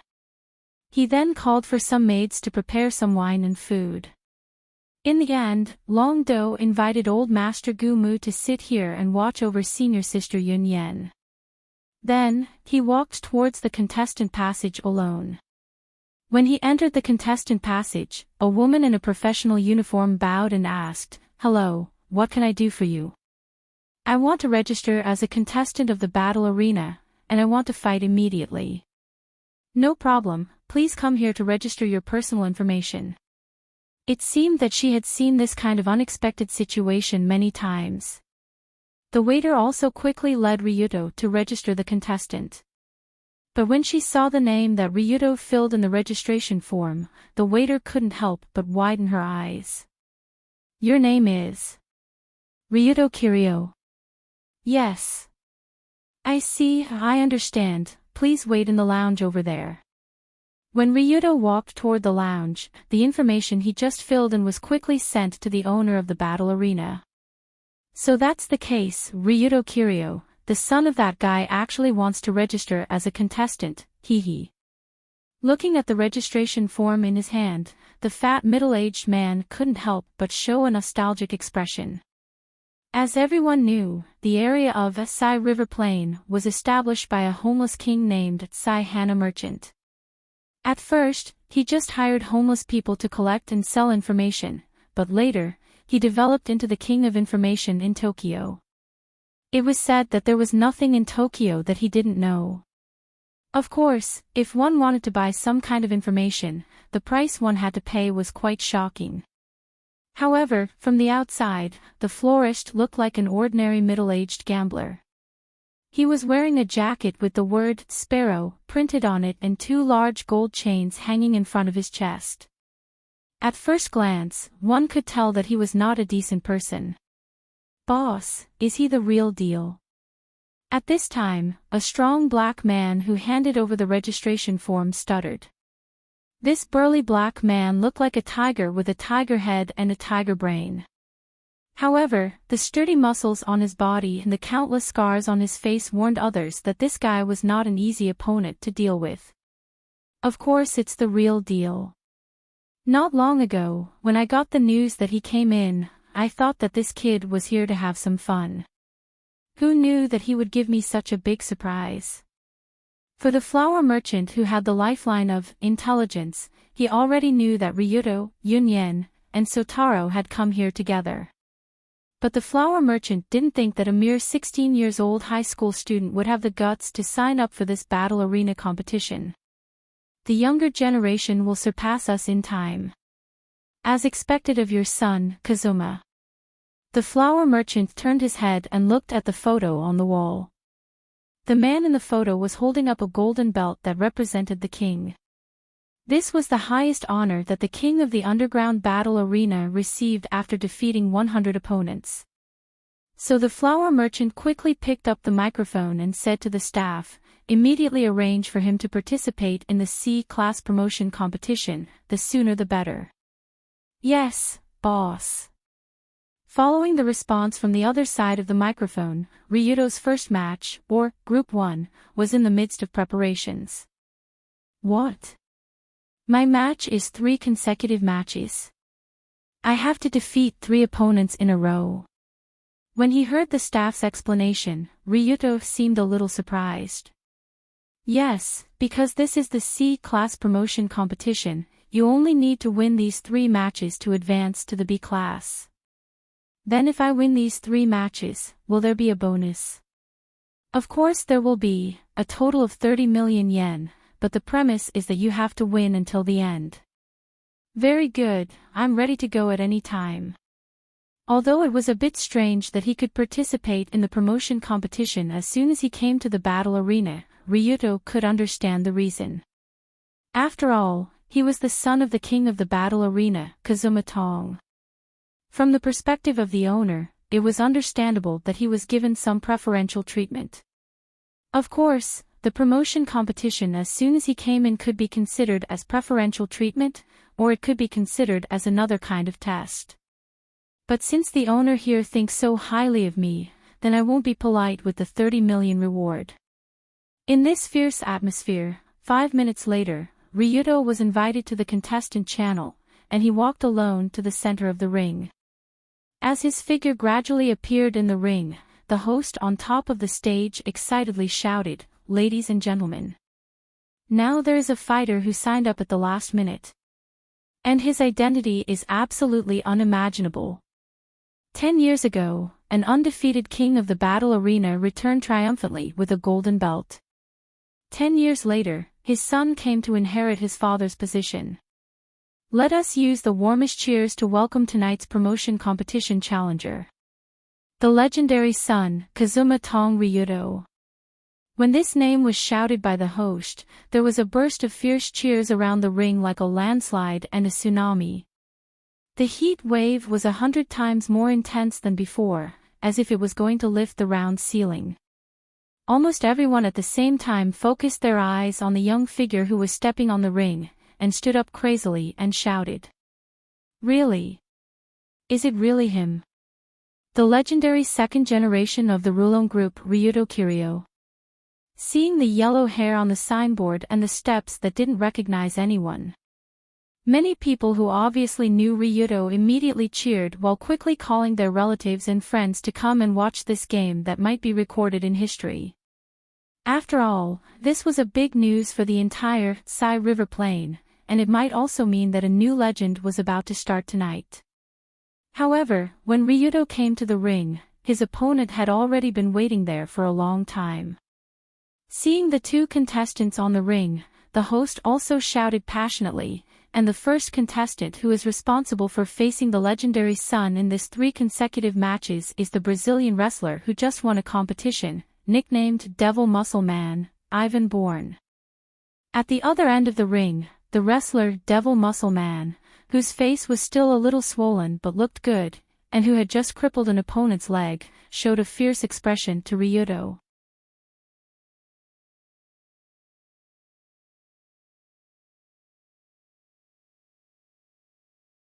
Chapter 100. Demon Muscle Man. Evan Bourne was one of the more famous sea-level fighters in the Sai River original arena. He was said to have worked as a professional wrestler in Brazil before, but he was expelled from professional wrestling because of his misdeeds in the arena. He traveled to many countries and finally came to this underground arena to make a living. In the last battle, this devilish muscle man had successfully broken the leg of the underground boxer, cruelly obtaining the final victory. Although he had just finished a game, Evan Bourne signed up immediately when he heard that there was a new promotion match. After all, in the promotion match, if the contestant on the receiving side won, he would get double the prize money, which was a full 20 million. As long as I can get rid of this kid, I can get 20 million. It's really worth it. Plus the bonus I saved before, as long as I win this game, I can go back to my hometown and get married. Seeing Ryuto's figure gradually walking toward the ring, Evan Bourne's eyes flashed with a hint of joy. He seemed to see the leisurely life of his wife and children. After all, no matter how loud the audience cheered for Ryuto, no matter how big the background introduced by the host was, today's Ryuto looked at most like a handsome blonde high school student from the outside. Such a blonde punk could scare ordinary people, but in the underground world, no matter how much he boasted, he couldn't be related to the word powerhouse at all. The height and body shape of 16 years old completely reflected the unique thin feeling of a teenager. Especially when he stood with the tall Evan Bourne, the comparison between the two sides was more like an adult beating a child. It was completely bullying. He's just a teenage bean sprout, and he dares to come up to the competition. This 20 million is really easy to earn. At this moment, the other players watching the game in the lounge couldn't help but complain. They seemed to regret that they signed up late. Rumble. When the host quickly left the arena, the iron cage that was originally hanging above slowly fell down. Evanborn's face had a greedy smile, and at the same time, he was already imagining his victory in his mind. Oh right, what kind of pose should I make after I win? Do push-ups on this bean sprout's head? Or perhaps he would grab him by the ankle and raise him up to dry him in the sun. Before the countdown began, in addition to Evanborn, the audience sitting around the round tables had already used the betting machines in their hands to silently express their support for this demon muscle man. Furamaki Sotaro, who was sitting at the table, looked at the monitor and said, 182 to 117. It seems like I've been underestimated. Yunyan also looked up at the monitor that showed 182, 117 and asked in confusion, Master Furamaki, what does that mean? It's the betting odds for both sides. If you bet on Ryuto winning, it's 182, and if you bet on the wrestler, it's 117. This means that those who bet on the wrestler winning are more one-sided. How could that be? Don't tell me everyone is so pessimistic. Originally, Yunyan wanted to say, don't tell me everyone is so pessimistic about Ryuto. But before she could finish speaking, she looked into the iron cage and saw Long-do and Evanborn standing opposite each other like an adult and a child. She instantly understood the thoughts of the people who had placed their bets. Indeed, even if Ryuto came with the title of legendary child, he was too young after all. Even Kurashima Kazuma, who was known as the underground war god, was almost 30 years old when he became famous here. A man in his 30s was at the peak of his life in terms of physical ability, skills, experience, and other aspects. But a 16-year-old boy was still in the growth period, or even just at the beginning of the growth period.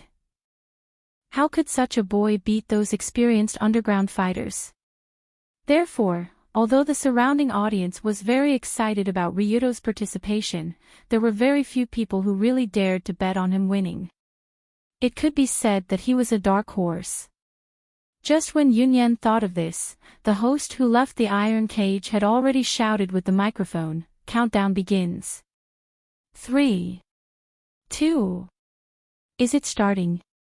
Is he really going to fight with that strong man? Looking at Ryuto in the iron cage with the devil muscle man, Yunyan only felt that her heart was about to jump to her throat. 1. Match begins. No, I don't dare to look. Just as the host shouted, let the match begin. Yunyan unconsciously closed her eyes and stretched out her hand to cover it tightly, as if she was afraid to see the scene of Ryuto being beaten to the ground. But before Yunyan could cover her eyes and finish the sentence, Ryuto classmate, you must come down alive, in her heart. There was a burst of thunderous roars all around. At the same time, the atmosphere around the arena was burning to the extreme. Immediately after, the host who just announced the start of the match shouted in disbelief, the match is over. The winner of the first match is the legendary child Ryuto Kiryu. What? After hearing the host's words, Yunyan trembled in fear and let go of her hand. Her eyes widened as she looked inside the huge iron cage. She saw the devil muscle man, Evanborn, who was ready to throw a heavy punch 2 seconds ago, had already fallen to the ground like a salted fish. His tiger eyes that were still glaring angrily were now rolled back, his chin was crooked at a strange angle, and there was a big shoe print on his face. It felt as if someone had given him a solid slap, causing his face to be crooked. One just like that. After realizing that the opponent had fallen to the ground, Yunyan looked at Ryuto, who was standing in the middle of the arena. At this time, Ryuto's face was not red and he was not out of breath. It was almost impossible to tell that he had just fought. Of course, from a certain point of view, it was indeed not a fight. At most, it was a one-sided beating. But in any case, this match ended too quickly and too suddenly. Although the audience did not expect the match to last for too long. But what everyone did not expect was that it was so fast that even the referee could not react in time. This earth-shattering match was later called the beginning of the legend. And according to the description of a spectator who was lucky enough to see the match with his own eyes, the situation at the time was roughly like this: how do I put it? In short, it was unexpected.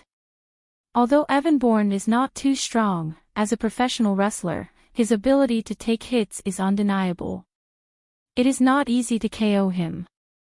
The moment the referee announced the start of the match, Evan Bourne directly pounced on the opponent and tried to use the lock technique to drag the battlefield to the ground. This way, he could use the absolute weight difference to completely suppress the opponent. Looking at the way he pounced, it was terrifying. If he was facing a normal sea-level fighter, he should be able to take him down smoothly. Unfortunately, the opponent that day was not of this level. The second that the burly body pounced, young Master Ryuto stepped to the side and his right fist hit Evan Bourne's chest like lightning.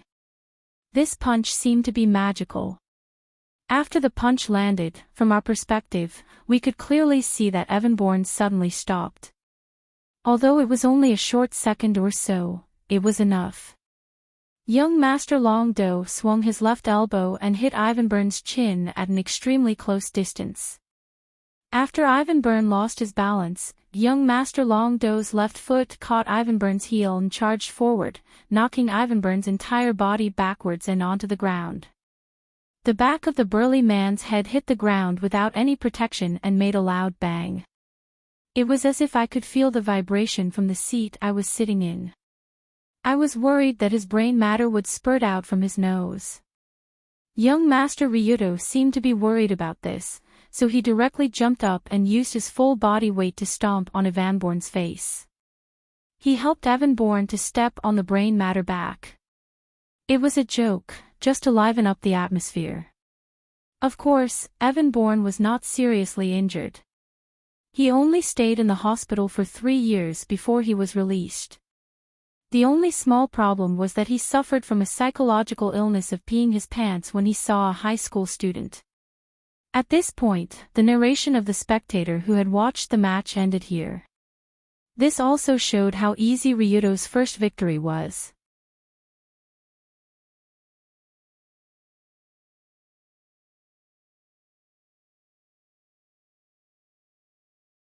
Chapter 101. The winner of the first match is the legendary child Ryuto Kiryu. Along with the referee's roar of disbelief, the first match ended as fast as lightning. According to the accurate statistics, the entire match only took 1.78 seconds. It was really like a flash of lightning. Is this real? I'm not dreaming, am I? Yunyan watched as the huge iron cage rose and Evan Bourne was carried away by a group of people to receive treatment. Her rosy lips couldn't help but slightly open, and her eyes were filled with astonishment. How is this possible? Such a strong and powerful wrestler was defeated by Ryuto just like that. Other than Yunyan, the rest of the audience were also shocked by this shocking scene, and constantly let out thunderous roars. Oh, oh, oh, oh, oh, oh. What did I just see? That's too strong. As expected of the legendary child, it seems like he came prepared. Get those idiots over here right now. If there's a woman, throw her aside. If you don't watch such an interesting match, you'd be wasting your life. For a moment, Ryuto, who was standing in the middle of the field, became the focus of everyone, including Furamaki Sotaro, who was also staring at the youth. Good lord. Is he also a genius? That profound skill, Tiger Fall, just now was already quite familiar, as if he had practiced it for a few years. With Furamaki Sotaro's eyesight, he could clearly see the tit-for-tat confrontation in the ring. Ryuto first used insight to dodge the fatal grab, then his right fist accurately hit Ivanborn's diaphragm, causing him to spasm for a moment. In that short second where time seemed to be frozen, the youth rapidly unleashed a series of vicious and smooth continuous attacks. Every move was aimed at the opponent's vital points, directly knocking the strong and durable wrestler unconscious on the spot. In order to achieve what he had done just now, other than having sufficient mastery of the profound meaning of skill, Tiger Fall, one also needed to have a strong body and mental fortitude. When enemies meet on a narrow path, the courageous will win. First courage, second strength, and third skill. Especially in this kind of cage battle where both sides had nowhere to retreat, the effect of courage was quite obvious. Would he be nervous when others made a move? Was there any burden when he took action? The key to all of this was the guts. The fact that Ryuto, at the age of 16, had the courage to fight without fear in a real battle greatly exceeded Furamaki Sotaro's expectations. Of course, what Furamaki Sotaro didn't know was that Ryuto had already changed his title to Extreme Young Master. After changing to this title, his courage had already reached the level of Level 4, International Warrior. It could be said that he was in a state where he was full of guts and was not afraid of anything even if the sky collapsed. However, although the first fighter had been carried off the field, the competition was not over yet. Not long after, the second fighter had already quickly walked towards the ring under the host's shout. Because this was a promotion match, Longdo had to defeat 3 opponents in a row, and there was no time to take a breather.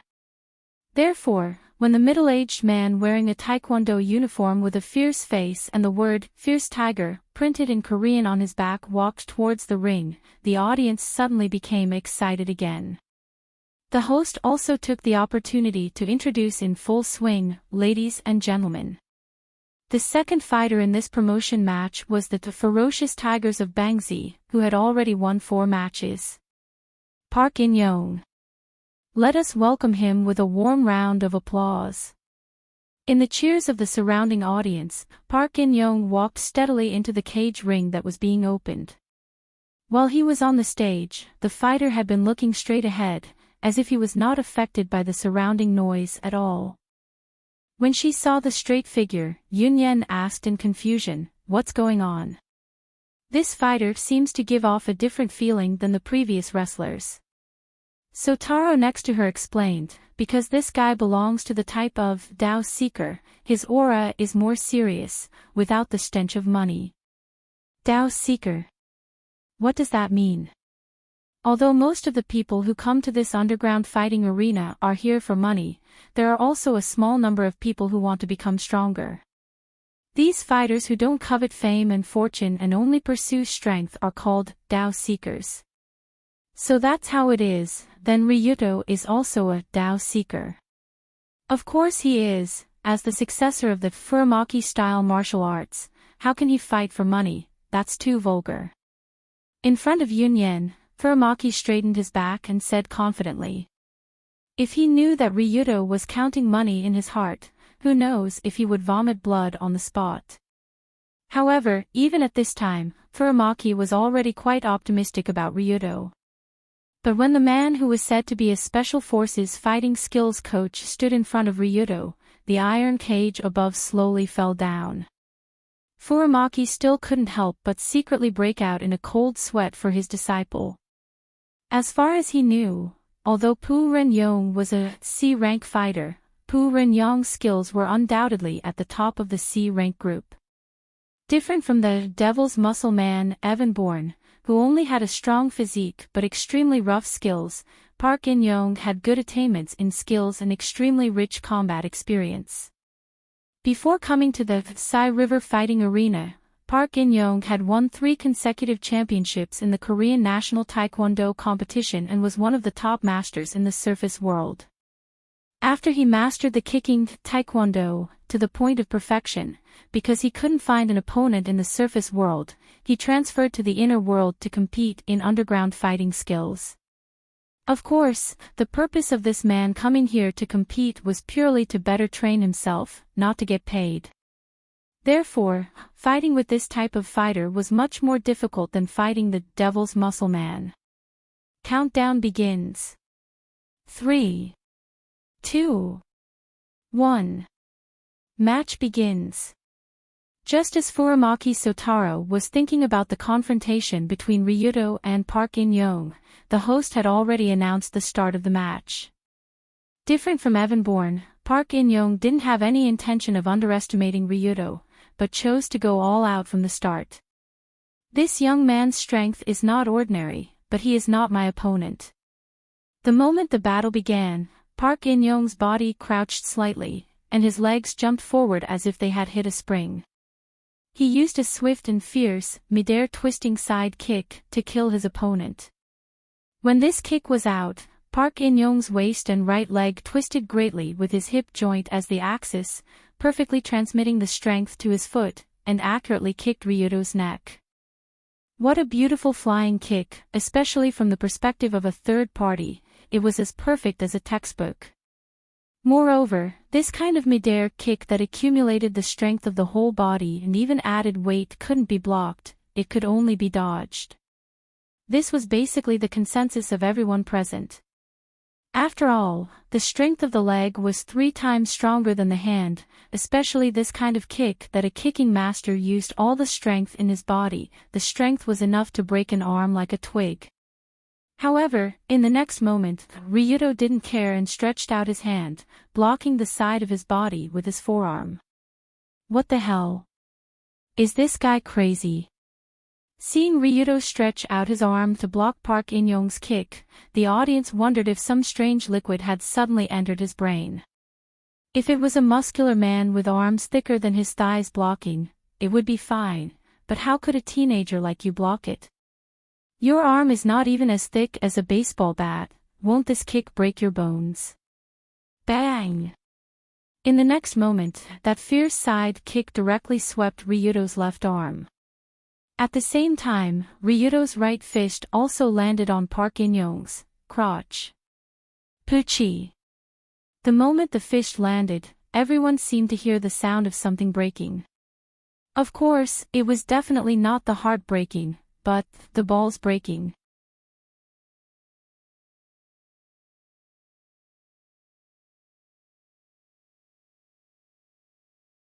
Chapter 102. What was the most unbearable pain in this world? Generally speaking, the medical field divided the pain that humans could endure into 12 levels. The highest level was the pain that women had to endure during childbirth.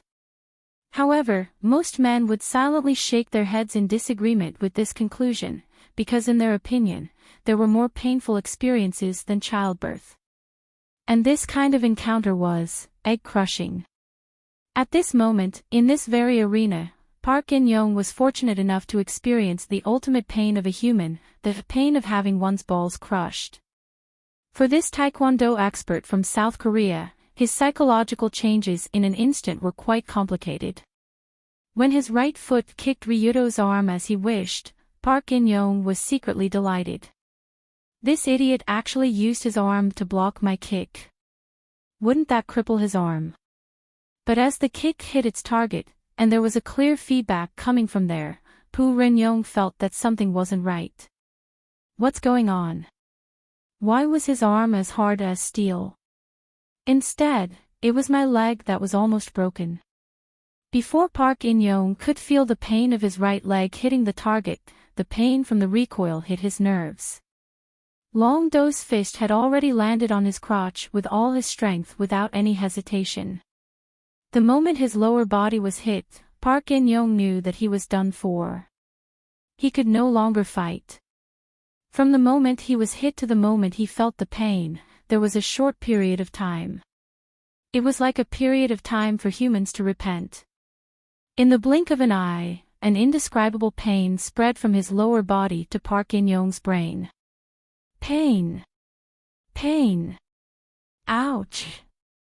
Ouch. If it wasn't for the fact that he was afraid of being ridiculed, Park In-young's mind would have been filled with over 100 S. However, this was not enough to describe the extreme pain he felt. Plop. Park In-young was punched and fell to the ground.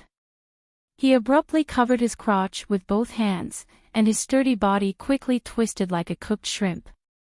Because it was too painful, Park In-young opened his mouth and wanted to scream. However, because the pain was too intense, even if Park In-young opened his mouth, he could not scream because of the pain.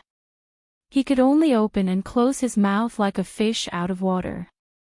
It was over.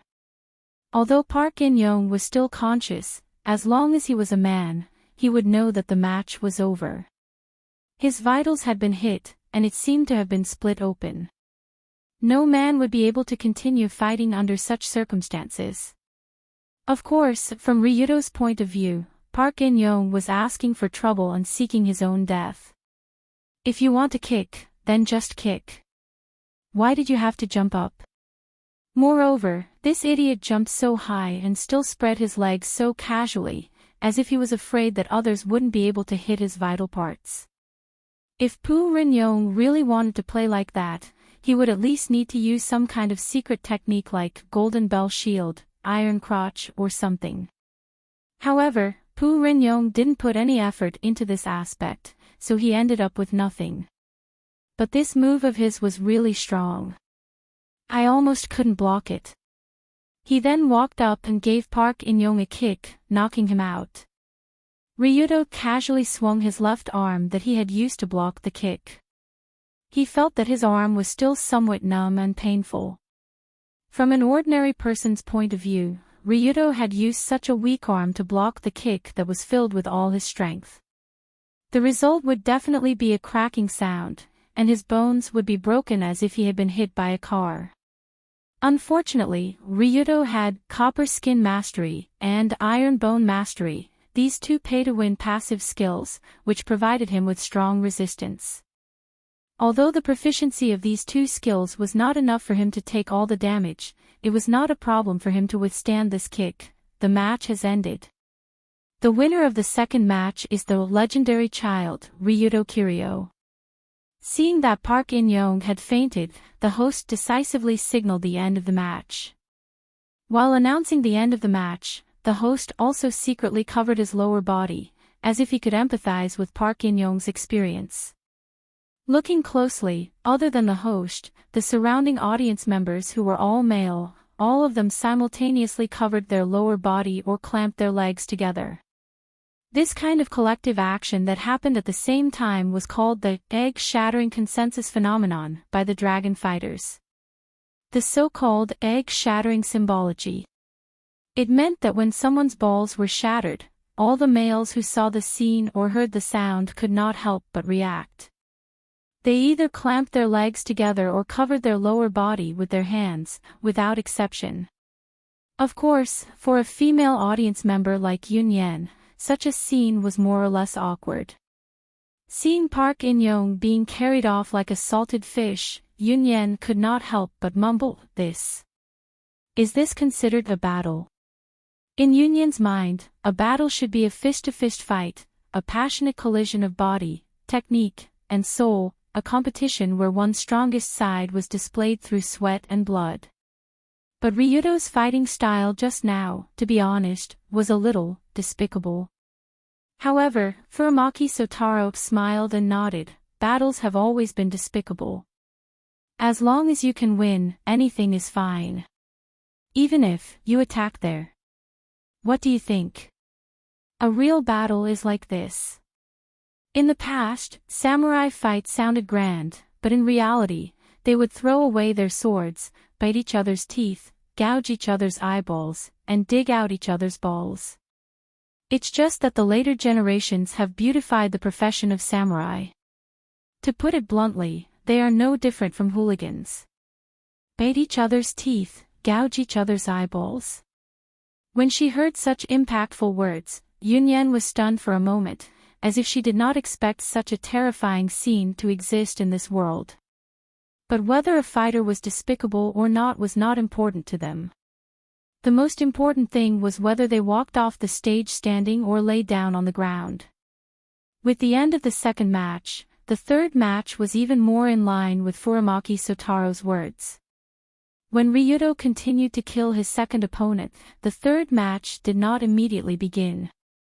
Under the arrangement of the host, some staff members walked onto the stage with some messy things and began to arrange things around the stage. What is the meaning of this? Why do they have to put things on the stage? Yunyan looked at the staff members in confusion, as if she was somewhat puzzled by the sudden change. This is one of the special rules of the competition, the prop battle. Prop battle. Does it mean that we can use props? Well, the last match of every promotion match is always a special match. The prop battle means that there will be many props other than normal weapons placed on the stage to see who can make better use of these props. Looking at the props piled up on the stage, the old man showed a dignified expression. You're tuning into the LoveLore Library YouTube channel. We're so grateful for your support, and don't forget to subscribe to join us on this incredible journey through captivating stories. Your generosity through donations truly makes a world of difference, as it's the primary source of revenue that allows me to expand and enhance this channel for you. Thank you from the bottom of my heart for being a part of this adventure.